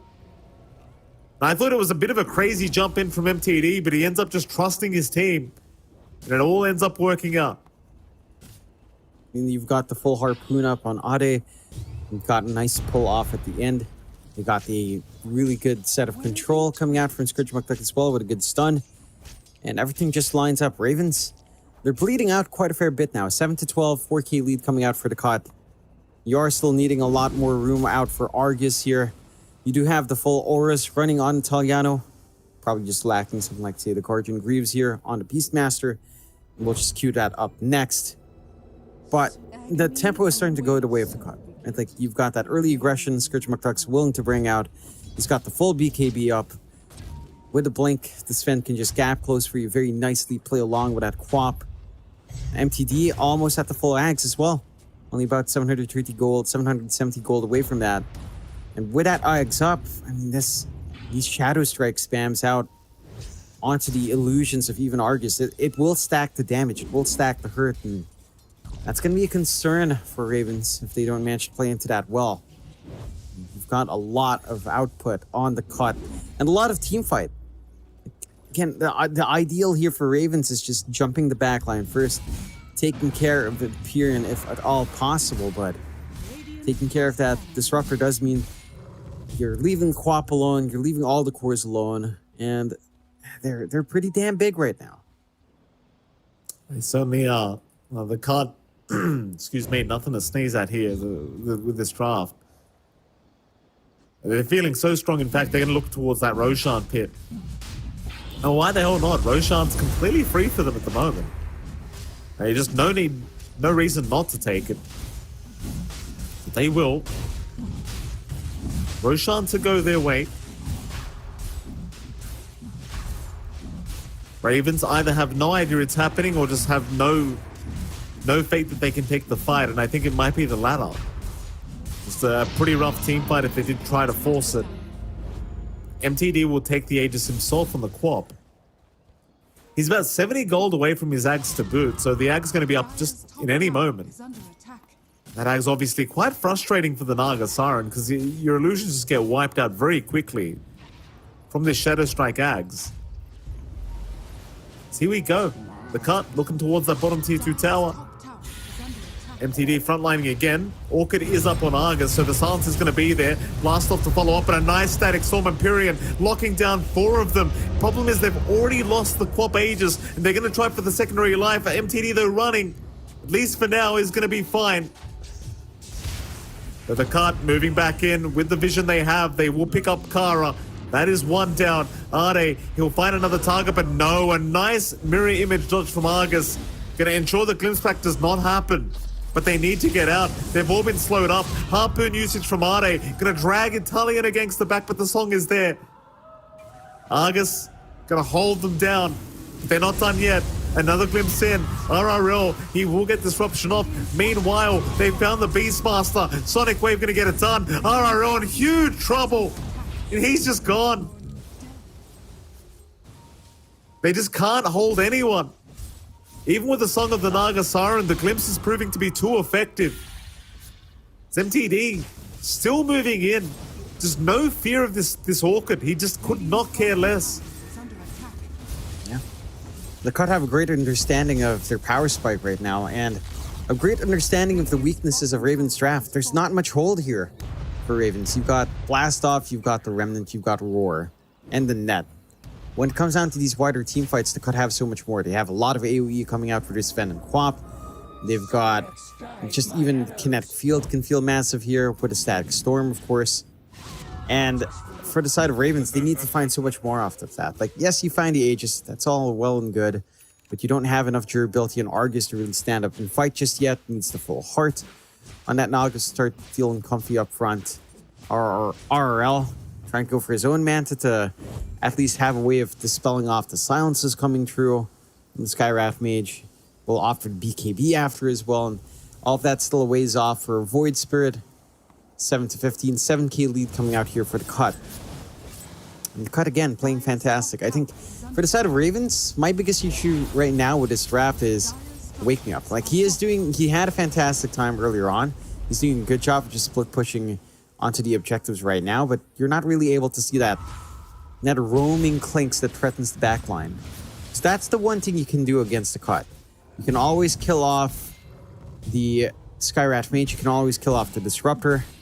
We've got to see that come out here from Wake Me Up. I mean, he's going for his own Orchid, which should simplify that process, but as long as these supports are alive on the cut, you're never going to be able to start these fights on your own terms here on Ravens.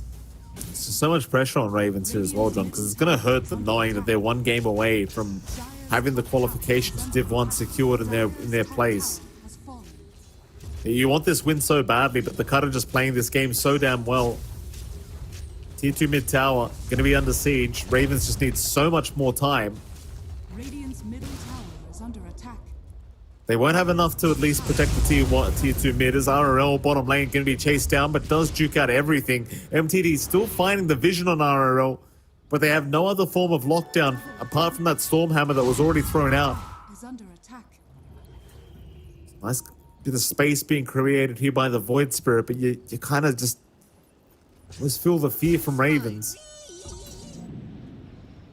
Just trying to find any space in the map to farm right now is the side of Ravens, but it's pretty tough. Like, in terms of space, it doesn't feel like they have too much. No, certainly doesn't feel that way.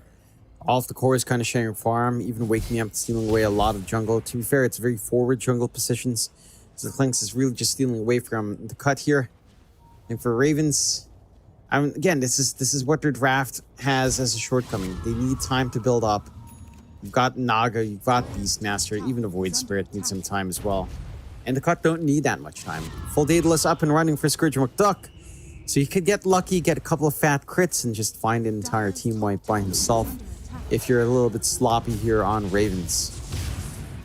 Lane, jump is there. They got the stun off onto Italiano. The Harpoon usage right back to the Beastmaster, ensures they get the kill. And suddenly the cut, looking to go high ground, knowing the Beastmaster is down for 45. No buyback available on him either. So he would not be available if they do go high ground and force a fight right now. But it seems like they are going to play it a little bit safer here, the cut. So you're not aware that the buyback is not available. Top tower is under attack. They So at didn't have a least- creep wave anywhere. And good True. cuts coming out there from Argus, I believe, and from RRL, just jumping around at the back before retreating. The cut, they're still in a strong position even with that stall out here from the side of Ravens. Like, you do have the full heart up for Argus. He is going for the butterfly next. We were seeing Italiano gun for his Zags instead of the full Guardian Greaves. Should still be able to find that. But map control is slipping away. The cut just pushed up top tier 1, gunning for the tier 2. Last outer tower left for the side of Ravens, and you're gonna lose Tormentor control here as well. Shard going away with B-God. This is actually a really fun thing that you'll always have a way of getting some armor in these fights, so you're not an instant burst hero anymore. Ade, he finally pops the BKB, jump in. Big astral steps coming out here from RRL, a lot of damage. The Sonic Wave doing absolutely nothing, What? but they'll still lose Wake Me Up. Now MTD's caught out. Oh, they've got the Quap. They have got the Queen of Pain down. Ravens, they really want more. Song has been used. They catch the Brood. They've caught 3 of them. They've got the Sven though. That's the big one. They'll lock him down. The Sven is gone. B-God trying to get out as well. We'll be able to make it. But who cares about that? You've got the mid Quap. You've got the Pos 1 Sven. Huge deal here for Ravens. Under attack. I'm a little bit surprised by how that fight broke out for the cut. MTD stuck in the middle, tries the Sonic Wave pushback, hits no one, and the cleanup's there. Like, you still have to respect the Naga. You didn't quite have the best of time left on your God Strength, your Scourge, so you didn't manage to get the damage out. They find more. Mid lane? Yeah, Ahri goes down. Ahri just trying to split push the mid lane while he could, but he's dead.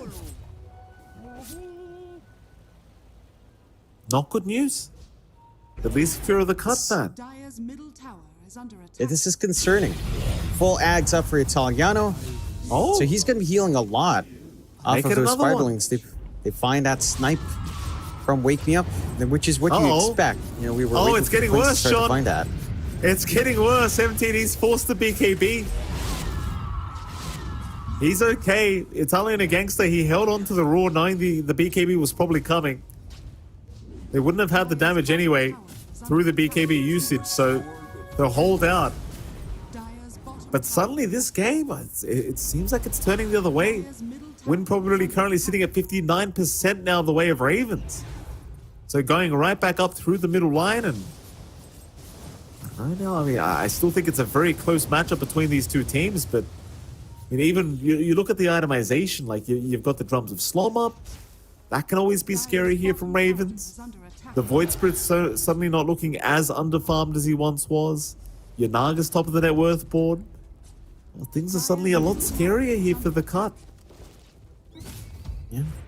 And you've just built up really well. Finding that opportunity up top, snowballing off the back of it. Side of the cut.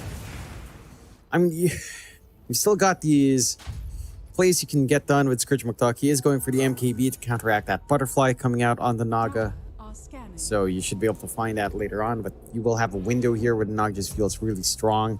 With a butterfly heart up, with that evasion, with all the EHP. And the cut will try for a smoke out. See if they find anything impactful here. Let's see.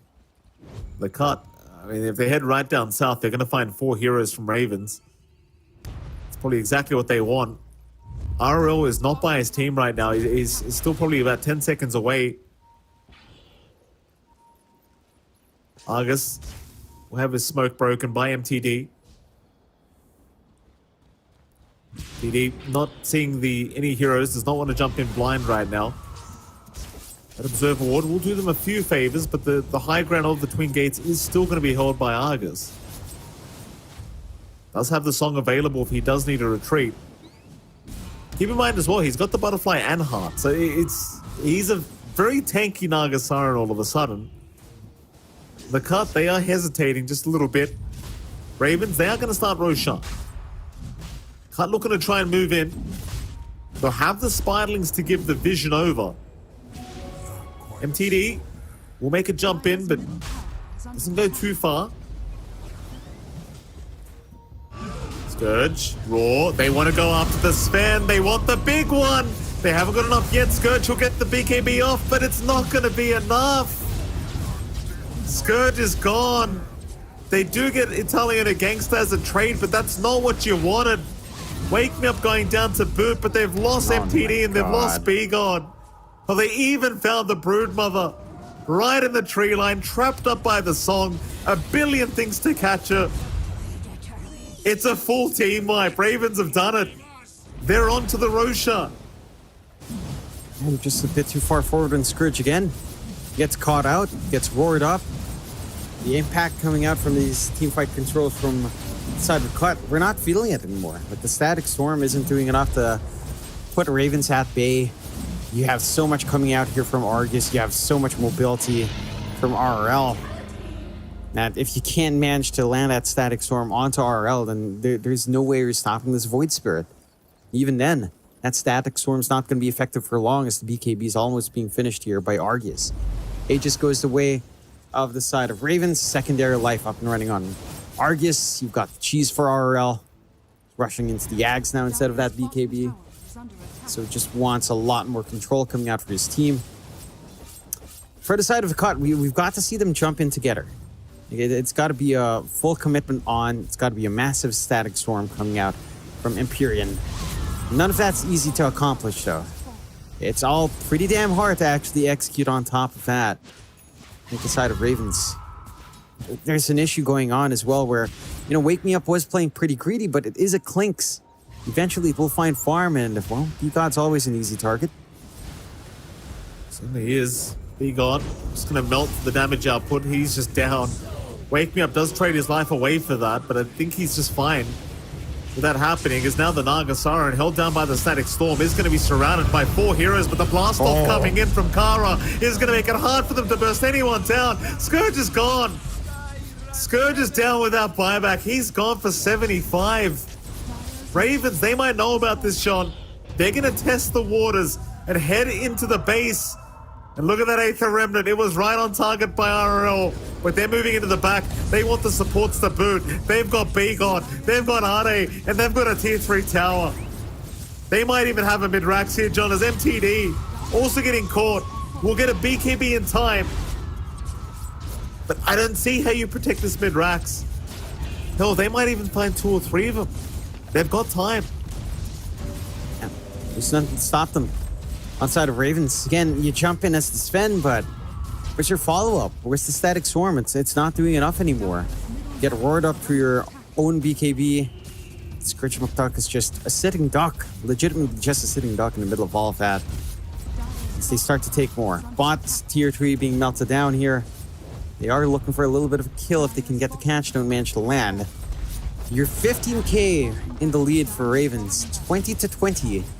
The cut on this graph is a roller coaster, except it's climbing up more and more for the side of Ravens, just constantly on the up and up. That first drop was something, but the rally into the second lift hill, Mike, it's a scary one. Absolutely. Ravens looking to put an end to this game, going right for the Megas. The cut suddenly in a position where they're just forced to fight, forced to try and defend. Otherwise, the Megas just going to end the game for them. As Scourge McDuck, he's going to jump in right after the Beastmaster, but he's fine. For so far, Italian and Gangster, they're finally going down. They'll pop the song. They want to keep the fight going. It looks like, though, no RRL. He wants a way out of this. He'll hide into the tree line. Argus, he's going to keep going. B-God is down. Scourge still trying, but the disarms are there. Kara's going to make it out. Meanwhile, RRL, who eat the cheese? He'll make it out as well. They're on the Sven and he's down. It might be time to call it. Ade will drop. Buybacks are available on a couple. There's 1. There's 2. But they're into Megas very, very soon. Ravens so close to securing their Div 1 slot. Ade is gone. Dieback again. MTD is still trying to defend, but he gets caught by the Remnant. He's down. Oh GG is called. Ravens have done it. They are your second team to make it to NA Div 1 next year. And boy, oh boy, who would have predicted that, Jonathan? Ravens, what a team. They've made it through. Yeah. Look at the happy faces, John. They are relieved. Yeah, I'm definitely seeing a very happy face on Argus in the complete darkness. After that win, just stepping away from Montreux so far away. There you are. There's Argus. There's the smile. And it's gone again. But the Ravens... What a journey from these guys, man. Like, they stick it out. We see some fantastic plays. It's quite an outstanding game here up against the cut where they have a slower start. You know, their lanes look pretty lousy. There wasn't much presence coming out. You were getting everything you wanted here for the cut initially. But Ravens step up to the plate and they drag it out long enough that the itemization agreed on Italiano on Argus pays off. RL starts to get some self-dispels on hand with a Manta. So suddenly that Ancient Seal hold from B-God wasn't enough, and for the side of the cut, it just felt like they couldn't find that tempo they wanted. Like, there were some good fights as we're seeing here in the highlights, but when Scourge McDuck would jump in and just get roared through the BKB, that's when the fights went southward. Yeah, they certainly did. I mean, it's crazy for the cut. Like, they're off to such a great start in this game, and I thought, honestly, John, at the 20-minute mark, I thought there's no way they lose this. You know, but just everyone just starting to slowly get together from Ravens, and they just hit this timing where they get one good team fight, and suddenly they're the team ahead. As you saw, this Roshan fight was an absolute disaster here for the cut. Ravens suddenly going high ground where their buybacks were lacking from the cut, and it's just a crazy game. I'm sure if you have the cut here, if you could speak to them, John, they probably would not be too happy with the way they've lost this game. we'll have to. Sadly, we don't get to talk to them, John. We're gonna have to talk with somebody from Ravens here and hear what they feel like right now. I'm sure it's very happy, but yeah, a pretty tough loss here from the boys on the dire end of things. And the cut have just looked so promising as well coming into it. It's just not enough in this game. And it's a best of one. Anything can happen. Maybe in a best of three, you see a bit of a different story, but certainly not in this case. And, well, Ravens, again, they looked extra motivated. They allowed this Broodmother trio. Italiano tells his team, all right, guys, I know how to deal with it. Let me solo her. He goes for the Beastmaster, goes for the Yags. With all the Spiderlings up, with the drums beating, you just don't die as the Beastmaster. If you do, it takes a lot of commitment. Just goes for the Aura build-up, Crimson Guard, Pipe, more than enough, and the cut just has no play. Ravens, again, coming out on top here. And we do give our MVP out to Argus. He played a pretty solid Naga Siren, sat back, farmed, worked the lanes, worked the map. He knew what to do as well in that lane, up against the Broodmother, right? Like, he managed to hold that lane pretty well. They managed to find some punishment early on with Kara, and Argus just stepping up to the plate here in these best of ones. Oh man, well, what a crazy situation. Like Ravens, what a journey here throughout 2 or 3, Jonathan. Just a team that I, quite frankly, didn't have too much faith in when we started in the first week, but man, they really showed up. So again, Argus is the MVP, if in case you were wondering. John did just say it, but there you go. The MVP being handed to Argus here. No deaths, 6 kills, 16 assists, but more importantly, just doing the thing he needed to do, which is just carry the game for his team. Man, what a crazy story for Ravens, though, right? Like, out of all the teams you see in Division 2, like, I feel like Ravens, sure, like, they looked amazing during the first week of play, but I can't quite say I was sitting there thinking to myself, man, Ravens are going to be able to pull off the top 2 spot here in Division 2, but, you know, as the weeks went on, John, you slowly start to grow a little bit more faith with these boys, just based off how great they were playing. Yeah, they made it all the way. I mean, I said yesterday, John, I personally predicted these boys might just qualify through to Division 1. And, well, for once I was right, Jonathan, which is very, very good for me. Ravens doing me a favor. And I mean, they've got to be happy. I'm sure they'll tell us, you know, yeah, we were expecting to make it through when we first started Division 2. That's the generic answer every team has to give. But were you really expecting it is the question, John? I mean, it was a pretty competitive Division 2 we had for 2 or 3. I can't say they would have been 100% confident that they would have made it this far, but here we are. Yeah. Again, this squad of Ravens did start out as another NA team last tour. They got picked up by Ravens, who ditched their South American squad. So it's actually quite the journey for the organization to move up after switching regions, for this team to hold it together after Tour 2, and then just rally into Tour 3 looking a lot stronger. I don't know if it's safe to say that it was safe to expect Ravens to come out. I think anyone could have come out here in these best of 2s. We could have been best of 1s. We could have been stuck in a very long, infinite time loop. But Ravens does break up that curse for us, Mike. Somehow we don't get up like a situation in Div 1 there. And I'm keen to see if we will get to speak from anyone from Ravens, what that journey was like for them. Not just whether or not they expected it, but, you know, like what the differences were from the side of Ravens from Tour 2 into Tour 3. Fortunately, it doesn't seem like we can talk to anyone there, so we can take a look at our schedule again to see what we've got lined up here, Mike. We've got the cut versus C-Dub next. So even though the cut lost, they still have a positional fight for 3rd place here. A good chunk of prize pool to come out. I'm sure both sides would be motivated. Yeah, I mean, you're playing for the difference between 15,000 and 11,000. So there's $4,000 essentially on the line here. No, excuse me, I am wrong. No, I'm not wrong. I'm correct in saying that. There is $4,000 on the line. So there you go. It's still an important matchup here. Like, one game for 4K isn't such a bad payday for one of these two teams. And well, we'll see what happens here between the Cut and C-Dub. I mean, they might just decide to have a bit of a fun time. They might decide to take it seriously. We don't know how much the money means to them. Generally, Div 2 teams would prefer to just get the better money, but who the hell knows? We'll see. We are going to head off to a very short break. And right after that break, we're going to have our final game of this tiebreaker between C-Dub and, of course, the Cut. We'll see you very soon.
right, ladies and gentlemen, welcome back. We are going into our final game of NA Division 2 for 2 or 3 for 2023. And it is MLP Dota and John X5. Jonathan, I almost forgot what year we were in because it's just been that damn long. It's hard to... I can't keep track anymore, John. I'm getting old, but we are into our last game of this tiebreaker. This is going to be the decider to see who does place third in NA Div 2 and who places fourth. Of course, there's a difference of $4,000 in prize pool here for the third and fourth place. So pretty important to try and secure this win if you are either side. Just a bit of extra money to end off the year. And I say end of the year, obviously there's still TI qualifiers, but you get my point. You know, the end of NA Division 2. What are you thinking, John? Between the cut and C-dub, like before we get into this draft, who do you kind of dub the favorites?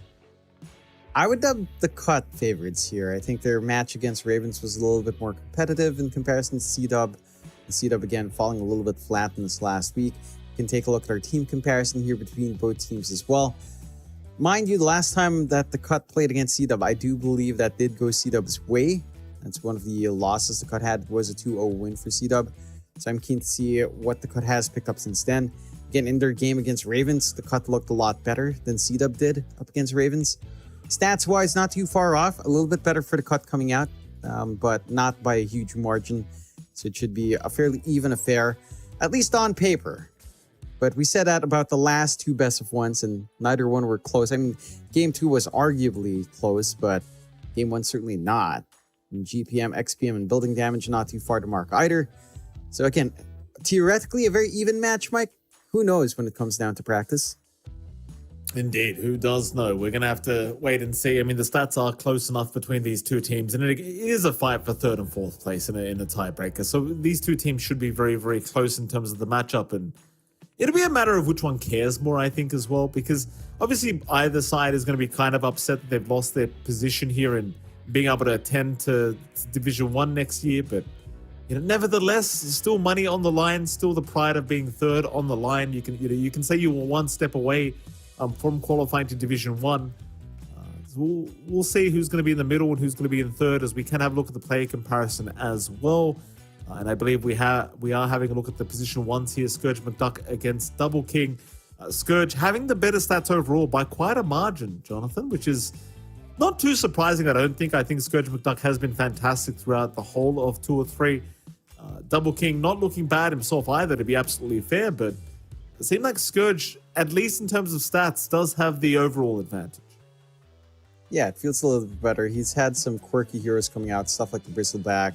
He really enjoyed stuff like Sven we saw in the last game, although it didn't pan out too well there. So I'm keen to see what sort of safe lanes we'll see, as we do have the draft ready on hand for both sides here for our last best of 1 for this tour in NA. And I believe across all the regions, this is probably the last set of tiebreakers. So it's the end of the year, Mike. It is the end of the year. I know. I feel suddenly very sad. I mean, sure, we have the major, we have TI regional qualifiers, but it's over. It's over for you and me, Mike. We're done. This is it. Well, I mean, yeah, kind of. I mean, you never know, Jonathan. My goodness, but yeah, it is TI season officially after this, right? Like, well, I guess after the major, it's TI season, but you know, the DPC ending kind of makes it feel like TI season is officially underway. As we do have the draft officially underway too. Of course, Timbersaw is the first to be removed by the cut. C-Dub Esports, they will respond with a Spirit Breaker ban out. We'll wait out these final bans. I must admit, John, nobody looking very happy at the moment on the That camps. is fair. It is fair. You're not happy if you're on either team right now. You wanted to get more ties. The cut was not able to bring that out. So unfortunate, but it is the way it rolls. The C-Dub will take care of the Doom. The cut will take care of the Undying. So you have stuff like Pugna still open here for C-Dub. You do have the Broodmother. Oh, Mark's starting to pop off. Always worries me when Mark starts getting really active. He's a very fun fella. I mean, look at his shirt, dude. It's such a clean black shirt. It looks nice. Pugna first. It does look nice. It does. I mean, you know, I'm happy to see that at least they're still smiling on C-Dub. You know, it's tough the position they're in, but yeah, it's good to see they're still happy. Mark looks like he's still amping up the team. You know, like, who cares, boys? We'll get him next year. let's just win this game. Let's just try to, end it off on a good note. Mark's probably saying something along the lines of, guys, we still got TI qualifiers. We'll destroy everyone. Don't worry. TS7 downs aren't going to be a problem in qualifiers. It's too easy, Some crap like that, I'm sure he's saying. I'm sure he would. That's the kind of crap Mark would say for sure. The cut, they do pick up the Broodmother and Silencer. C-Dub pick up the LC in response. So you do have the overwhelming odds to deal with the Spiderlings, although it's not as easy as it once was to use overwhelming odds there. And with a change, it's centered around the LC. You can't just freely throw it into the lane. So clearing out these Spiderlings a little bit tougher for the Legion, but I do like that the Legion has a pretty solid way of still dishing damage onto that Brood. Like if you go for the duel, it's pretty much a straight win for the LC. If you get a blink up, then the overwhelming odds can still come into play. So I do like that coming out from C-Dub. It's just very stable off lane. We've seen a lot of LCs crush a lot of matchups. So I'm curious if the cut will be able to get arranged here to kind of match up a lot better there. With a Pugna here for C-Dub as well, you do have push on hand. You've got some ways of clearing out the Spiderlings on top of that. You don't have the best synergy with the LC. So I'm expecting this to be a +5 Pugna, but you do have a way of being a battery for someone. Granted, you don't have the Storm, so probably not as straightforward there, but the Pugna has been feeling pretty damn good as an early pickup here. Has. And we'll see, obviously, a pretty nice pick against the Broodmother. Overwhelming odds always going to feel very, very nice against this hero. As final ban out to come between these two before we can see some more picks coming up. Good to see Broodmother apparently is becoming extremely popular in the matches. The cut running it once again. Wonder if they're intending on running at position 3 again, or whether they want to try the position 1 Broodmother this time around.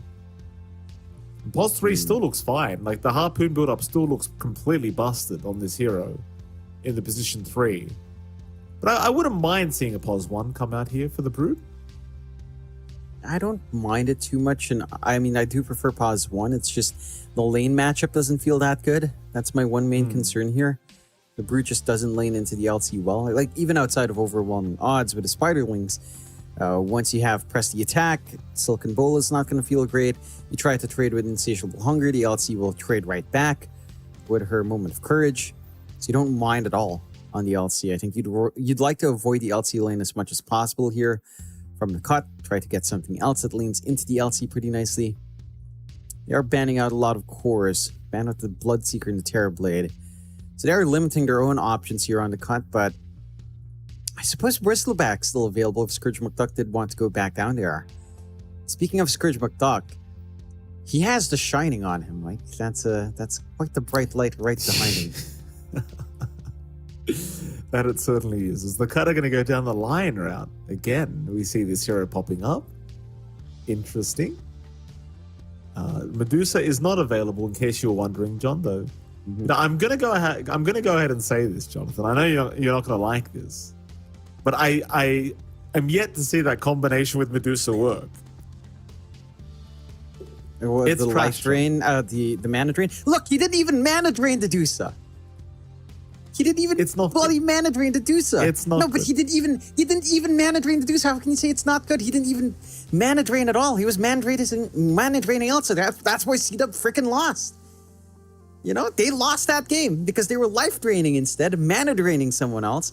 Their target prioritization was split up. Man, now you have me trashing C-Dub. What's wrong with you, Mike?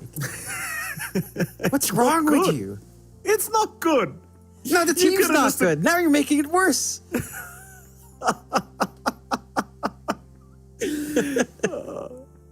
You're making it worse. John X Pride is what I'm talking to right now. I think is C-Dub Esports. They'll go for the Beastmaster and Disruptor. The cut, fourth pick for themselves. What are they planning with the LC now? They planning to flex it mid or safe? It's yeah, the Bristleback does come true. Like it makes sense in this lineup. Just have a lane against the Beastmaster that works well. What are you doing with the LC? What are you doing with Beastmaster? Are you going to run Beastmaster mid for Mark? I think he'll pick up the LC. Should be the Mark LC. Okay. Although a +1 LC would be pretty damn nice just to counteract the +3 brood, but then you just lane swap. So it's a dance around the gates, I guess. I don't mind it. Like this is the final game. They're playing for a bit of money, but they can also have a bit of fun. And I like position 2 LC. Like I think it's very, very fun to watch. If it is going to be that for Mark, we'll see. Final bans to come.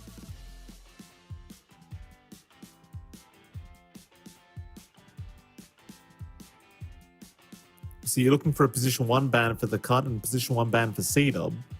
I guess it is still pretty open. C-Dub actually going to get rid of the Ember Spirit, so they're assuming... Oh, I say position 1. I mean, they do have the Bristle back, so I suppose not. C-Dub going to focus on mid heroes. The cut going to focus on position 1s. They'll get rid of the Slark.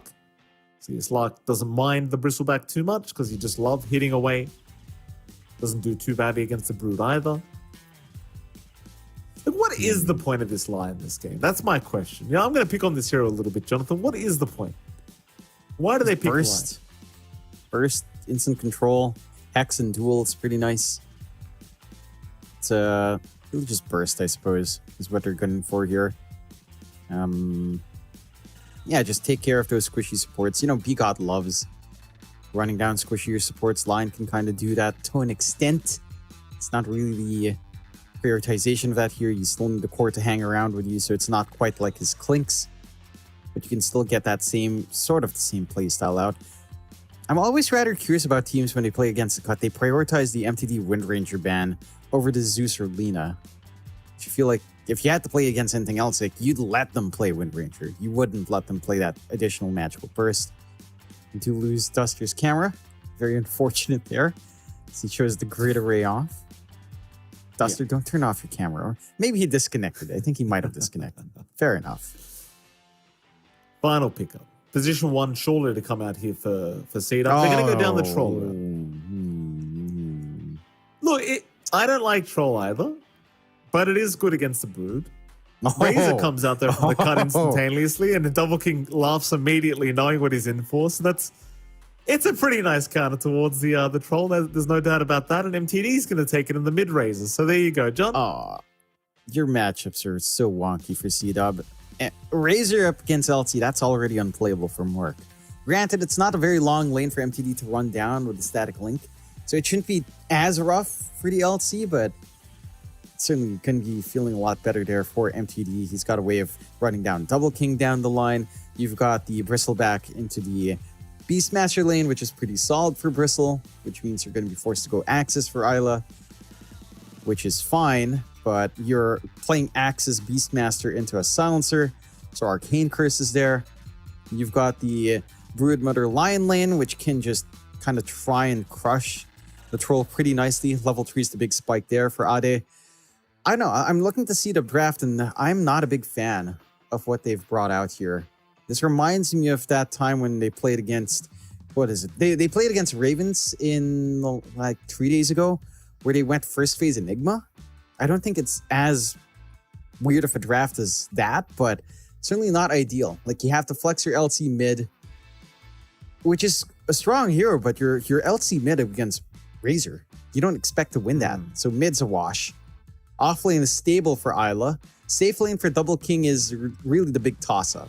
If the troll does get away with the lane, then you get, say, a fast Battlefield or Maelstrom. The hero can pop off. It does have some good early timings. Can push towers quite nicely with Beastmaster.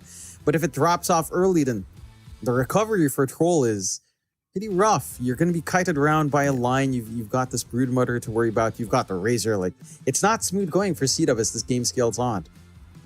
Yeah, that last pick Razor, I mean, it was an instant pick, and they knew how great it was going to be. Mind you, Razor apparently 0% win rate in NA. Same thing with the Troll Warlord, 0%. So there you go. Not too surprising for either hero, I guess, considering we are in 7.33 D, is what I was meant to say. So we'll get into it. Game number 3 here for today for the tiebreakers. See, tiebreakers are already over, but good luck, have fun's coming out. They're playing for a bit more money, playing for that 3rd place position. See who does take it out. I guess Why they is might Mark even be crying? playing for an interview slot, John. Who the hell knows? No more Div 1, so let's have fun, shall we? Nice bait, Mark. I've heard those go, words in SCA pubs, John. Just, go in. Go ahead and just fight it out for 30 more minutes. Suddenly TI finals begin when I hear those words in SCA pubs. So Go in. Ding! They'll never end. 30 Look at that. Sanctified's they having don't. fun. Spamming the Nether Blast animation. Look at that. Pugna's having a good old joyful time. He looks like he's having fun. He's spinning around now. He's having fun. do you see the fact that, like, I don't know if it's on your screen as well, but Pugna says on Pugna he has 360 movement speed. Where's the plus 30 coming from? Is it because It's nighttime. we're not at the meta market? Okay, Yeah. here we go. It's nighttime. Battle begins. And it's kind of crazy though, like 360 movement speed prior to the game starting. It's pretty crazy. It is. But skeletons move fast at night, Mike. I True. believe that's a scientific fact. Proven. When you do see a skeleton move, at nighttime they move really fast. If you've seen one, you would know this. I will. Mid lane, Mark and MTD are going to go at it. Now, you've made the point. Mark should be at a pretty big disadvantage, and I would agree with you.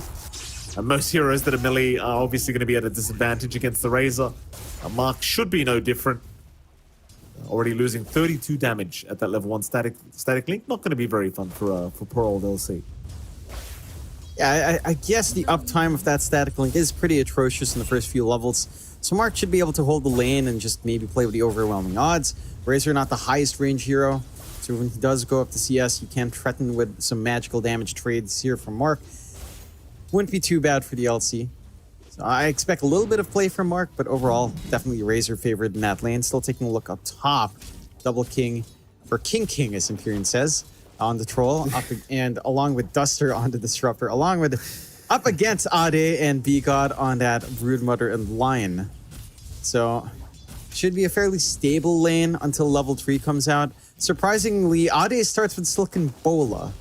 So he does not have regen or presence in this lane, which is rather surprising. I don't think I've ever seen a Broodmother have to go Bola level 1, but see, Ade's still going to hit level 2, so it shouldn't be too bad. If he goes Insatiable Hunger, I will just be like, yeah, you're definitely having fun here.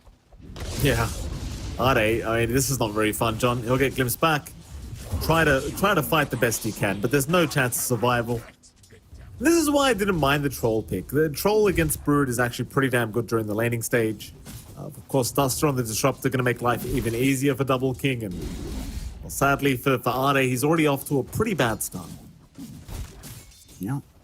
Again, just level 1 Brood with Silken Bola can't really stand there. V-God's doing a great job of just trading, but not enough to really find the kills. He might die for this. Yeah, he's gonna. Oh, Silken Bola. The mischance was there. Still not good enough. Double King does secure the kill. Another nice pickup here for the Troll. Mind you, he is out of regen, so gonna be playing maybe a little bit more passive for a tiny bit of time, but already off to an amazing start is the Troll Warlord. Of course, that final lane is the bottom lane where you do see Isla and Sanctified against Empyrean and Scourge McDuck. As apparently Duster goes down top lane. This bottom lane does not seem like it's a very fun time either for C-Dub in the off lane. It's a pretty rough affair so far. So Isla already extremely low on HP, and it's probably not going to get much easier against the Bristol Silencer. Definitely not.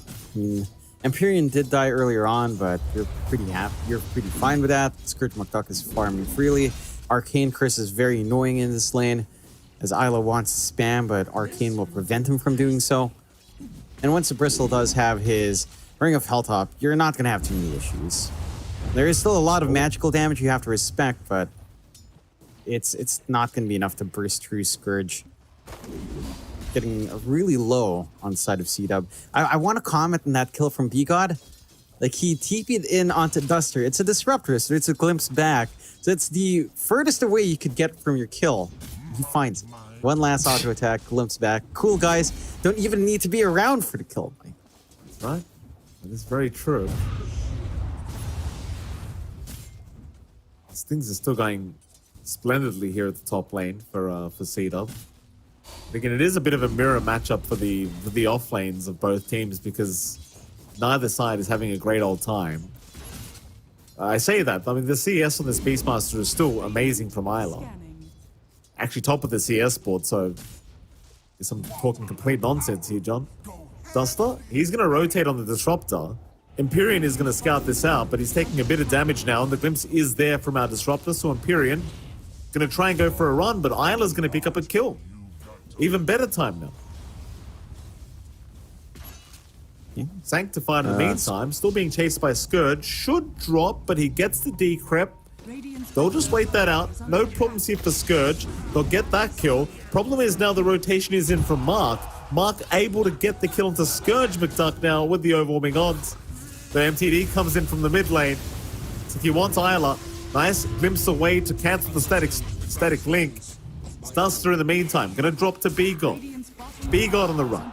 Mark will chase him down. MTD though, gonna zone him away. In fact, MTD just gonna go straight for the chase onto the Legion Commander. Mark, last word, not gonna be quite enough damage, but the blood grenade is there. Mark still running, planting another tree, making it as hard as possible. But ultimately, it should not be enough. He finally goes down.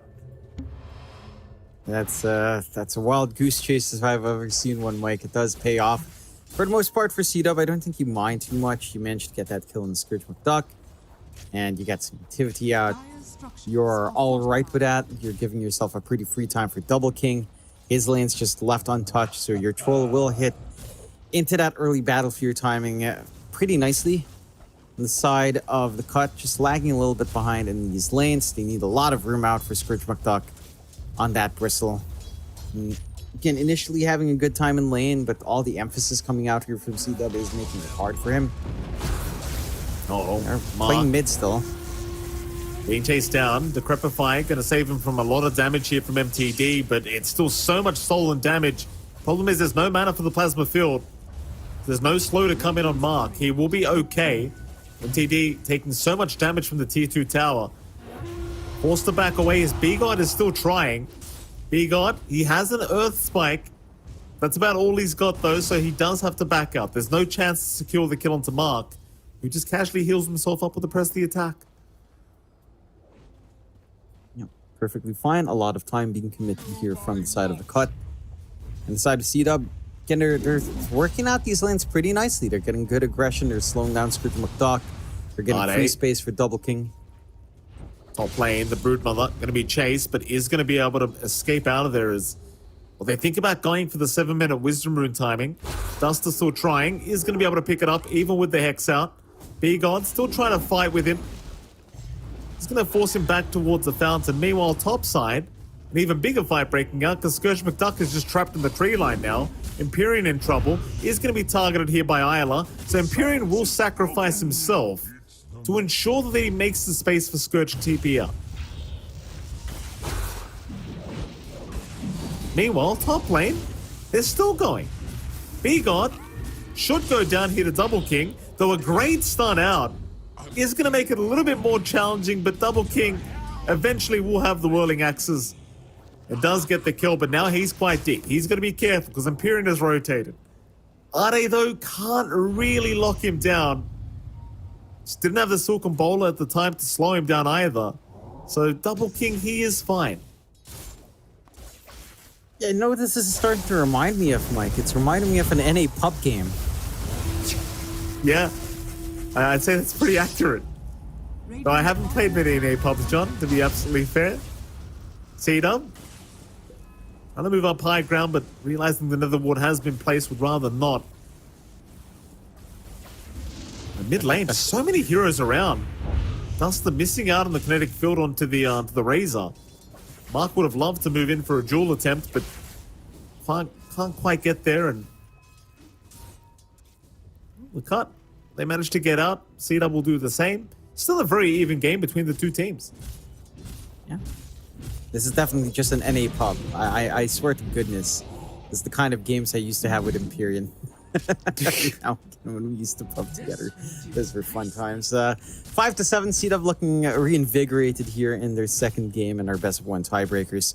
Smoke out. Mark has a duel ready. Would love a win here. Alright. Probably not going to be able to get out of this one. Gets jeweled up immediately, though they do have the damage. It's no problem. Mark did the math. Knows what he's doing.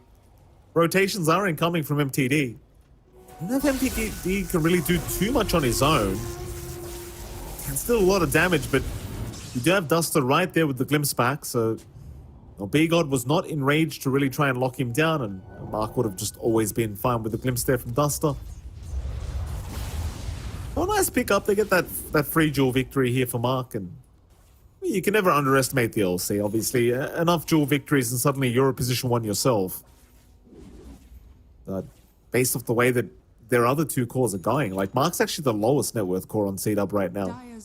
The Beastmaster Troll, both the top 2 spots, so C-Dub's having a great old time when it comes to the farm game. Again, they've managed to get a lot from their side lanes. I think you went off to a much slower start there than you'd want to for the cut. That for Empyrean, offsetting Scourge McDuck down bot. The top, the Silken Bowler level 1, the matchup for Ade just not paying off. So again, the foundations are set for C-Dub. A smoke out from the cut and C-Dub on the opposite sides of the map. Tier 1 still stands here, so they can't sneak around for the Bristle all too easily for C-Dub. Perhaps the cut can get this angle out for the Troll here. Scourge doesn't want to get jeweled, Johnny. You don't want to be front-facing right now against the LC. He's going to move in for a very easy roar out. This should be a pretty simple kill. Do they have the damage for the duel victory? Not quite. Scourge, he's going to survive just a little bit longer. My God. Kinetic Field's going to hold him in. They've actually taken down Double King at top lane, and Scourge will go down anyway. But he got pretty close to picking off a couple targets. That kill onto Double King was... He was TPing out with Hex and Earth Spike on cooldown. You know what killed him? The aggroed Centaur creep decided to stun because of all the units around. Oh, no. Because Ade came in with the Spiderlings, the Centaur ended up stunning him. I was like, oh boy, that's not nice. No, it's not, Jonathan. But that is those are the neutral creeps. You got to be wary. Duster, glimpse away again onto MTD. Gonna be safe. The bane of the Razor's existence this game up until you have a BKB. Now that glimpse is always going to just haunt you every time you try. And Duster, he's been very consistent in just holding the glimpse and just waiting for the perfect moment to use it on the Razor. So MTD are going to be quite desperate for the BKB to be up, but instead they could try for Double King, who's alone right now. Plasma Field is going to land. TP rotations are incoming. Will Silence committed just in case. But the cut, it looks like they've gone a bit too far. C-Dub, they're going to move in. And it's going to be a nice, easy duel victory here for Mark. Yeah. And copying a lot of tower damage there, B-God. Does get punished for it. Nice little pickup for the side of C-Dub. And the cut, getting aggressive, but not lining that up too well. Global Silence had to be expended from Empyrean on top of that, and just not finding anything for their trouble. You're starting to get some build-up on Ade. Echo Saber not too far off now. You're getting some room out for a Scourge to build up now on the Bristle. So there is some catch-up coming through, but it does still feel like C-Dub is a little bit scarier. I mean, Mark is getting pretty big on the LC. Phase boots up, going for the Blade Mail into the Blink. Once you've got that, then the LC is just going to be able to run you down quite nicely.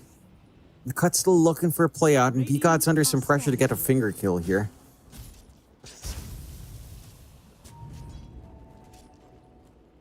Oh, Double King, very awkward position. They're going to have a pause out.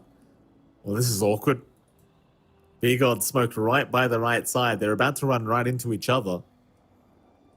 I mean, I don't know if Ade is close enough, but he can get there pretty quickly with the spiderweb movement speed. Double King, gonna see B-God. Hex is out. They'll get the last word for the silence as well, and it will kick in, so no battle trance to come. Very easy kill into Double King top lane. C-Dub not gonna be too happy seeing that.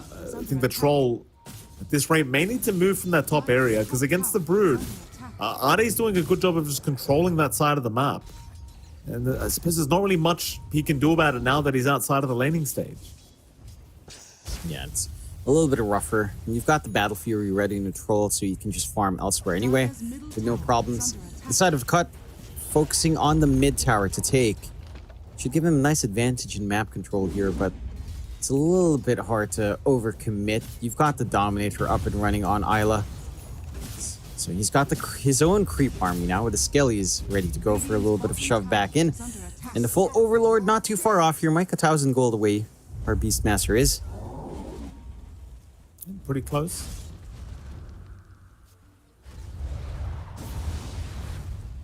Except the shield rune here on the Beastmaster. We could think about going for the mid-tier tier 1, but instead they're fighting down bottom. C-Dub moving in. They know Scourge is around the area.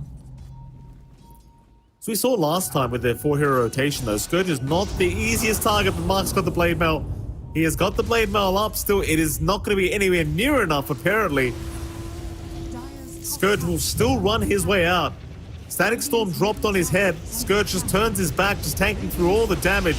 He is not dying. Life Drain is there though. With the Glimpse Pack, it's going to be enough. They will finally have enough damage. Empyrean also dropping on the Silencer. So a secondary pick off here for C-Dub.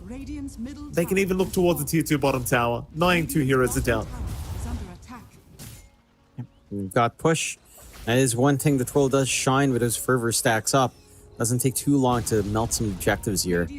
Rather unfortunate you don't find a duel win, but just enough coming out with Empyrean having to commit the Global Silence. Does stall out for time. C-Dub though building up the 4K lead off the back of those pickoffs, and it's the cut that are playing and rather passive here. Needing some BKBs to be up and running. MTD's been gunning for that for a while now. We'll have the gold for the Mithril Hammer soon at the very least. Just leave him with the recipe lacking, but look at this shove in. Isla just wants this game done. Still keeping that Dark Troll Summoner, the Skellies up, and they just rip through the objectives.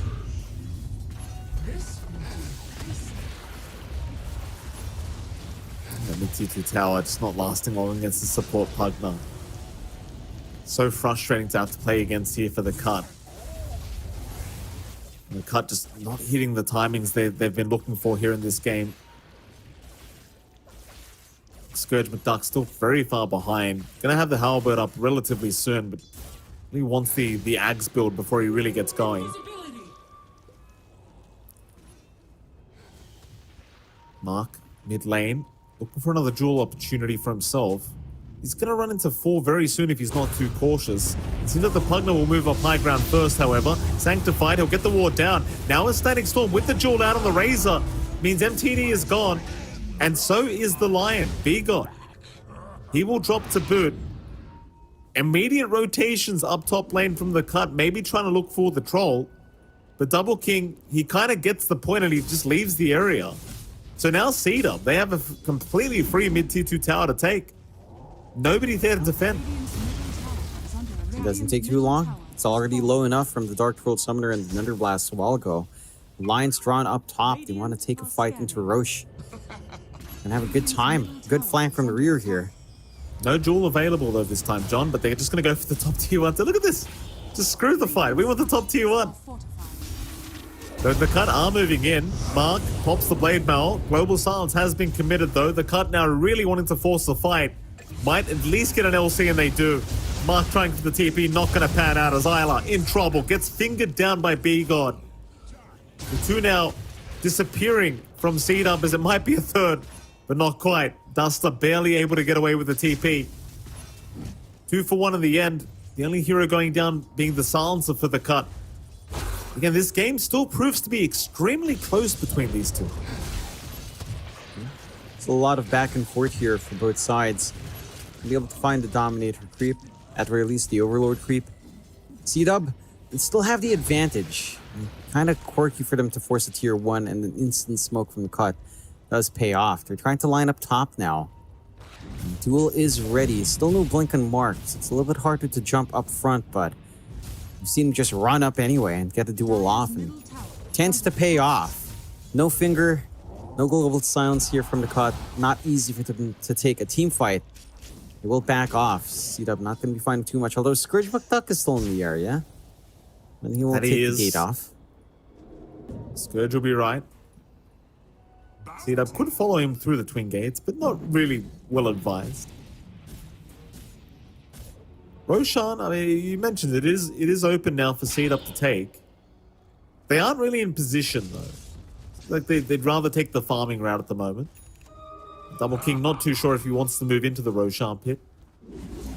Blink now up on B-God, so you finally have that big mobility item on the Lion. Heaven's Halberd also coming up, so there might be a smoke to come soon from the side of the cut.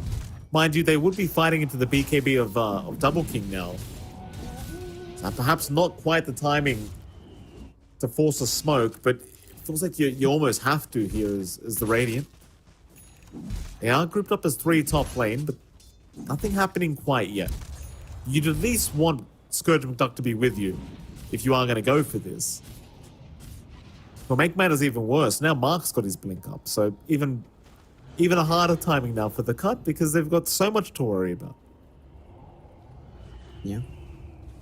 They're standing under Hawk Vision here as well. It's never the comfiest. I'm set up to pick and choose your fight here. They're going to find the Beastmaster. Only one being caught out. They'll move in. Isla, looking to drop, does get a roar off before he dies. Still running, but the finger is going to get the job done. Nice start for the cut. Scourge still going, but in goes the jump from the Jewel here from Mark into the Static Storm. The Jewel is actually going to work out for Mark, but he might die here. And he does go down. Scourge still being chased, will get glimpsed back, but nobody focusing on him quite yet. Scourge just too tanky, will walk away as they jump back in onto the Troll Warlord. He's got no battle trance available, he's just got the life drain of Sanctified. But I don't think that's going to be quite enough. Double King still trying to run. Sanctified healing him up with the Decrepify, but they'll just focus the Pugner instead. He's still fighting. It's just not going to prove to be it. As the chase continues now, the cut feeling strong. They'll go after Sanctified for a little bit, but decide better of it. They won't dive the tier 2 tower. It's a nice little win now for the cut, though. It continues as B-God gets glimpsed back into the loving arms of Mark. He will drop. No Jewel available here for the LC. Duster going to be targeted by R8, but the Ghost Scepter into the TP is going to prove to be enough against the Brute. So ultimately, the cut still win out that big engagement.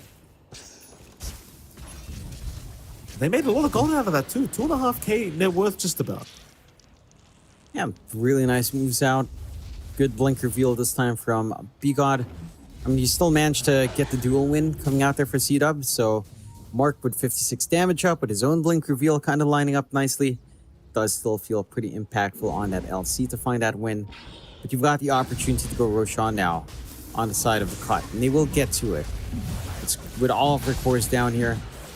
Good read from C-Dub though. We're just running down, even Double King around. But they're not going to check the pit just yet. The scan also falling a little bit off the market. We'll spot one now.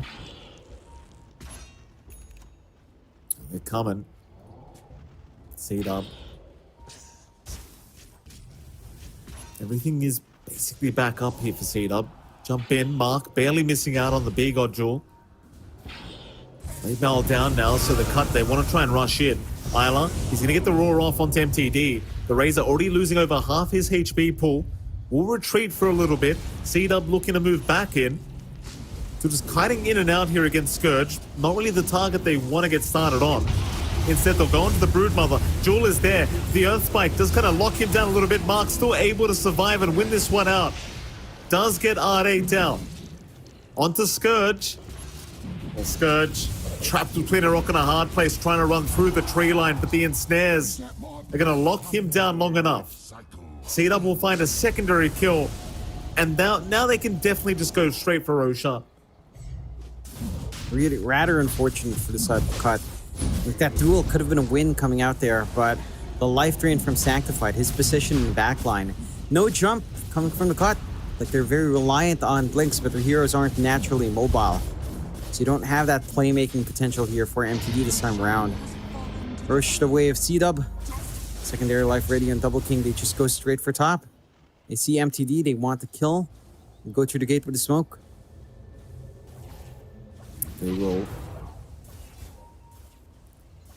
Down towards the top lane. The cut are waiting in the wake right now. They seem to know this is coming. Mark. Already moving forward, 84 dual damage available. He'll pop the Blade Mail immediately, realizing he's missed out on the initiation. Does get away. Roar is out. They've caught the silence at the start. Jewel committed, but they've got the Heaven's Halberd. So Empyrean's the one to win the Jewel out. He'll walk away with 28 jewel damage. Seed up. They still find MTD. It's good enough for them. T1 tower gone. They're still very happy. Now they are. Like, you aren't too upset here if you're on C-Dub. You drop your LC, but you find all the kills you want. You don't really care that this Silencer has 28 damage. I mean, that really doesn't do much at all on that hero. Inside of the cut, they need much more to be online. Like, Razor with BKB is an early spike, but the Wars have been making it tough. The single target control, the fact that you don't have mobility on MTD is pretty rough as well. He's going for the Lincoln's next on that Razor. Probably would want Hurricane Pike, 4-staff Hurricane Pike, or even just a straight up Blink on the Razor. Does feel necessary here. Seed up, 10k lead up, 13 to 22, 1-3-2-2 on the board. And they just keep that push pace going.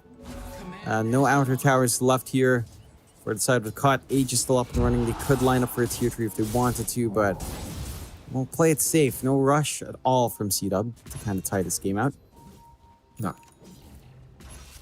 Scourge. That'd be a massive pick off. The vision is there. Just glimpse him back, Scourge. He's surrounded right now. They don't have the Roar to commit thanks to that silence, but they've got the Jewel out now from Mark. That'll be one form of lockdown. Roar is still available, but the Static Storm's going to be enough with the kinetic field. They did commit Roar in the end, I guess. But now with the Bristleback gone for 45, they'll try for high ground. Being gone, Earth Spike is out, but Double King's got the life drain from Sanctified to keep him healthy. They'll force the Glyph.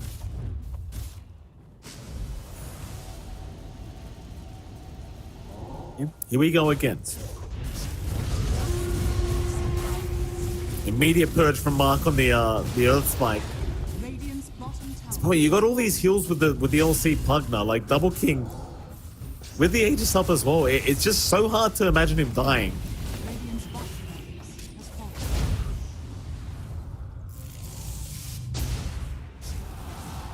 Get away. What Rax is taken.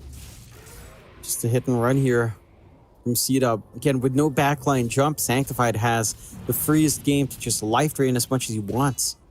This goes back to having that mid-Razor. When you're not able to really dictate this game by your own movements. MTD's gone back for the Midas. Just kind of wants to farm up a little bit, try to get some EXP going his way. And C-Dub, Age is still up for a minute and a half. They could just go high ground again. Here we go.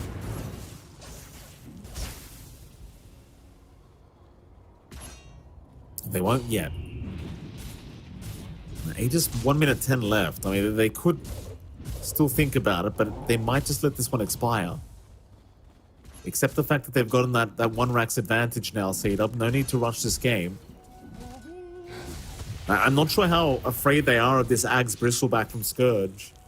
Obviously, it is still going to be the big spike that the Bristleback is looking for, but when you compare the net worth to, say, Double King on the Troll, it just seems like such a huge gap.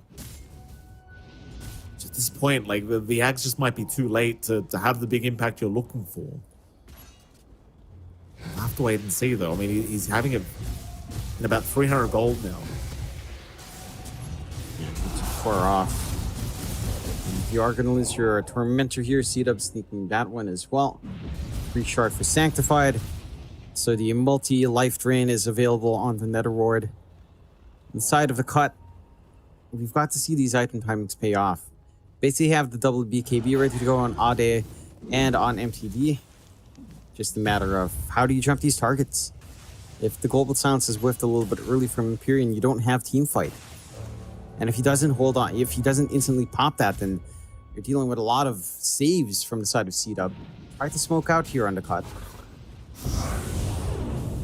Global Silence out mid lane. They have found the Troll Warlord. Life Train again gonna save the day. Double King not even needing to pop the BKB yet will finally do it. He has the Battle Trance, but it seems like he wants to retreat for now.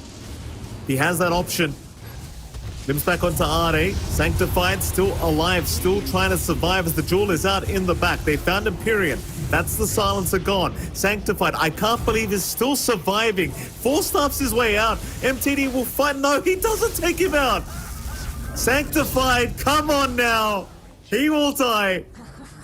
A bit too close for comfort. Radiant's bottom Definitely. barracks are under Not the way you'd want that to go. Radiant's bottom Not the barracks cleanest, has but they fallen. find the opportunities.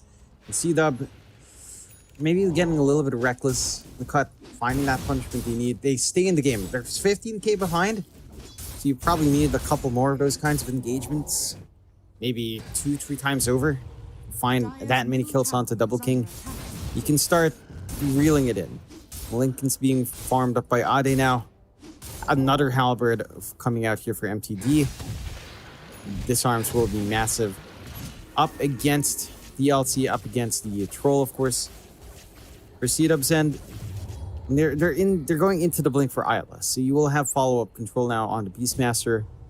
I do feel like you do want a way to purge off these silences here, coming out from Empyrean. It is causing some issues for the Static Storm and Aurora, but as long as they jump perhaps the backline first and force out an earlier global silence, you don't mind too much. Inside of C-Dub, they're just still set to scale. Mark's trying to go for the MKB now on the LC. Under 12 damage from the duel as well. Might find freebies. May, Mark again, Empyrean going down. BKB is very quick from Mark, and he'll just immediately TP. What? Huh? He cancelled his TP. Oh, he's got his team right by him. All right. I don't know if this is going to work out for him, though. He's still running, but a double Earth Spike going to lock them down. In comes the Life Train, but Double King, he's the one dropping low. He does pop the Battle Trance in time, though, and take down Scourge McDuck. Double King still trying to survive a little bit longer, and there's the Life Train coming in from Sanctified. Not letting him die. The finger gets it done. Oh. The Pugna gameplay, though, John. Sanctified, he is making it impossible. You just don't have backline jump. How do you deal with that Pugna all the way back? You don't have a mobile hero. You can't sneak up right now as the Broodmother to reach into that Pugna. It's just shaping up to be perfect for Sanctified. Like, he is just allowed to do whatever he wants in the middle of these engagements.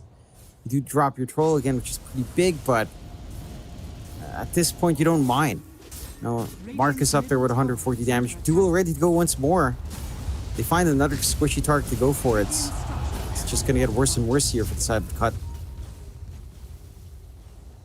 Not quite committing to the high ground yet. The glyph was forced.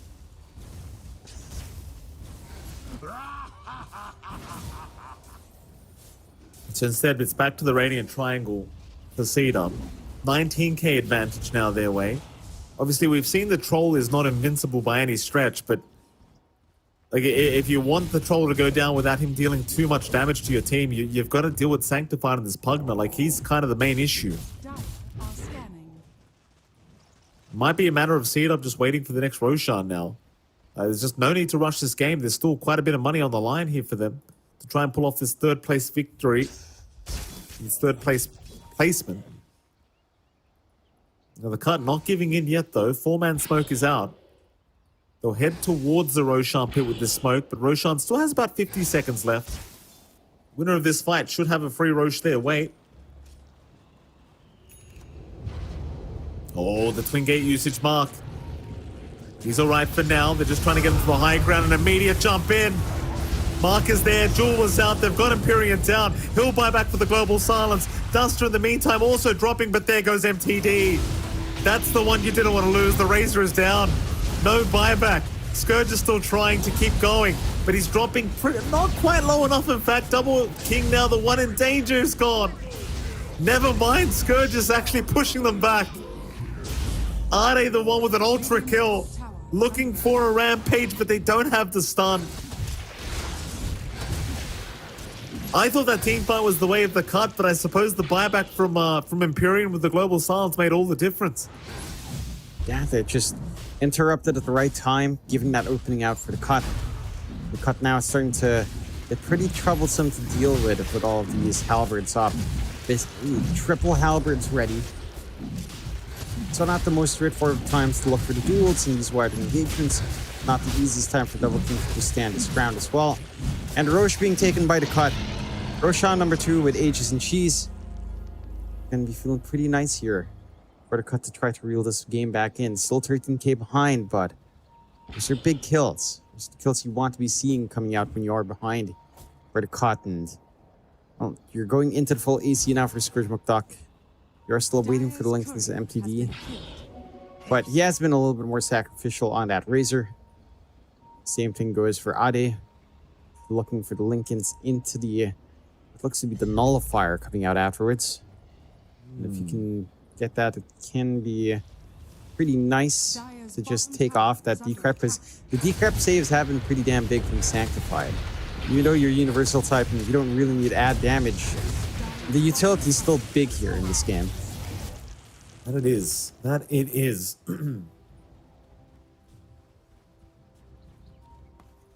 What's Dota Plus saying right now? Dota Plus sitting at 82%. The way of seed up, that is, but it was 95% just a minute ago. Big gain back here from the cut.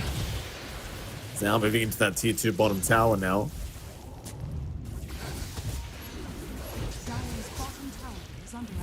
Setup is here from Seed Up.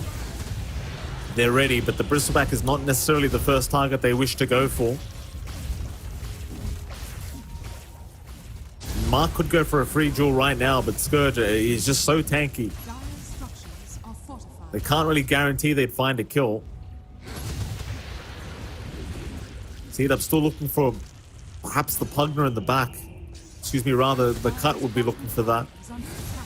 Seed Up would probably hope for Empyrean to be caught out. Maybe even B-God on the line would be nice. They'll let the tier 2 bottom tower go down. The cut are not necessarily looking to back off. They are still very healthy with all their spells up, and the Aegis up for another 3 minutes.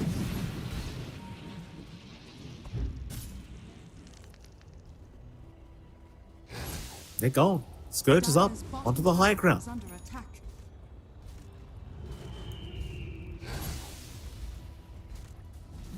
TD show himself on the Razor. They've got to know they're on the high ground of this triangle. The cut being very good in their positioning, staying on the eastern side of the map. There goes the tier 3 bottom tower. Scourge now moving on to the racks. Seed Up is still very patiently waiting for someone to show. Now the Spirelings are going to officially show that they know exactly where they are. The Seed Up, they're giving up a lot here, just waiting for the right moment. They can jump in. MTD, he'll be the target. Global Silence immediately out from Empyrean though, making it very hard to burst him down, but MTD is finally gone. In they go on the Broodmother now. Ade caught out. Static Storm dropped on top of his head. They'll find a second. Scourge McDuck out of mana on the Bristle. Just gonna have to try and tank through this. He'll run north through the tree line. He's really just running in circles though. So he will lose the first life. Surely will lose the second. They'll lock him in with the kinetic field. Face forward. And eventually Scourge is now down. They do get the bottom racks though, on the brighter side of things. So Seed Up, they do lose a racks for this, but there's no buyback on the Bristle for another minute. So they might have time to go high ground again as Seed Up. Yeah, the issue is the one high ground you haven't really malted is top if you wanted it, but mid's open as well. They are correcting that wave on mid. And for the cut, I mean, again, they found themselves pretty nice kills to come back into the game. It's just harder to take these fights. It's contingent on Empyrean getting that good global silence off. And every time it's on cooldown, it just doesn't feel amazing. Tower's still not very fast with the Beastmaster and the Pugna up. So they'll just take the mid racks and just kind of let Double King twack away with a fervor. Absolutely. There goes the mid racks. One more racks to go before Megas do come in for Seed Up. Roar is committed. They found the Razor with that, but MTD getting force-staffed away immediately by the supports of the cut. Tier 3 tower is down. Mark, he pops his BKB very early on. That'll force them to back off, but in goes B-God. Hex is out onto the Troll. Mark is going to be out with the press the attack though. So no real killing off the Troll here. Everyone's going to be fine to retreat here from Seed Up. Seeing the Bristleback is respawning. Sadly for Isla on his retreat, does not spot out the double damage. Barely misses out on the vision.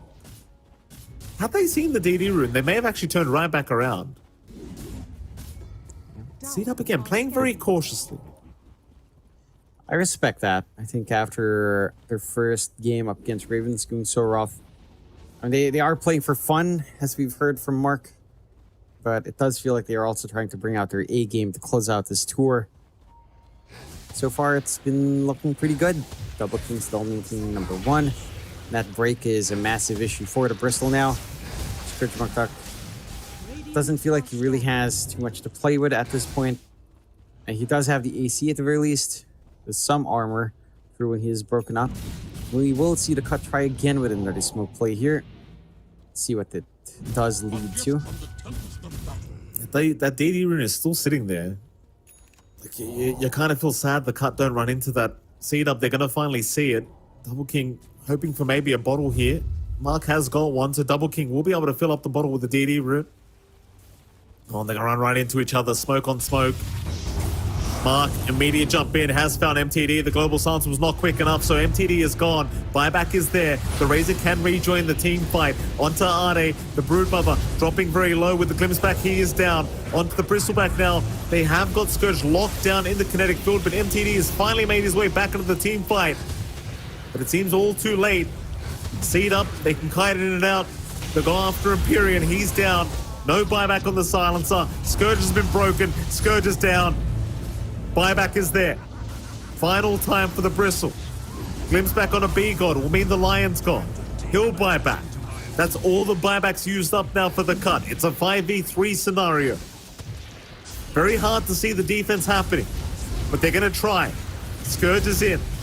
Gets the goo out onto Isla, onto Double King, but they're just completely ignoring him. Now Mark jumps in. Jewel is there. That has got to be the GG. They've got no more carry left. They're up against Megas. Empyrean's called it. GG has been called, and well, with that seed up, they do place third. The cut will officially place fourth in NA Div 2. And what a way to end things off, John. Seed up, not quite getting to the top 2 spot they wanted, but Double King. they do at least end up in third. And what did Double King say, John? No, he was just fist pumping in the air. It's like, yes, we won it. We won it, boys. I mean, you know, it's a hit or miss, right? Like, you really wanted to get more ties in to have a shot into Division 1. Seed up again, a team that's stuck together since Tier 2. Same as Ravens, really, another NA team, mostly the same. A pretty impressive game here from Seed-Up. They play aggressive. They ensure that despite these lane matchups feeling awkward, that you didn't really have any issues to worry about. Sure, the Razor's a counter to the Troll and the LC to an extent, but if he doesn't manage to get the static link off for that long, which is really possible, we saw a lot of good glimpse backs earlier, then it just feels awkward. You had no backline jump, and it was probably the freest Pugna game we've seen in terms of just getting the saves off. Like, it felt like you could never just jump onto Sanctified and prevent the heals from coming in, and that just meant you had to sustain for a lot of these fights. No, absolutely. I mean, Sanctified was just impossible to play against in this Pugna, this game. Just really, I dare say he just won the game for his team with the amount of fights we saw him just keeping everyone alive. Just so many times it felt like he just positioning was just perfect and they could never catch the man. Mind you, obviously they didn't have the best roster, rather best draft in terms of catching backline supports like a Pugna, but you know, even the Brood could just never get there. Itemization was just well done, and the Seed Up, you know, while it was a bit of a back and forth game for most of the time, Seed Up do manage to pull it off with a big team fight to finish things off. Again, they are able to scrape away with a bit more money to end off the DPC tour. Now, seeing the final highlights here is this is where the 3 last buybacks do come in from the cut. Just your final ditch effort to try and make something work for this high ground defense. Props to the cut, Jonathan. They give it their absolute all before NA Div 2 ends, which I appreciate. You know, they don't just call the GG when it's a 3v5. They say, screw it, guys. Last team fight of the DPC. Let's give it our best. And, you know, although it doesn't work out, you always appreciate the effort.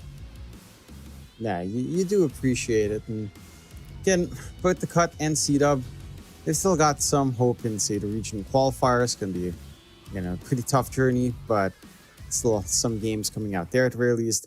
Next year around, there's still an opportunity for both of them to get up into Division 1 if they stick together. That's where the big question marks come out for me.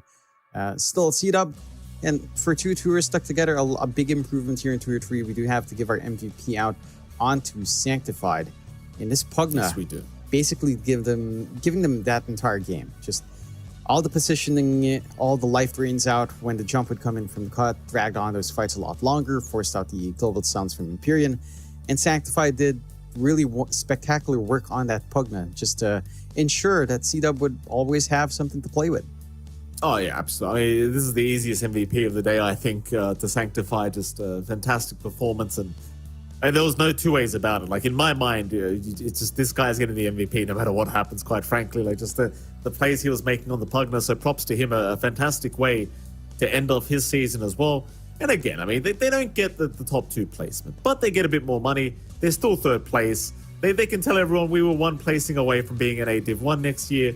And I think, quite frankly, John, like, going into NA Div 2 in 2024, you'd look at C-Dub, if they maintain the same roster, you'd have to say they're probably just favorited to make it all the way. So it might still be a very competitive NA Div 2 next year, but I'd still say C-Dub should have a pretty big shot of climbing their way through. For sure. I think they've looked good. They've got a couple of things to maybe work on, but they've looked spectacular. I think they've looked really promising, and I'm looking forward to that. It's a long time away, right? Like, a lot of things can change. We don't know if the teams would stick together, and I think that is the big thing that kind of kills the momentum for a lot of these teams. But what a tour, Mike! What a tour we've had here. It's been quite the ride for NA in Tour 3. It's been quite the year if the DPC hasn't it, Mike. It's been fun. I think this tour has been really fun. I don't know what to say. It's just I can't process that it's over. Is the thing for me. It's like, how is it over? Well, I mean, it's still in October. So many games that we've casted over this year. It's just, it feels a little bit ridiculous that it just ends all of a sudden, but that is the case, Jonathan. NA DPC and the rest of the DPC is just officially over. Of course, the major starts today, and then after the major, we can look forward to TI and a bunch of other events, I'm sure, going on around TI. But well, what a hell of a year it's been. An absolute pleasure, Jonathan. Of course, thanks to all the viewers and PGL for having us and, having a great time, I'm sure. And NA was fun, Jonathan, I might add. Obviously you and I, we're used to SCA and it's a great region in and of itself, but NA's proven to be very entertaining to boot. And I think there's a lot of storylines here that people can really enjoy here in this region. But with that, Jonathan, we probably should wrap things up as it is time for us to go. So it is MLP Dota, it is John X Fire. It's been a pleasure. Thanks everyone for tuning in for NA Div 2, and we'll see you all again very, very soon for some major games. See you then.